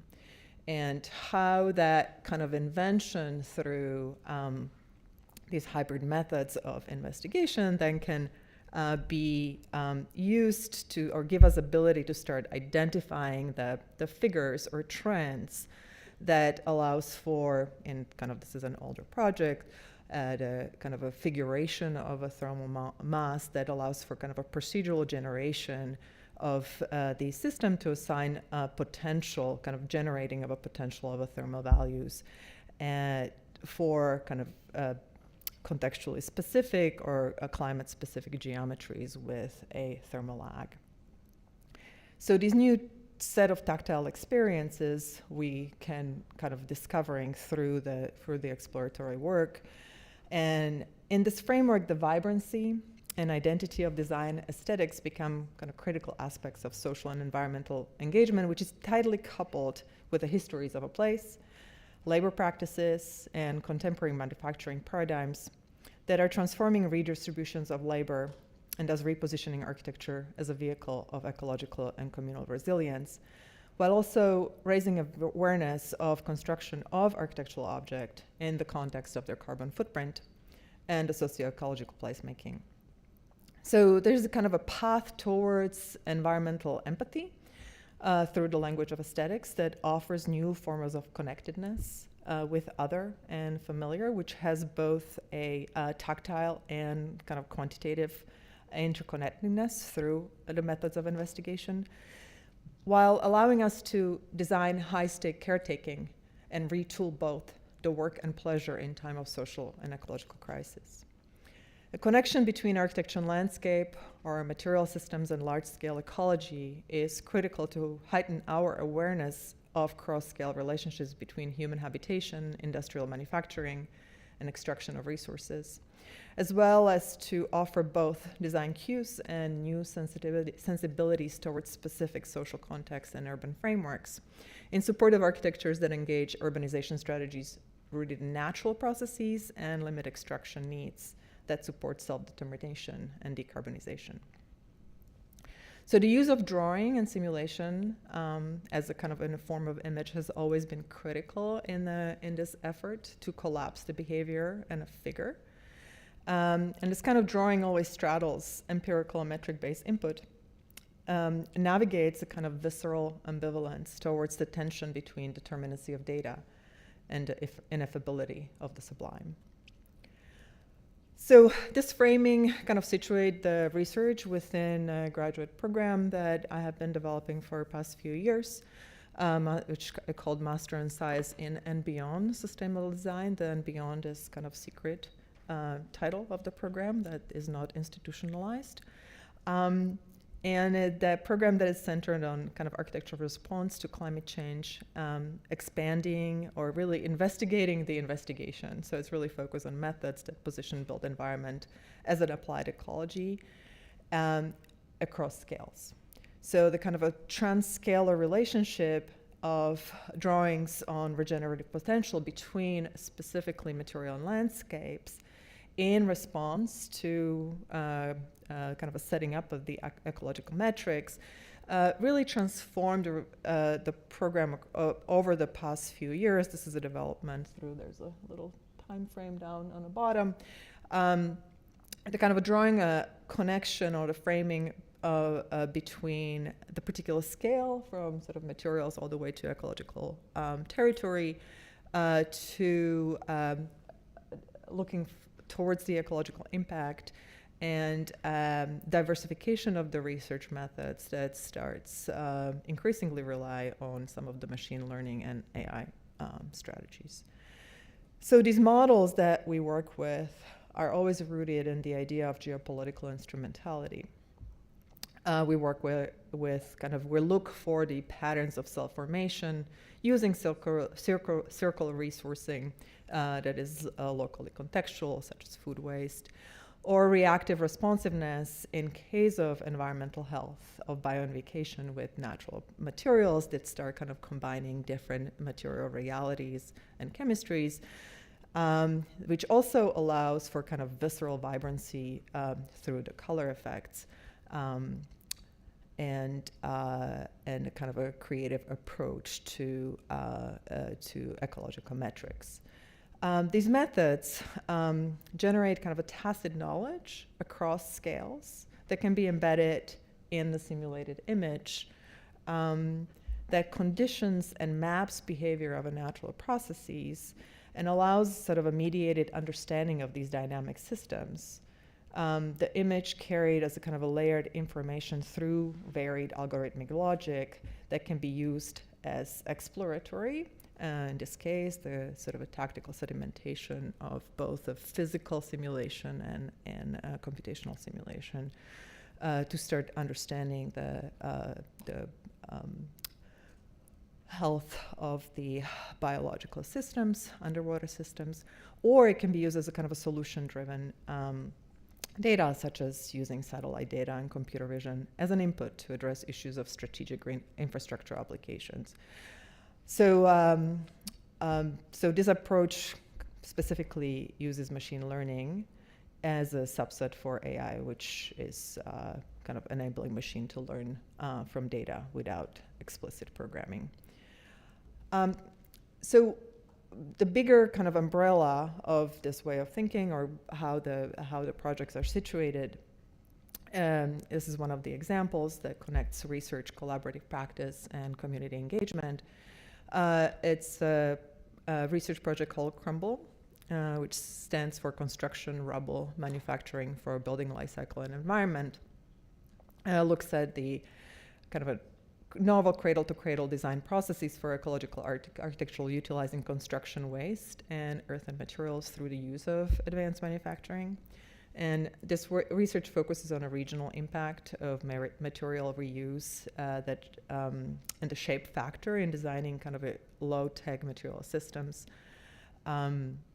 with a specific performative qualities, but it also engages factors of environmental justice and collaborative co-authoring with the community organizations to create engagement pathways within a community that are affected by environmental pollution, in promoting more sustainable development practices, focus on self-determination through creativity. So there's kind of a collaborative design process that engages both the teaching of the design thinking and teaching of the technologies. So this is kind of one example of structural entanglement of a technological innovation and community empowerment that allows us to sort of rethink the role of technological determinism and its impact on our culture and technological elitism that allows for, that it's kind of brought forward by our institutions. So asking these questions and exploring early design solutions, it's both a form of a kind of creative investigation, but also a thinking through the sort of, or experimenting with these technologies. This is one of the pathway through the Rocking Cradle projects that is the urban furniture project that was interested in increase of biomass growth. That we, a few years back, we started looking at the style transfer as a way of ecological feature transfer. So Rocking Cradle, we had kind of carried forward some of the technologies for mapping of water and hydrological and geological processes in a figuration into the articulated surface that used sand printing and kind of adapted sand printing as a technology to engage with the landscape. So the kind of idea of the landscape waste adaptation into these carrying objects that create visual intuition for the ways in which the landscape behaves. And so these sand-printed vessels are integrated into the public tree nursery. They become kind of an ecological infrastructure that are directly informed through these simulations of hydrology and geology, and allow for environmental stewardship through the instigation of the urban play. The project is part of the Pittsburgh Park development, conceived as a community nursery, where we wanted to explore kind of alternative models of community and ecological participation. So we conducted, this is kind of a collaborative process with our partner, who's an environmental justice artist, where the children were essentially creating part of the imprints into the objects themselves. They were learning how to use an image as a way to place on an object to start kind of creating one's mark or gesture that becomes part of their own. The other part was also for us to start looking at the kind of effectiveness of these techniques in terms of the biomass integration, using some of the machine learning models. In this case, the CycleGAN that uses like 2 neural networks as a generator and discriminator to compete and generate new data samples from the training data. So we sort of look at the characteristics of the hydrology that enables the lichen growth. Lichen is a bioremediator as much as it kind of creates the sort of a layer of growth on the object. And the idea here being that there's a kind of a directness to the pattern that allows for the ecological engagement and that conditions the biomass growth and allows us to kind of predict or build not just for a human, but built for a specific ecology. So these studies were done about 3 years ago, and as a kind of augmentation, parallel study or augmentation for these vessels, and this is a kind of a current state. Oops, I'm like one slide behind always. This is a kind of a current state of growth that is more recent. So all these techniques, I'm trying not to go too deeply into each individual project, but really just kind of create an overview of how the processes of investigations that start kind of channeling towards some of the pedagogical approaches that then trickle down to, let's say, undergraduate design thinking, where we can kind of start connecting the generative AI and a kind of augmented design instrumentalization towards the towards the spatial model. One of the issues that happens when you try to connect material research towards the kind of a prototype building is that there's a sort of a limitation to its application, both in terms of design thinking, but also in terms of its impact in a larger scale. So here, where the kind of the magic of the instant image through the fusion models, and in context of just very simple understanding of a kind of a translation of a two-dimensional to three-dimensional drawing becomes really interesting as a kind of a design sketch, right? So the algorithms of depth mapping and understanding image as a kind of a intentional creation of a data that starts producing a spatial connection, whether that's, in this case, is kind of urban systems, allows us for being deliberate or creating kind of a framework of constraints with from the performance to the materiality. So how the image actually produces a physical model. So there's a kind of a circular logic here that focus on translation of physical prototypes with a specific material logic to the architectural and spatial ideation. And the big idea here with the student work is to really curate the AI tools with while requiring a translation of material fidelity between image, materiality, 2D and 3D. So we use many tools that really require just kind of a basic understanding of these processes that are now very common, from sort of input process to understanding the language model through the clip model to kind of a control geometry sets and video generation to understanding of a 2D to 3D models.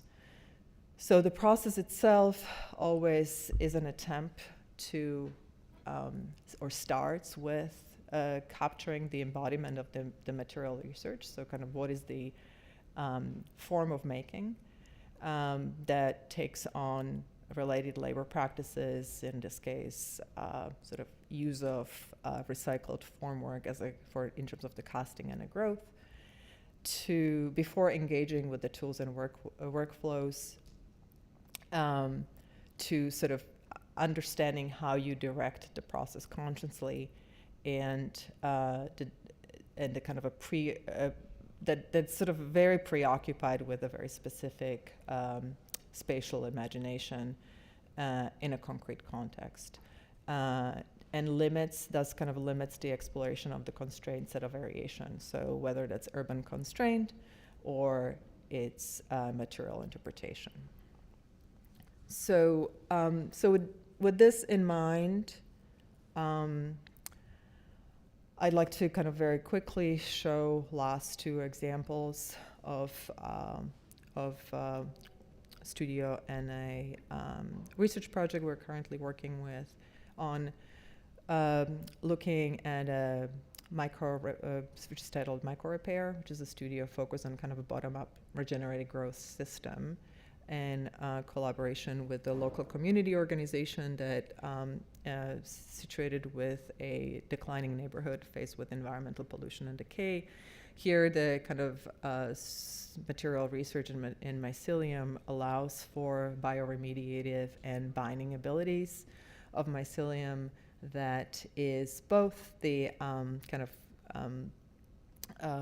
that is looking at the reuse of a current material systems in connections with the kind of a physical prototypes and growth models. So start actually growing the physical materials first to generation of the spatial model through image curation. So this is kind of the final collections of the student work that started with the physical prototype and understanding of a context of a AI augmented design process that starts thinking, well, kind of understanding these labor practices of like, what is what I call a weak structure, meaning what is the kind of a bundle of construction waste that allows for the thinking of a construction material, and in its both structural compressive strength, form of aesthetic, and serves as a kind of a regenerative process where the design thinking allows, or AI kind of augmentation allows for controlled image generation with the set of information where that image becomes easily translatable in its kind of fidelity into the spatial model. So another example, this is kind of an example of a nest-like structure that allows for repurposed framing material and kind of a binding model, as well as using earth casting and grading as a part of a form making. So currently, this is happening in the context of regenerative material research into mycelium-based composites that take on kind of a rubble repurposing in a context of a kind of a gabion wall building as a building material, with very specific calibration and testing on binding and structural capabilities, as well as it combines sort of a layer of performative capabilities of the kind of a form and texture and organization to engage the local ecology. And so what's the sort of a limitation of what the kind of the work in with experimental work with the studio limits the these design processes to kind of a large interpreted model. So what we're starting to do is through directed training, kind of capturing the capacity of these models towards more directed spatial imaginations. And this is perhaps more difficult as it seems, and although these images are like very naive in its actual architectural reality, but it's kind of trying to essentially collapse the performative abilities of the material into the spatial imagination, while kind of through the choreography of the images to build in a kind of constraint of a specific sort of site program labor practice through which would require a kind of another layer of models in more kind of design collaborative space. So to direct this capacity more intentionally towards both generative imagination, but also criteria that are space related and kind of possible to gain the kind of constrained, more directed, investigative way. So it's not that different from what currently is kind of happening with the generative AI. Really, the intention or kind of a curiosity here is to think through this process as a kind of connecting the impact, connecting the kind of creative exploration to the ecological impact, and in a shorter period of time. So to kind of move away from the kind of the forms of hallucinations that are interesting in a different context, but for us to that's not necessarily where we're going with this. So thank you very much.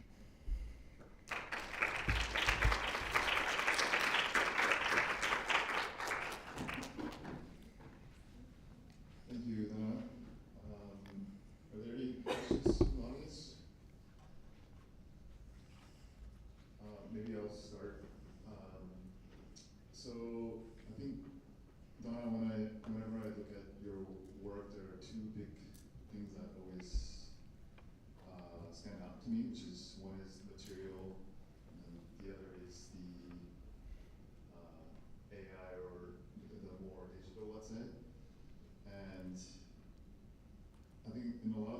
to show there's interesting ways in which you try to combine both.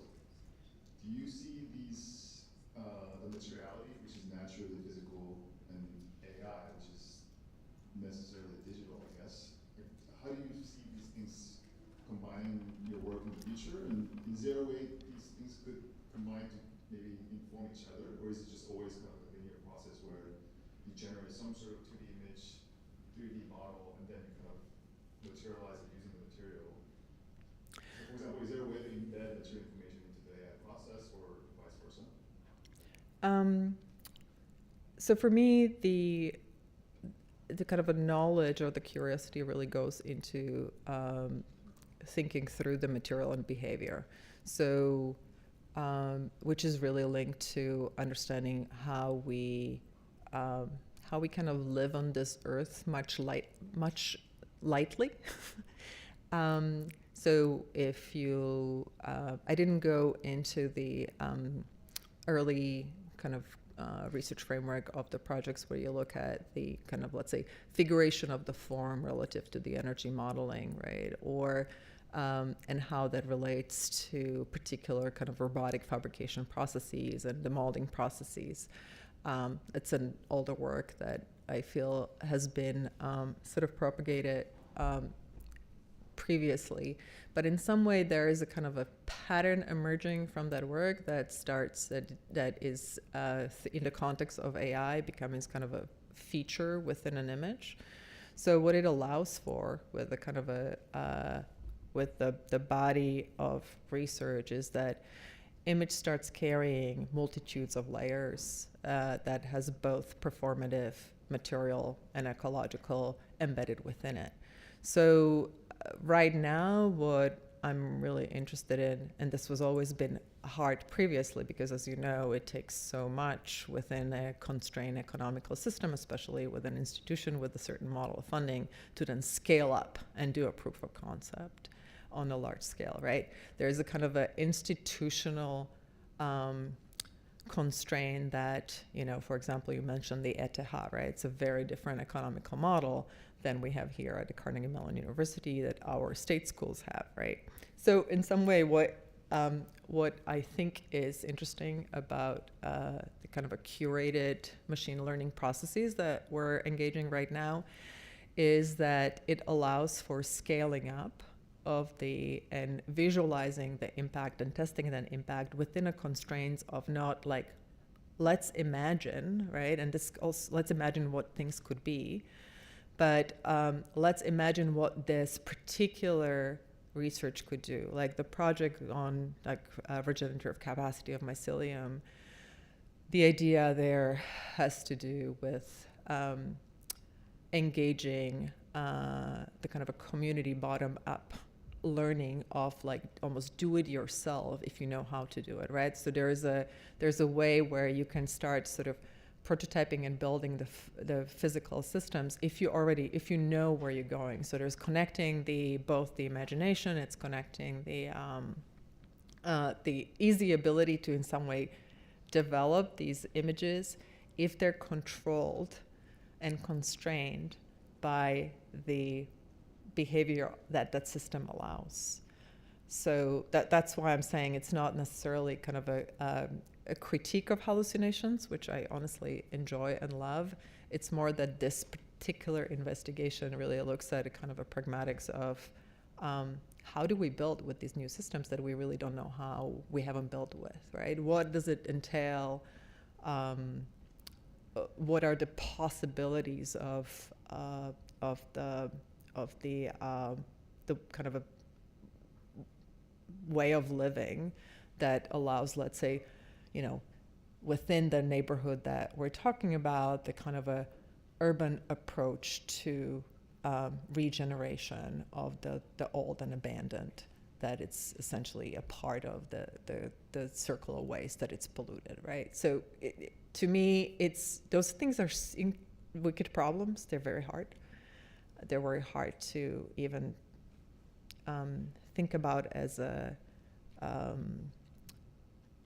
you know, similarly to the kind of the problem of economies that we have on like a, you know, large cultural scale between South and North, there are sort of localized problems here which are equally difficult. So to me, that's the relationship that I think the AI allows us to now visualize more rapidly.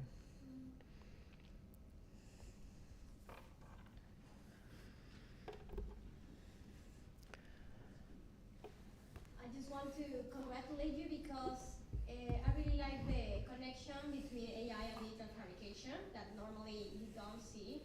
Sometimes you see like isolating the AI and the visualizations, and this visualization looks like super complex, so the people think they are not able to build it. And then when you add this data fabrication connection, then the students started to see possibilities. They are started to build maybe just a little module, but then in the future it's possible, or maybe like you can scale it to and maybe you are not going to cast the entire like module as the AI are showing us, but maybe it's starting to help us to imagine that it's absolutely possible to build with this kind of facades and materials. But I think it's very interesting. Yeah, no, thank you. I mean, honestly, in context of your presentation, it's, we're doing very similar research with a lot of food waste and other kind of waste that some of it I can get into right now, right here. But the issue always becomes the kind of a limitation of the research, the kind of separation of the material research from the application, and even within an industry, right? So to me, and also it comes down to the kind of ethics of data training, where you look at the generative AI as a kind of co-opted systems of information, that some of it is with permission, a lot of it is without permission. So to me, getting to the point where we can train our own data and we can be like very narrow and specific, it might not necessarily produce the kind of particular exuberance of like, I've never seen this before.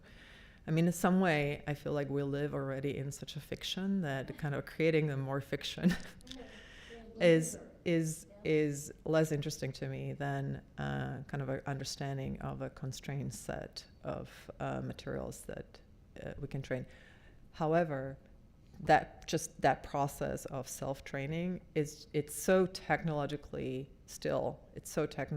intense that even within a architectural studio, it's not so simple to have that accessibility, to sort of understand. Like, less control you have, more exuberance you can build. More control you have, harder it's to be directed. So to me, it's more about, not necessarily about kind of a control of everything, it's more kind of understanding the directed capability of a design where it's become creative and informed.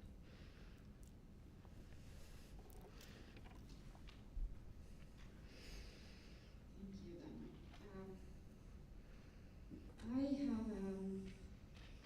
a take on, or when I was listening to your presentation, I started trying to connect this idea of ecology, materiality, material, intelligence, and everything resonates with this idea of resiliency. So there is a theory of complex systems where you have a source, and everything is around the source, and we started consuming the source, and in order to the system to be healthy, there is always a need of chaos. There is always a need to have an event.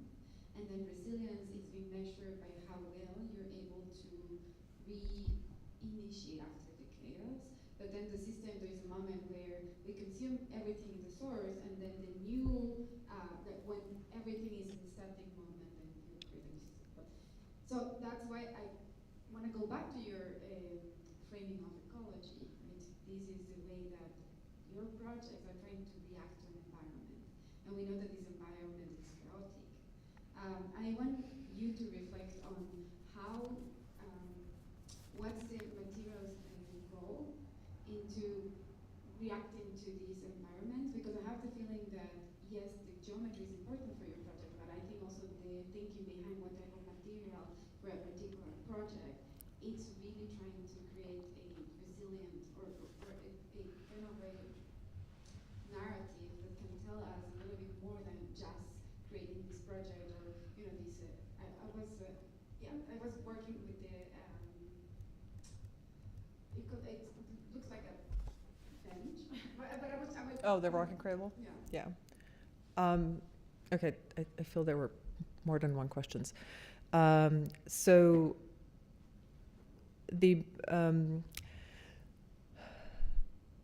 a lot of the reason why, oops, this is the wrong one, this one.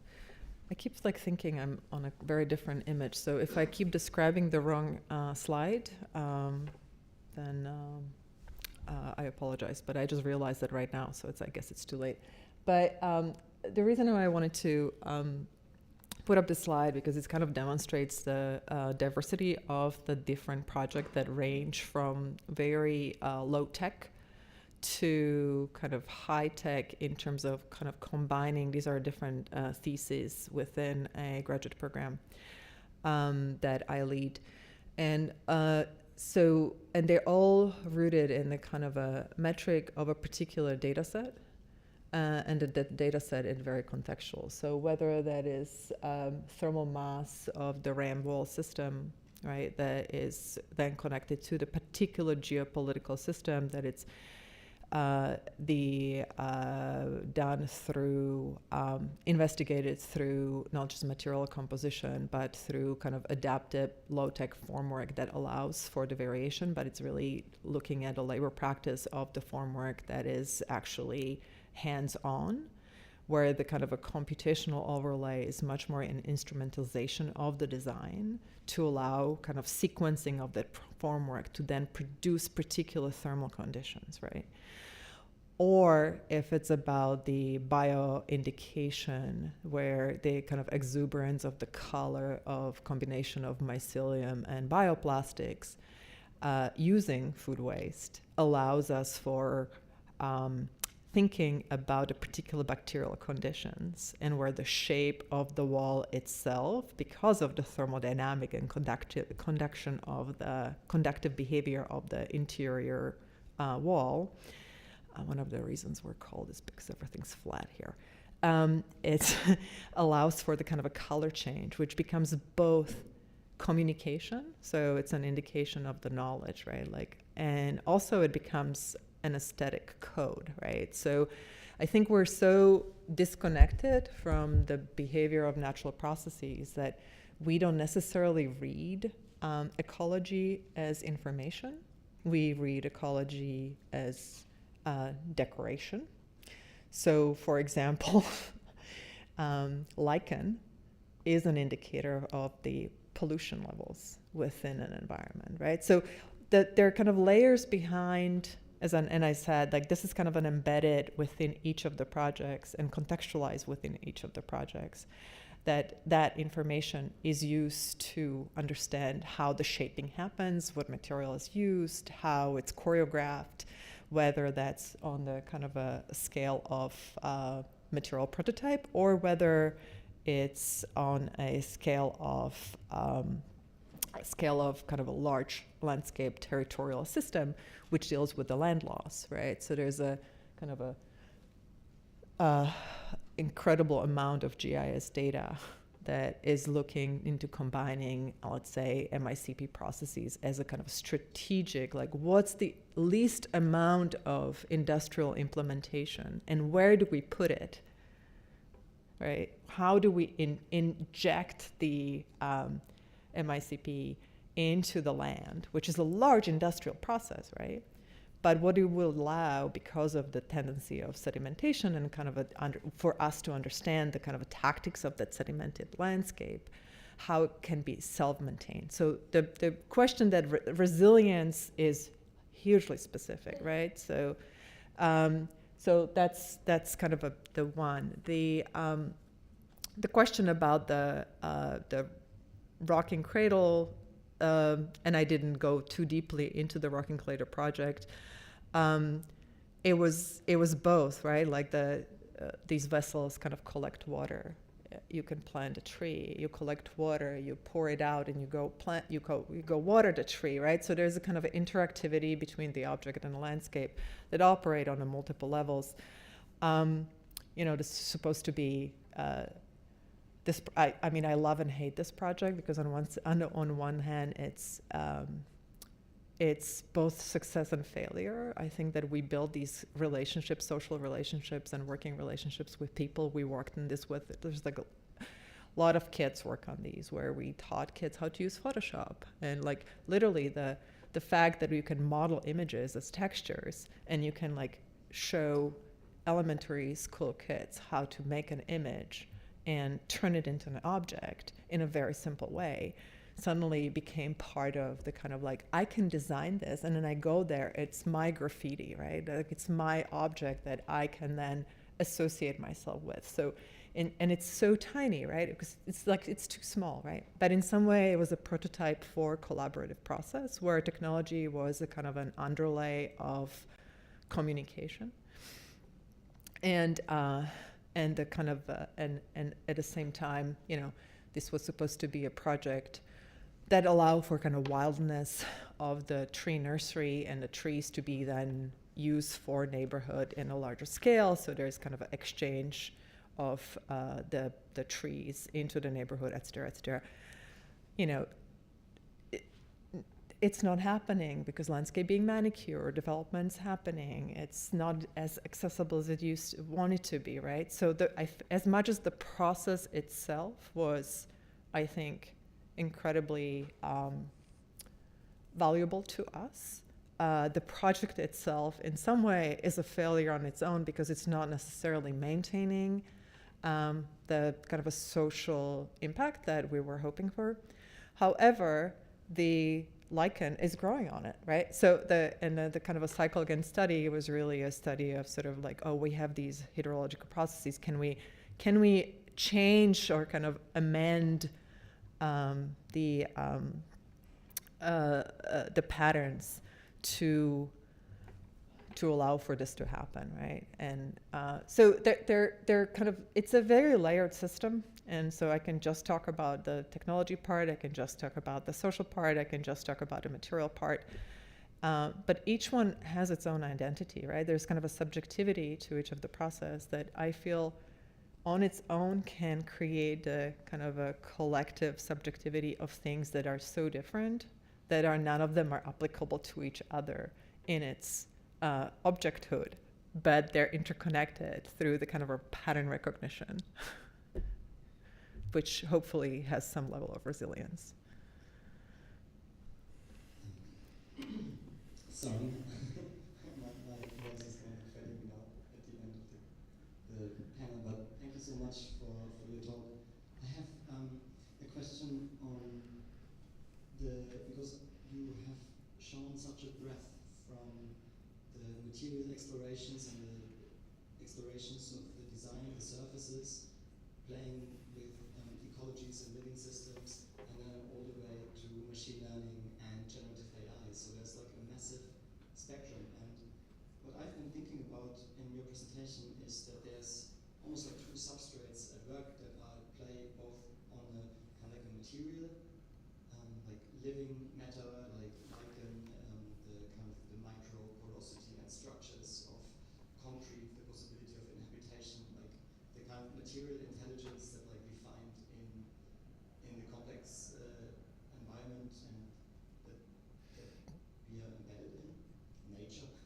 And then on the other hand, we have this kind of other kind of substrate, which is language, kind of like how do we talk about things, like a lot of substrate of like people discussing stuff online, captions on images, how like clip is trained, how all of these generative models are trained. So it's kind of interesting. Like like in the work of the artist Lala McDowell, there is this hope I read at some point that maybe like AI, despite being so language first, kind of like could also help us connect to some extent to this kind of like natural environment, but also it seems like there's like a massive rift apart between like our anthropocentric kind of like way of describing things and clip models that we find when we go into the outdoors. Um, So, yeah, I don't reconciliation? Is there a bridge, or do you think these will be realms apart? Yeah, it's a tricky question. You know, I think that the large language models are new tool that we still have to master and learn. It's also like a new form of poetry that has a very different meaning depending on your discipline and depending on your form of engagement, because in some way everything's an image and nothing means, and anything means nothing, right? It's all open to interpretation. So for us to start kind of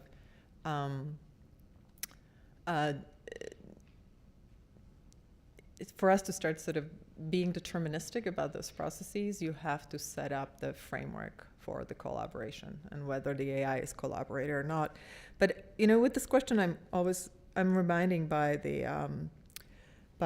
kind of a Stochastic Parrots article. I'm sure that there's a familiarity with this, which is the sort of a article by Emily Bender from like 2021, where there's a kind of critique of the large language models as systems that sort of statistically mimic text, but they don't necessarily produce meaning.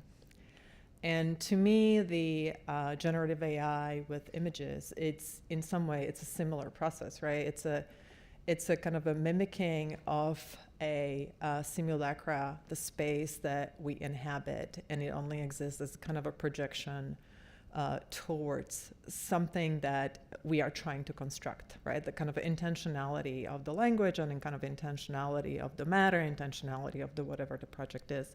So when I start working with the students, especially in a kind of context of a generative AI workflow,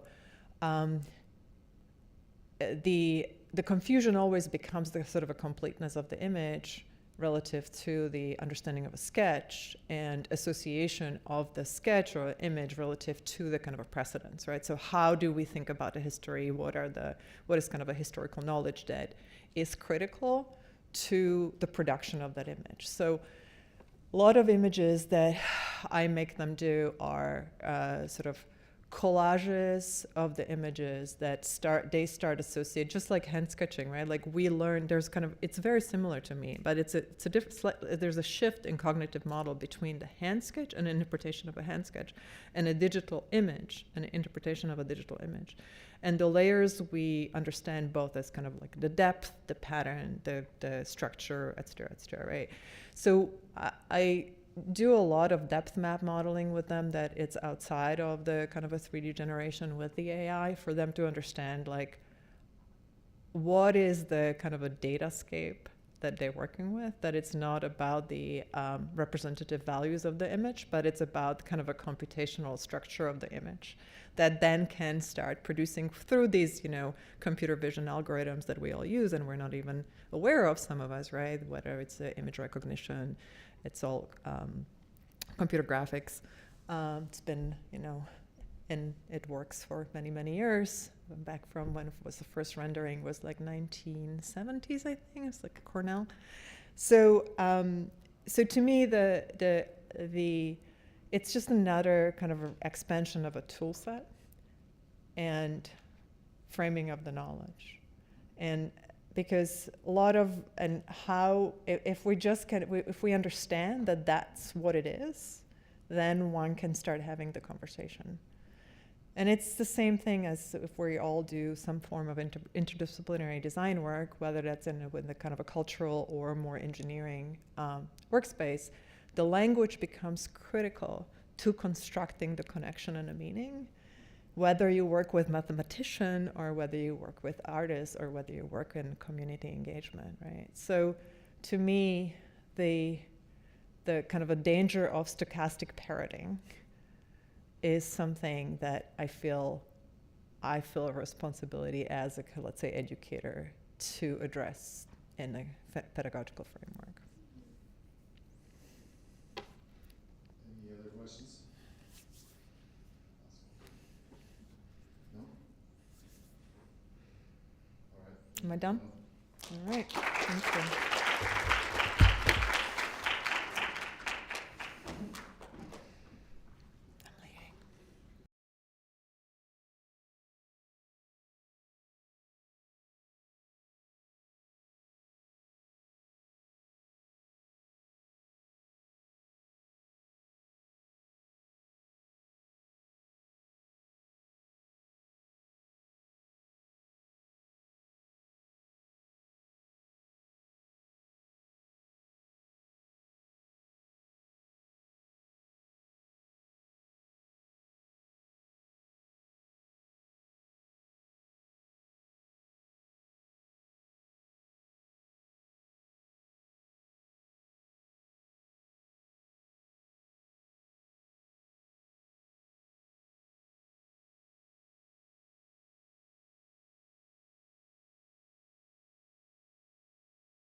All right, shall we get started? So we have our very last, but certainly not the very least speaker here, Andrea Ling. Andrea Shin Ling is an architect, artist, and researcher working at the intersection of design, fabrication, and biology. Her work focuses on how the critical application of biological and computational processes can move society away from exploitative systems of production to regenerative ones. She's currently the lead of Picoplanktonics? Picoplanktonics, Canada's national selection for the 2025 Venice Biennale of Architecture. She is the 2020 Stars Prize winner for her work as the 2019 creative resident at Ginkgo Bioworks, designing the decay of artifacts in order to access material circularity. She graduated from the MIT Media Lab, the Mediated Matter Group, where she was the research assistant on the Agua project. Andrea is an architect with the Ontario Association of Architects and a founding partner at Design Guild, a Toronto-based art and design collective. She is currently an Architecture and Technology Fellow at the Institute of Technology and Architecture at ETH Zurich. So, Andrea, bring us home.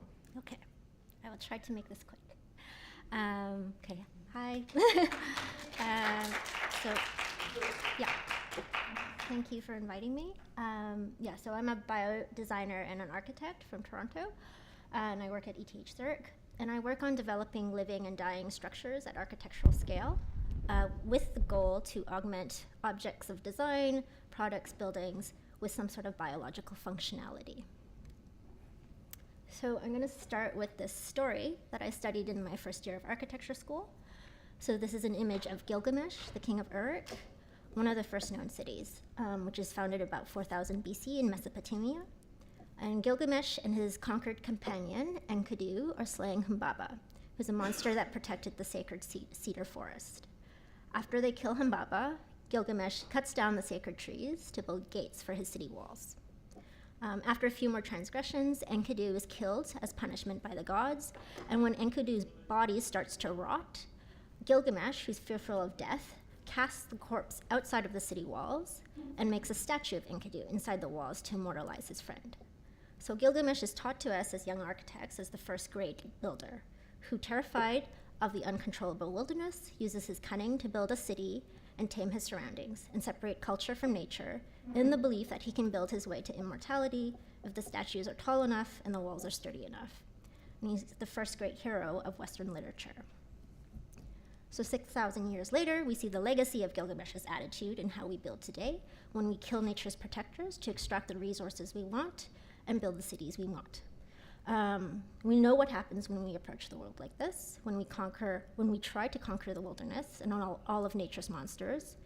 We often end up accidentally deleting the processes of protection, resilience, and regeneration that are paired with these monsters.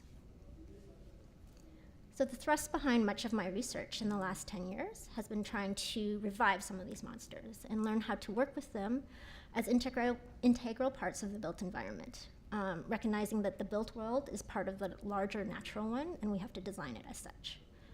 This means to find new and also very old ways of making and breaking things that are regenerative rather than extractive, and learning how to use materials that we can build with that will service the natural environment. And crucially, it means to try to understand the shift in design thinking required to work with these materials and processes that have a certain degree of agency and currently lack the level of industrial predictability that we're used to as architects and engineers. And so the research is focused on understanding and applying the design principles of living systems to create sustainable, intelligent materials for the future. This is partly with the ambition of reducing environmental impact of construction, but is also in a large part to explore the new design methodologies that come from working with natural systems. So what form do these monsters take, and how can we live with them in our built world? And how do you incorporate them? How do we design with them? Because in the end, we need these monsters in order to access certain desired biofunctions. So things like regeneration, which often comes with organic decay. This is an image of a set of Guan rock paintings in Western Australia. They're about 30,000 years old. And there's a starting point for some of my previous work on decay. And so these are very vivid paintings despite their age, and exposure to the elements. And that's because the original pigment, which was scratched into these cave walls, have actually been decomposed and eaten by a symbiotic community of black fungus and red algae, so a lichen, that's colonized the lines of the original drawing. And the paint is rendered then for thousands of years in this self-renewing biological pigment. So it's a model of what our built environment could be if it leveraged biology's power to repair and replicate, creating this longevity out of responsivity and renewal rather than the static robustness that many industrial systems use. So as a precursor, these are pieces from Agahoya 1 in 2017, which I worked on when I was involved as a research assistant at the MIT Media Lab in the group led by Neri Oxman. It's a biomaterial project, and so we had made this 5-meter tall pavilion and a library of artifacts out of 3D printed chitosan, cellulose, and pectin, which are the most abundant biopolymers on the planet, and they're water soluble and biodegradable. So the material system is environmentally responsive and can grade it through our 3D printing process, which is by varying the proportions of the 3 main ingredients, so putting different amounts of different things in different areas. Then you can change the quality of the print, right? So you can get a vast range of mechanical, optical quality from this and control things like color, opacity, strength, and flexibility. Because this is a system that's biocompatible and collapses eventually with the application of water, we also had the idea that we could tune the speed of degradation in water through material composition and toolpath strategy. So like denser paths, more material, more robust material composition will degrade more slowly than looser paths, less material, weaker compositions. But sometimes these denser paths actually also make the material more responsive. You get more deformation. And so you could also tune, you could harness some of this responsivity and use the chemical tunability to design movement using something like humidity as a stimulus. So with kind of this material system that I had been working with at MIT, and the ideas of like harnessing the decay process, I did a residency at Ginkgo Bioworks in Boston. So Ginkgo is a synthetic biology company that engineers organisms or their byproducts for use in cosmetics, drugs, industrial applications. And they also support a designer in residence every year. And so the theme of my year was how to design a world without waste. And my response was that if I know everything I design as an architect will eventually become waste, can I design that waste intentionally, not just as something that will eventually break down, but also as an input for future renewal? And so design by decay, decay by design, it's a series of artifacts that exhibit design decay. And so we use biological entities like enzymes, bacteria, and fungus as agents of material transformation throughout an object's life cycle, not to destroy it, but to reorganize it into different forms that might still be useful or desirable in some way. Could we spatially and temporally guide where and when decay might occur? Perhaps through depositing the enzymes or microbes, certain nutrients or certain inhibitors in different areas at specific times, at specific concentrations. So this study used enzymes, which were removed from the organism, to cause things to fall apart. And so enzymes are the powerhouses of our metabolism. In decay processes, they often break down complex molecules down into digestible parts that can be used as feed or for building blocks for other organisms. And I would say this is the most mechanistic study I did at Ginkgo, where because the enzymes are divorced from the organism that produced it, we could kind of control this a lot more specifically, I guess. So we have different types of enzymes that are applied in very specific concentrations for very specific amounts of times to certain areas in my biocomposites, and they'll actively eat away holes or cut away lines in the material. This was a study I did with green mold, which is a trichoderma variety, and a black mold, Aspergillus niger, to co-colonize some maple carvings that are computationally designed with an expanded surface area so that you have more substrate and interface for the microbes. And we did 4 identical carvings made with a CNC, and then you see some of the tests became quite contaminated and other ones became kind of like green and black paintings. And some of them had to be thrown out because they became so gross. And so what's interesting, though, is I think the white one actually got contaminated with the mycelium. And so the wood block becomes soft and spongy, but the mycelium that replaces it gets stronger and stiffer with time. As the decay work led to this installation that was done in Toronto for the Rhubarb Theatre Festival, trying to take the work that I was doing inside of the wet lab and upscale the processes I was working at. So we inoculated a bunch of fallen trees. So we gathered a bunch of fallen trees from different forests around Toronto, and then inoculated them with different funguses. So trichoderma, white rot, other mycelium, and then we made a bootleg version of a laminar hood inside the theater, and then set up this installation. So the theme was like how to regenerate practice after 2 years of the COVID pandemic, and like what do you leave to decay and what is left to rehabilitate afterwards. And so the work started its process of decay in the theater, where we had built these weird pressurized tents for the pieces. And then they were installed for this theater festival, where 10 different performance artists were asked to use the work as a setting for their own performances. And they were asked to respond to the processes of decay that were kind of surrounding them in the theater, with the context that this was their first return to public theater after the COVID lockdowns. And then after the festival, we had to find a suitable resting spot for the structures, so that they could eventually grow old and die and be recycled as fodder for the new organisms. So we returned the stumps to the same forests that they originally gathered from. And so we're kind of watching nature reclaim them for her own purposes over the next few years. So a shift, okay. So my main research now involves carbon sequestering bacteria, and I'm trying to learn how to integrate them into building facades to make use of the built surface area of a city to capture carbon. So this is Xenococcus PCC 7002. It's a marine cyanobacteria that lives in salt water, and it's capable of something called microbial-induced carbonate precipitation. And so this is its metabolism. So PCC 7002 does this through photosynthesis. It consumes CO2, produces oxygen in return, and as a byproduct, it also produces carbonate minerals, which creates this dual carbon sequestration mechanism. So one through biomass, through photosynthesis and growing, and the other way is through these minerals that are a potentially long-term form of carbon storage. So this phenomenon is seen in nature a lot, in stromatolites, and they're formed in these shallow salty water pools where cyanobacteria gets caught in microbial mats and sand.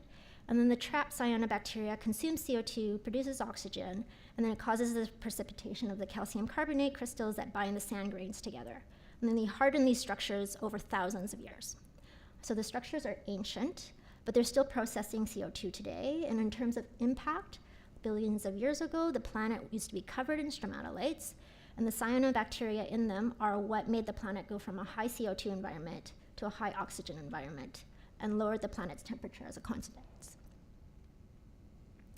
So the first few years of my PhD, I spent them trying to make these small artificial stromatolites with my collaborators in the macromolecular engineering lab. And so this is a lab mostly of material scientists, and they focus on working with hydrogels for cell encapsulation. So we did all of the fabrication through additive manufacturing processes because we're trying to get quantifiable high surface area structures that have the potential for more nutrient, light, and gas diffusion. So the tests range from prints that are made out of pure polymer, where we encapsulate the cyanobacteria in like this hydrogel and it's bathed in a nutrient media, to prints where I start to use sand as a filler as a filler material between the hydrogel and the cells. And so this is what came out of one of the small studies, which is this paper that recently came out in Nature Communications, and it's on the carbon capturing capacity of this system. So this small little pineapple lattice, which is less than 2 centimeters tall, and we call it Josh. We kept it alive for 400 days in the lab, and the amount of precipitate it made was quantified and analyzed. And so what's really cool is that the precipitate is deposited primarily in the hydrogel scaffold. So you can make these little carbonate skeletons that are in the shape of the print, which is kind of, this is not Josh, but yes, this is where you burn off the polymer and you just have the carbonate skeleton left at the end. And what happens is the carbonate skeleton also mechanically reinforces the print, so it makes it stronger and harder. And so you can see with Josh, he's pretty floppy at the beginning, and then as he gets older and more reinforced, he starts to stand up. And then the amount of precipitate that was created was measured via this method called thermal gravimetric analysis over the 400 days. And so my collaborators, Ifan and Dalia, they're able to show that this structure is sequestering about 26 to 33 milligrams of CO2 per gram of printed material. So this seems very small, but it's a comparable value to existing industrial methods of carbon capture, for example, using the chemical mineralization of recycled concrete, which is commonly used right now. And it's actually much higher than most biological means of carbon capture. And it happens with mild conditions under fairly passive, like low-intensive biological means. So the question for me as an architect then is how to do this at scale. Like all the tests we had been doing for 2 years were very interesting, especially the ones using volumetric printing or DLP, but they're so small, like they're all less than 2 centimeters, and they're extremely expensive. So I spent a few years making a larger platform, and my colleagues and I have developed this biofabrication platform where we can 3D print living structures at a larger scale out of granular material with microorganisms embedded into them. So the system is organism agnostic in that we can try different species to gain different biological functionalities within the prints. So these are the growth curves of 3 different bacteria that we tried, and they're mapped against the certain products of their metabolic activity that we are interested in. So for PCC 7002, the photosynthetic biocementation process is always accompanied by a rise in pH, and so that's what we're measuring. For S. pasteurii, which is the common bacteria used to consolidate soil, people measure the amount of a certain enzyme activity that results in the biocementation, and you map it against its growth.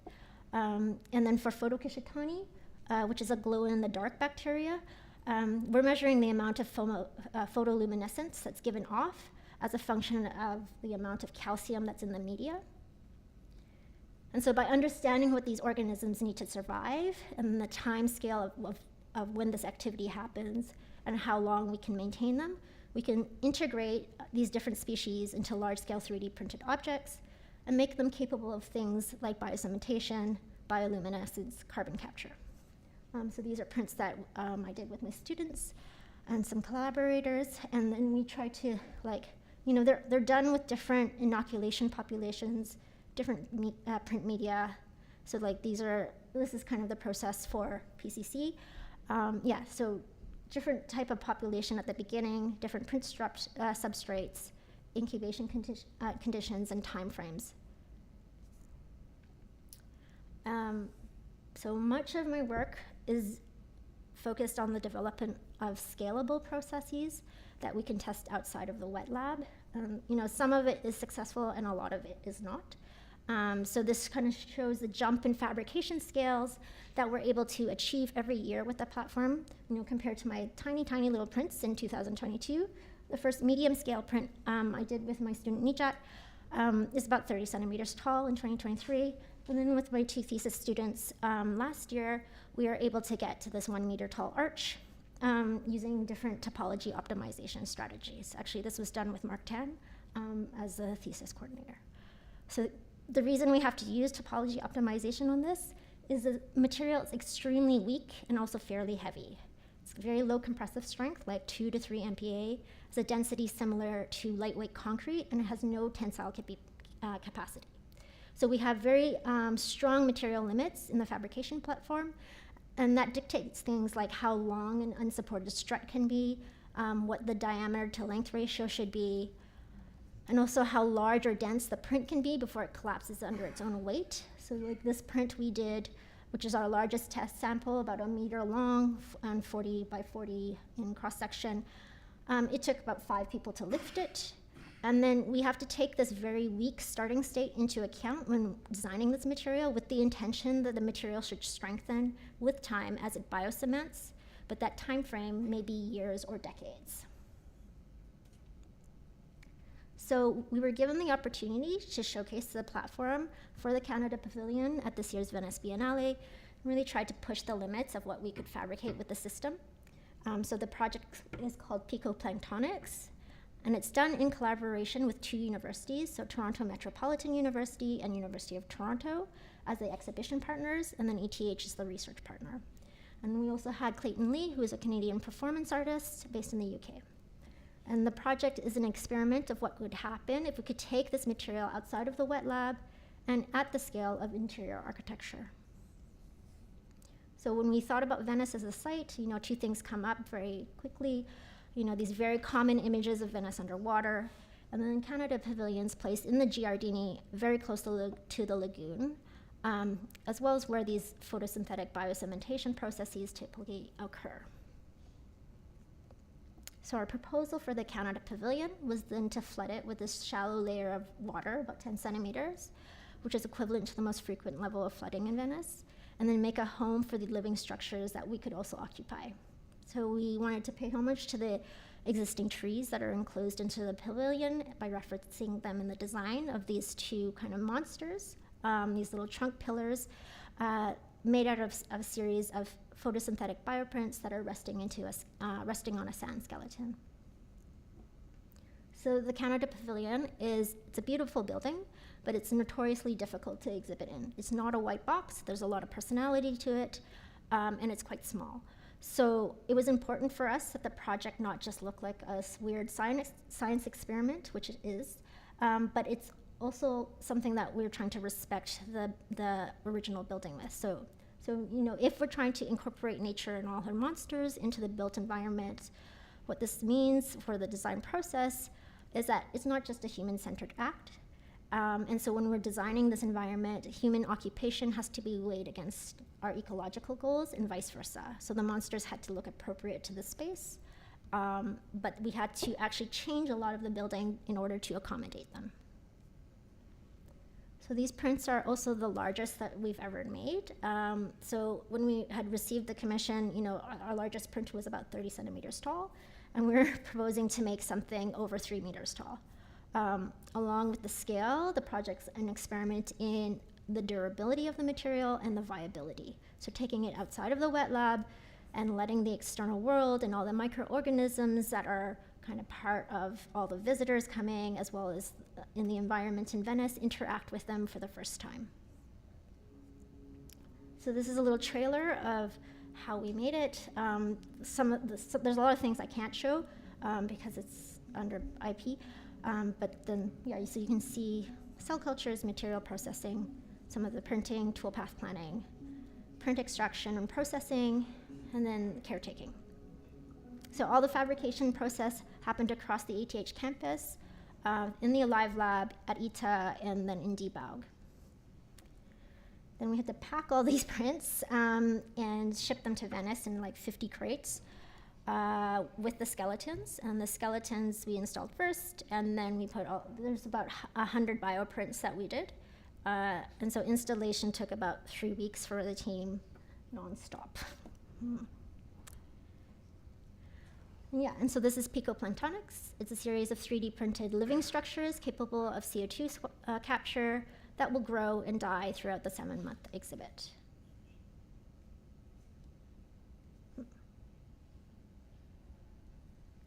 So the entrance of the pavilion has a series of these 9 incubation tanks where the conditions are much more controlled. We can regulate temperature, the amount of light that they get, and the humidity is much more constant.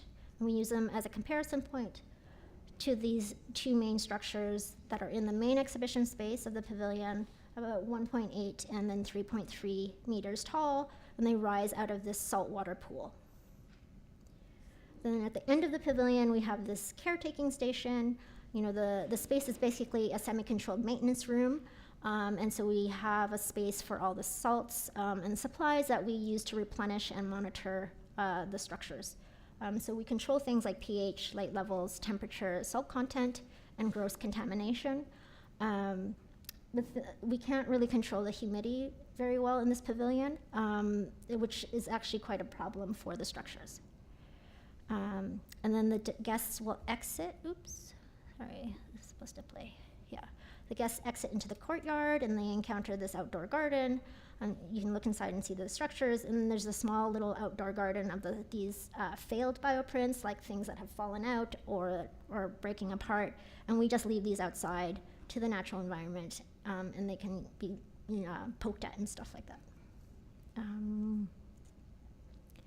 So much of the project is about the amount of care required to keep this exhibit going. The structures have to be watered and monitored, and some parts will grow, others will fall apart, and other parts have to be replaced. And we really wanted to highlight the need for human effort in this endeavor, because it's not just about having a robot make it and monitor it. It's really about us making the time to work on this. And so we're really lucky in the Canada Pavilion because we have this team of docents who are young architects from Canada that get fellowships to come and work as the gallery assistants for a month, as well as do a project on Venice. And then we have a team of Italian tenants to help with this as well. We modified the pavilion to house the structures and kind of provide the warmth and light and humidity that the bacteria typically needs to grow. Also, I think the pavilion is actually quite appropriate for it because of the amount of natural daylight that we get inside the building. And so we have installed this large saltwater pond and a filter system inside the heritage building. We also installed grow lights throughout the space and environmental sensors. But it's really important to note that this is an open pavilion and not a wet lab. So what we're trying to learn from this is, what might work for cyanobacterial growth and what doesn't. Also, the project required the work of many different collaborators from various disciplines, from architecture, art, digital computation, fabrication, material science, and biology. I had 3 main interns plus an army of undergraduate students, as well as my collaborators in Hong Kong, Kuwait, Canada, all working on this. Yeah, and sorry, oops. That was, yeah. So yeah, this is kind of the list of credits of everyone who is involved, from the Canada Council who funded the brunt of the project to all the sponsors, institutions, and team members. So yeah, I started with Gilgamesh in this lecture, and as this kind of symbol of the desire for mastery over the natural world. But I think most of us in the room will agree that this is probably not the best solution, and then perhaps believing in this kind of symbiotic relationship between the built environment and nature is possible if we kind of learn how to work together in this collaborative rather than confrontational approach. Okay, thank you.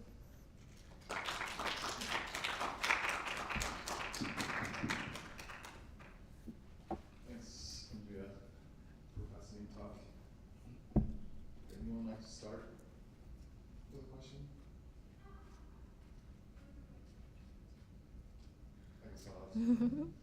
Yeah, I think everyone's tired. Yeah, I think it's for me, a very interesting way to end this symposium, because I don't think you mentioned the word artificial at all. No. But at the same time, I think when I see these pictures of these bacteria doing all these things that's not visible, I don't think it's too dissimilar from actually what artificial intelligence is trying to do. So I guess my question is, I think throughout the symposium we saw different modes of, or methods of artificial intelligence, and I think Adil this morning said, there's a piece that's growing twice as big, twice as fast every single day. We're only merely trying to control a thing to see what comes out of it. But in nature, maybe all the permutations are already available to us. Maybe we're just trying to understand how they got there. How do you see your work evolving in parallel with this rapidly evolving artificial intelligence? And is there a way in which the natural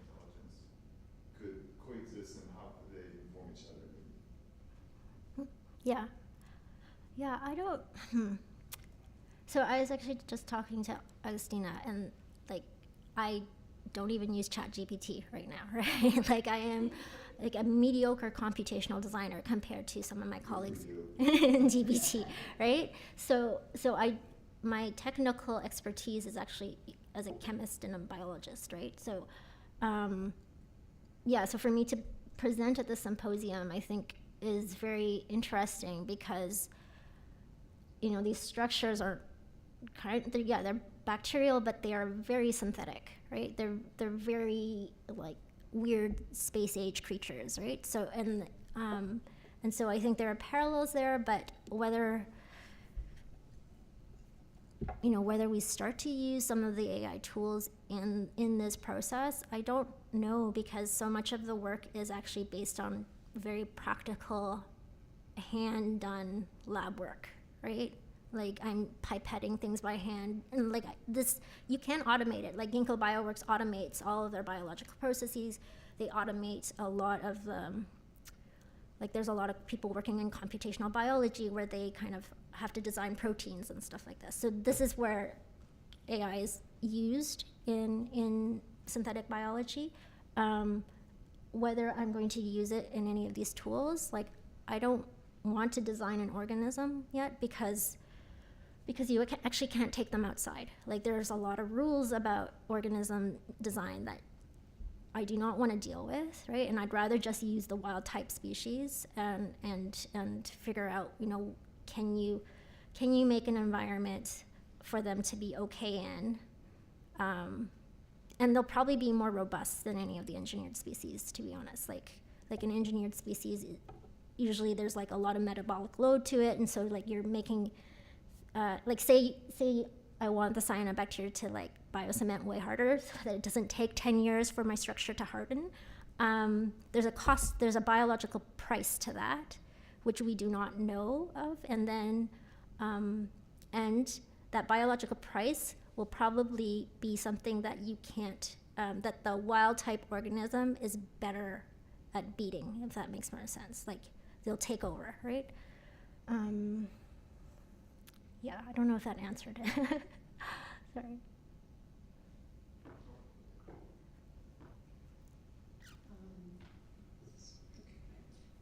Andrea, thank you for the presentation of the work. I have a kind of a future conceptual question, and then I have some technical questions. Mm-hmm. The future conceptual question is the sort of ability of survival. Right?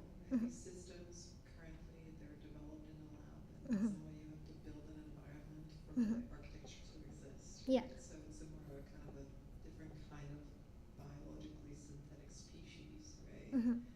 Which requires a whole nother level of production of architecture to even survive.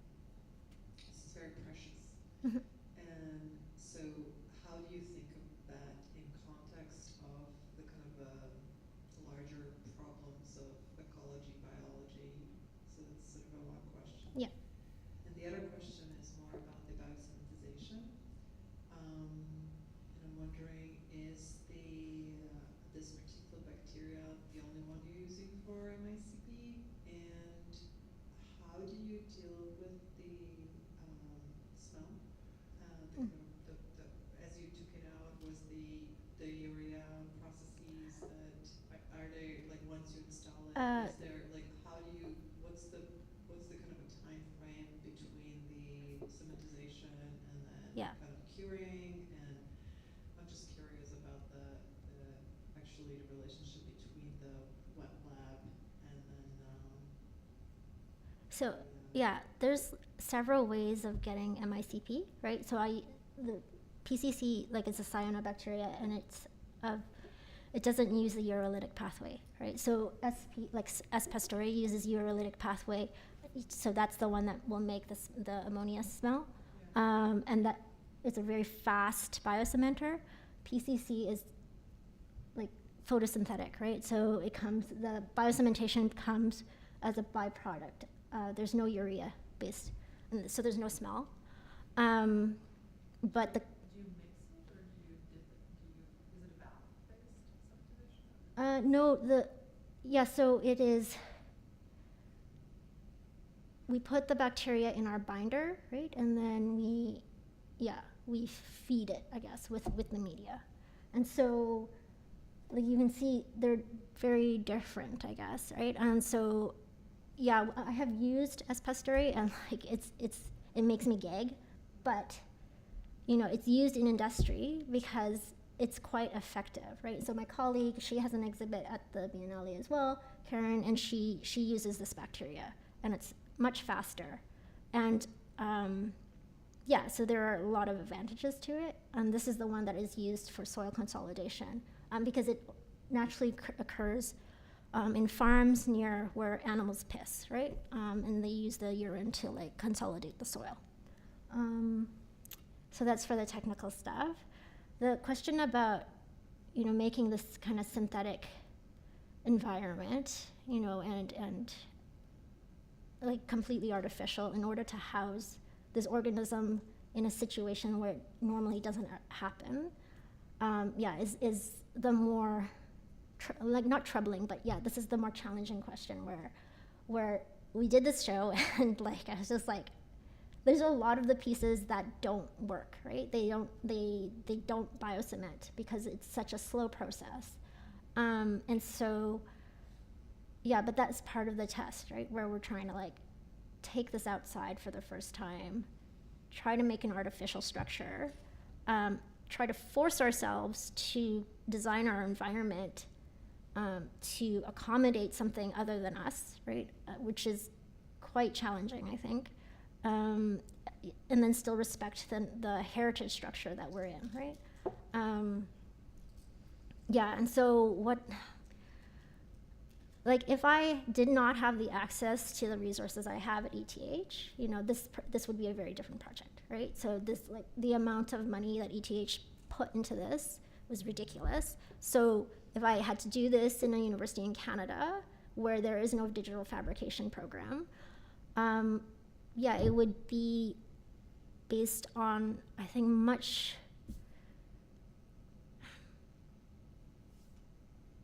like, I think it'd be closer to like an agriculture project, right? Where you're growing larger scale objects rather than kind of redefining an object from like the get-go where I'm like, okay, I'm birthing an object from like these tiny bacterias or something instead of trying to just grow plants into a shape or something like this, if that makes sense. Yeah. Mm-hmm. Thanks a lot, Andrea. Mm-hmm. Hello. Yeah. Thanks a lot, Andrea. Mm-hmm. I've become a huge fan. I saw the pavilion as well. It looks fantastic. Everything you do, it's just beautiful. I'm no judge of these kind of things, but it's clear that you know. You said it well enough to make me think so, at least. And I also find it kind of beautiful, your candid take on, you know, you don't even use ChatGPT, it's this good old lab work. Yeah. You know, and then I'm really thinking about, you know, just these kind of quite superficial differentiations or distinctions that we make between what is natural and what is artificial, right? So for us, it's kind of a flow in and out between things, and to even think of architecture itself as an artificial intelligence because it's clearly synthetic, it is intelligent, and then you try to somewhat articulate things out of it. You have to externalize it, you know, so it's no longer kind of human. It becomes artificial, and it acquires a new life on its own. Whether it remains artificial or natural, that's nobody knows. But then, so my question is more related to something that you didn't mention. I'm really curious about how you shape these things. You know, the way things look, Mm-hmm. because there's Yeah. a very particular aesthetics to Yeah. it. You know, and it's not just you, at your chair as well, that Yeah. this kind of aesthetics is there. Yeah. And somehow Yeah. they kind of come together. You people come together. Well, Benjamin chooses us, right? Yeah. Like, so like No, but there's a I'm bias, just yeah. curious about how do you go about Yeah. designing this? Like, Yeah. what are the kind of precedents in your mind? What are the discussions going on around these things? Like, what did you look at that you were like, okay, this should look like this? Yeah. Just kind of pure intuition? Because It's not pure intuition. I guess there's like a lot of reference. You know, if you look at our Miro boards, there's like a lot of pictures of aliens or something, right? And so there was already a bias towards it. I could have made them as like very rational. They're all lattice structures. So I could have made them as like space trusses or something like this, right? And this was actually an option that we were discussing. But we took the forms of the two trees that were stuck in, that are kind of captured by the pavilion as reference points instead. And then tried to make these like trunks out of them, or trunks in reference to them. But yeah, there is, it's something that I've been trying to reconcile in my own head, where it's like, why did it have to look like a bunch of space age, weird sea creatures or something like this, when it could have been much more simple? And part of it is, I don't think in natural systems anything is like so rational like that, like as rational as we would design a bridge or something like this. Because I think there's an aesthetic to industrial efficiency, and then there's an aesthetic to biological resilience, and they are not the same, right? Like biological resilience is based on redundancy, like weak elements, things like having multiple backups and stuff like this, and having flaws. Like there's a ton of flaws in these systems, right? Whereas industrial efficiency, these like very brittle systems that are so optimized, that comes with like a very particular aesthetic, I think, comes out of it. And so I was leaning towards the other side, right? As part of our design kind of impetus. Yeah. So, hi Andrea. Hello. Yeah. Again. So, I want to ask you something more architecturally, because that's my biggest critique with ETH and DBT, especially. They do not never relate with the architectural spaces. And I saw your pavilion, and it looks like sculptures. Yeah. And this is a Biennale of architecture. Yeah. Do you want to habitate? It is possible to habitate these No. structures? No. Or not? Or do you think in the future maybe this is instead of being sculptures could be the columns of a big roof or something more habitated? Do you think it's possible? Or do you think This material, no. Like this is not strong enough. Like unless you want to wait like 100 years for something to harden, right? This is not a structural material, and I'm not saying it's ever going to be a structural material. We chose not to make the architectural component because the research is not there yet. Like I can't integrate this into a building facade yet, right? The attachment part is quite challenging. And so like the material, if I was going to actually do like a building skin, I would probably use what Josh is made out of, right? But this is extremely expensive. Like some of these cross-linkable hydrogels that we use, it's like 500 francs for like a gram, right? So this is not feasible for an architectural biennale, right? So the materials that I'm using for these are much cheaper, and I can, like, this is part of the equation where, and I will say, doing a giant wall of this would have been insane, like in terms of the amount of labor and resources that it would have taken, right? So this is another part where architectural materials are cheap, right? So like living materials, because I'm doing it in a wet lab, this is like, I think people don't understand like running a biology lab versus running like an architecture group. The costs are not comparable, right? So like the amount of equipment that we need is very expensive, and because I'm doing much larger scale work than all of my colleagues in material science and stuff, my incubators cost like 6 times the price of theirs, right? So, so the things like this become an issue. And do you think this kind of methodology, that's my second question, Yeah. this kind of methodology, like right now you are showing how nature is so powerful, but we just ignored the nature in the last years. So we were just building with synthetic or artificial materials, and now you're showing this. But do you think there is a way to do this a little bit more affordable?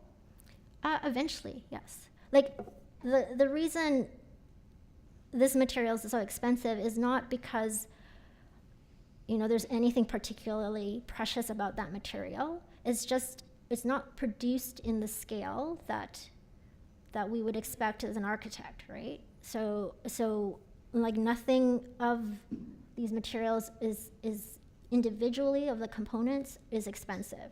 It's just like the synthesis is quite laborious until you optimize it, right? Like, and so I think most of the work is,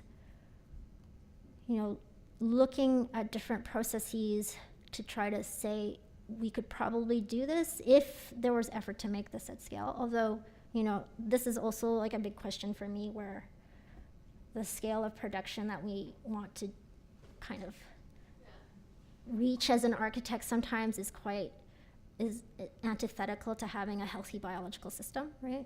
So, yeah, this is a whole other thing. Yeah.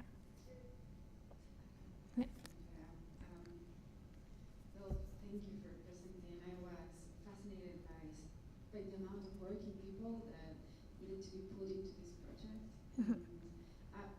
This is part of the comment and part of the question, and because we are in the playing models, and we had this type of artificial intelligence and storytelling and architecture.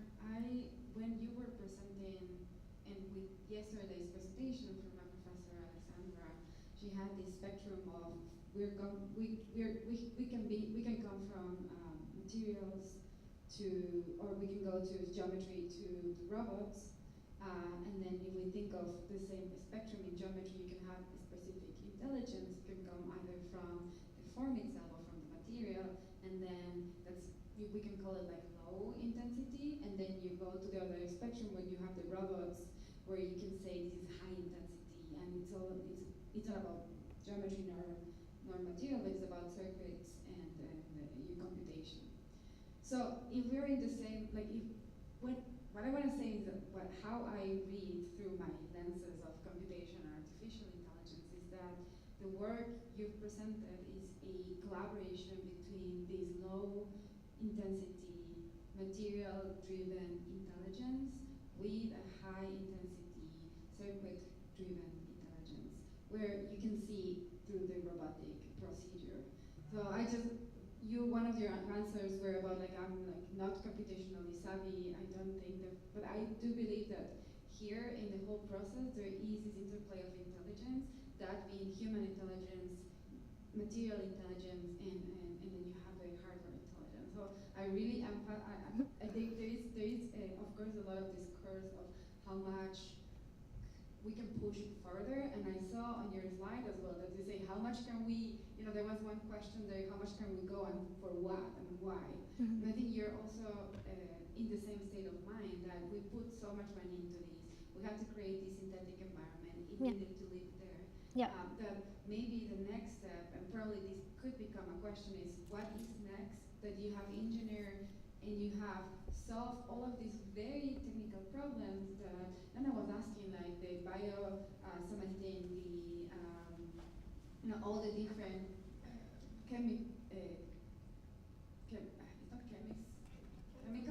chemical process and bacteria that you've already selected. How do you, what's next? Because probably geometry or columns or pavilions or no, I think what's next actually is more related to this, right? Where it's like,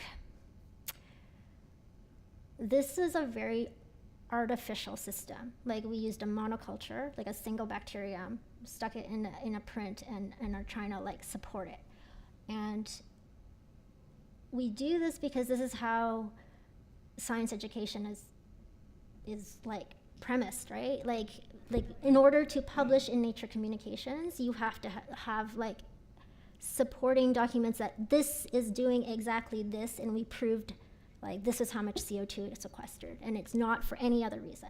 Nothing like this will ever happen in nature, right? Like nature is an ecosystem, and so there's like millions of organisms working together. They're different species, and we do not know like how they're cooperating together, like as a network, right? And so the biologists I work with, you know, are quite interested in like could you actually replicate, or could you house like a community of organisms in the system, which I think I can.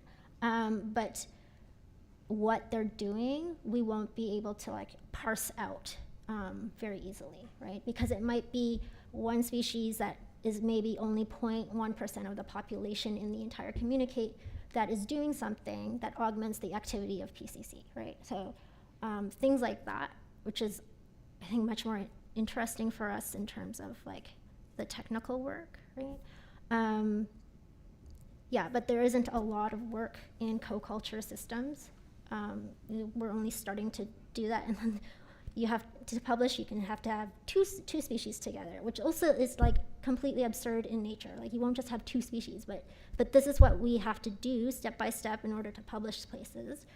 And also for us to like, with our limited tools, to understand what's happening, right? Yeah, in terms of, yeah, so this is kind of the work where I want it to head, where just like, okay, can we start to like have a more holistic system that might not require as much artificial help, I guess, if that makes sense.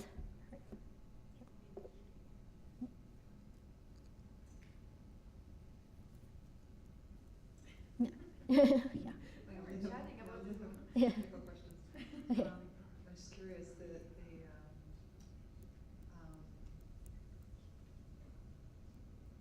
this narrative of monoculture is actually really interesting, right? Because in some way you create a completely reductive ecological system Yeah. that is and you're sort of putting it in isolation, and then you try to kind of feed it when because it starts strengthening when you feed it, right? So like how do you when you feed it to to kind of activate the synthetization process, how that's a biological problem in some way. So I'm curious, when you're and you're using the combination of the print with bacteria with the bath, right? Is that the moment of activation? Can you start seeing the kind of creation of the environment as an activation of that process, as almost like the fabrication is in designing of the room? Yeah, right? for sure, it's part of it, yeah. Rather than sort of the creation of a kind of super hyper control of the monoculture.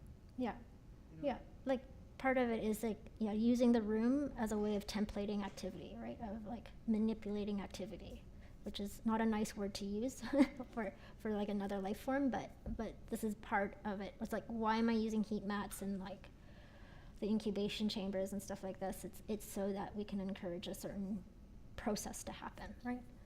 Yeah.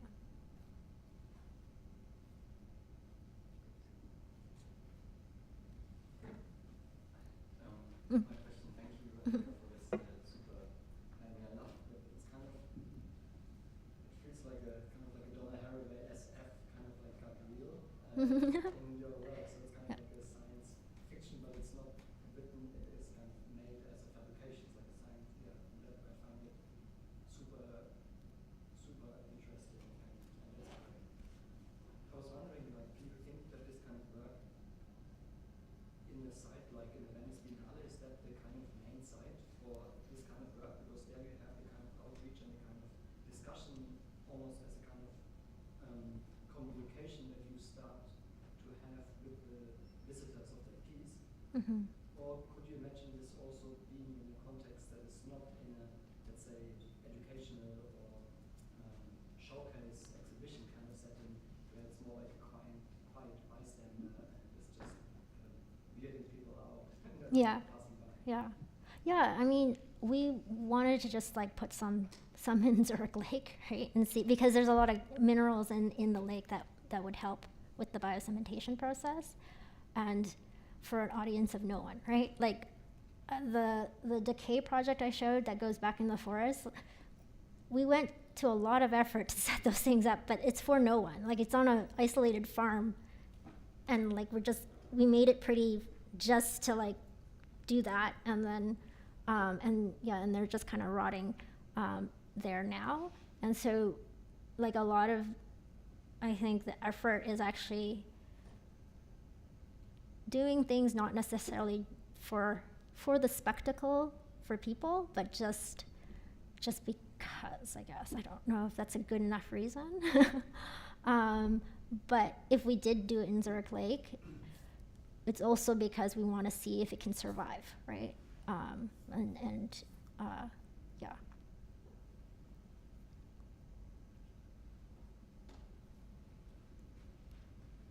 Any other questions?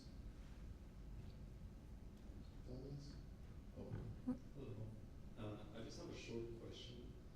So, from my understanding, the intention behind using bacteria as a building block is the benefit of the sequestration of the carbon itself by the bacteria. Would you consider that in a hypothetical future where the material is sustainable without the constant need for attention, that the benefit of that carbon emission benefit, would it offset the ecological impact that the Of construction? of the bacteria and the production has? The harvest, I mean, the growing of the bacteria is not too energy intensive, right? It's just salt water and light.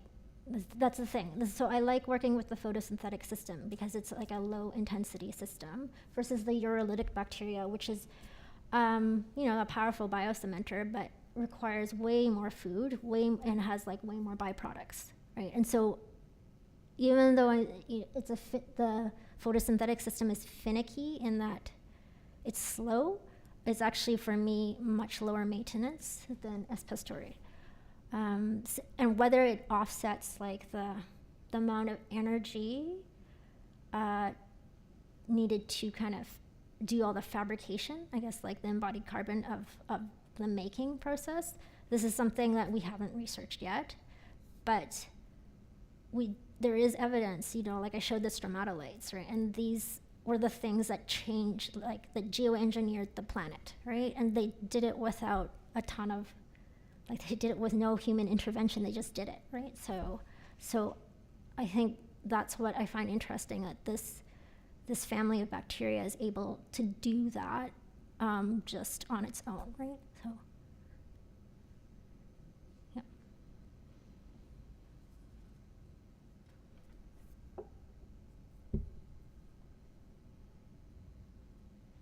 Okay. All right, so if there are no questions, I think we're done. So thanks, Andrea. Thank you.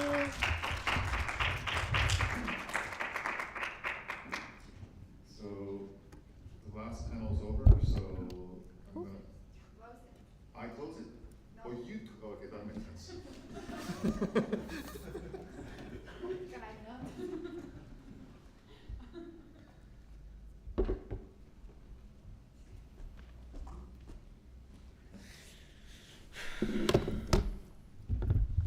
You go first.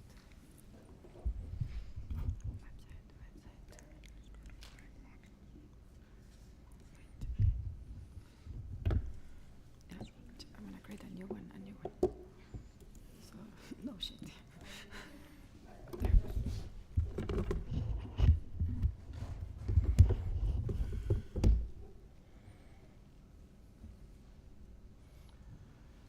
All right, so the fourth one, we're closing it now. 2 kind of super intense days. We're all still jet lagged and kind of exhausted as well. But this is really the kind of thing we want to culture. So we want to talk intensively to a point where you get exhausted, to a point where you have to start kind of rethinking a lot of your assumptions, rethinking what does even playing models means, what does artificial intelligence mean, what does architecture at all mean, and storytelling as well. And I think we had a very, very nice kind of 2 days and a lot of nice people. Somehow everybody is friendly and cool as well, which is fantastic. But then just to kind of also set the kind of goal for us, how we've envisioned it, how we've kind of tried to keep on working with it, how we've searched for collaborators. It's truly to set up a space for intense and deep conversation, to give time to people, to give time to ourselves, to not kind of fall into the trap of 1,000 speakers. Everybody gets 2 minutes and everybody goes home after those 2 minutes. And of course, there are particular reasons for those conferences to happen as well, but we want to do a little bit something else.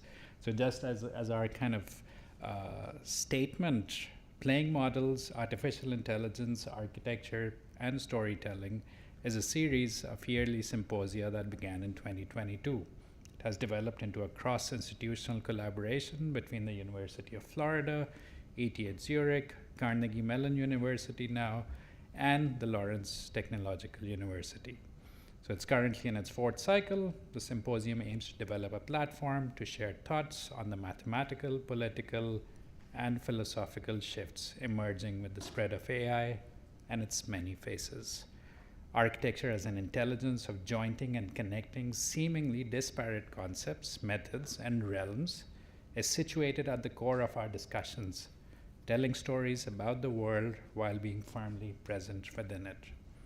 For each cycle of the symposium, through lectures, sessions, discussions, the invited guests focus on particular themes within the larger umbrella of playing models. And as usual, and hopefully forever, we would like to keep it free to attend. It's always live streamed, and the edited lectures plus the live streams will remain on YouTube to be accessed through our archive. Also, maybe to point out that for each one of these years, we have all the recordings available on our website and all the information regarding those as well, which you can access at any time. And slowly it's starting to become a bit more substantial, which I'm very happy about. Maybe you can take it from here. Mm-hmm. Well, I want to thank everybody, the organizers, the speakers, and everybody who came to the conference in person and online. Just want to celebrate the people who made this possible. So we have Adil Bkhari, Nisu Huang, Agostino, we have Jimmy Wei Chun Chen, and Juni Lee. Thank you all for all the hard work.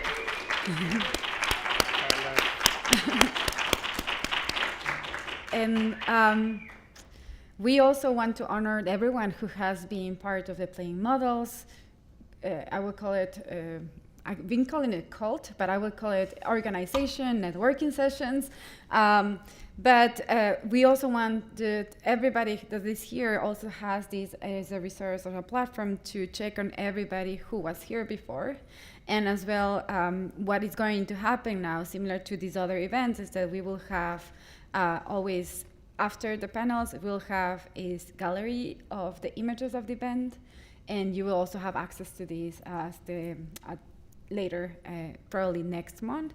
But today, I want to take the opportunity to move to our last activity of the event, which is our open calls for images. We went into a heated discussion to find our winner for this 2025 open call for images competition, and we want to announce that our winner is Carrie Ying. she has submitted a set of images that are not only showing her capability to leverage all of these different technologies, but also has created a methodology that brings and bridges her human interaction with environment to a set of screens and a narrative that allowed us to see how her process of thought and the production of these images came to be. So I know she's joining online and he is watching this streaming. I just want to celebrate her for all the hard work and effort that she put on this competition. So thank you. Also, I want to as well, all the images that have been submitted for the competition have been streaming throughout the whole 2 days, but also they're gonna live forever here on the website. This is a snapshot of, like, you have to see, we've went through probably 100 images to live to these very selected work, because we wanted to be as sensitive in also taking care of that we're showing the most representative work from each of the applications. So thank you for everybody who is or has submitted the work. And with that, usually we try to mention where next playing models will happen. Right now, we have a 50-50 probability, which it sounds more like a, so we don't want to, but there are options. So I will just make you excited about maybe the other universities have pitched into wanting to host the event. And this is just showing how much attraction and how much space, the space that we're building to talk about these concepts. So we have communications with SciArc, with Bartlett after this session, and also we have LTU, University of Taiwan, and that's it. So it will happen eventually. We don't know where yet. And plus, just a last big thank you. And I want to formally thank our sponsors. We've been really glad. Not glad, actually. We've been lucky and also having an ongoing collaboration with industry that allowed us to have this event for free. And we are thankful that their contribution and their support will continue for the next years. So thank you, Mark III Systems, Autodesk, and NVIDIA, and of course all the universities that have been in the works of these symposia, so ETH Zurich, Lawrence Technological University, Carnegie Mellon, and University of Florida. So with that. And also a big thank you to Junie for kind of facilitating us here. Thanks a lot. Thank you, Junie, and to Lisa. And to Lisa as well. Yes. And with that, we are officially done. Yay! I think.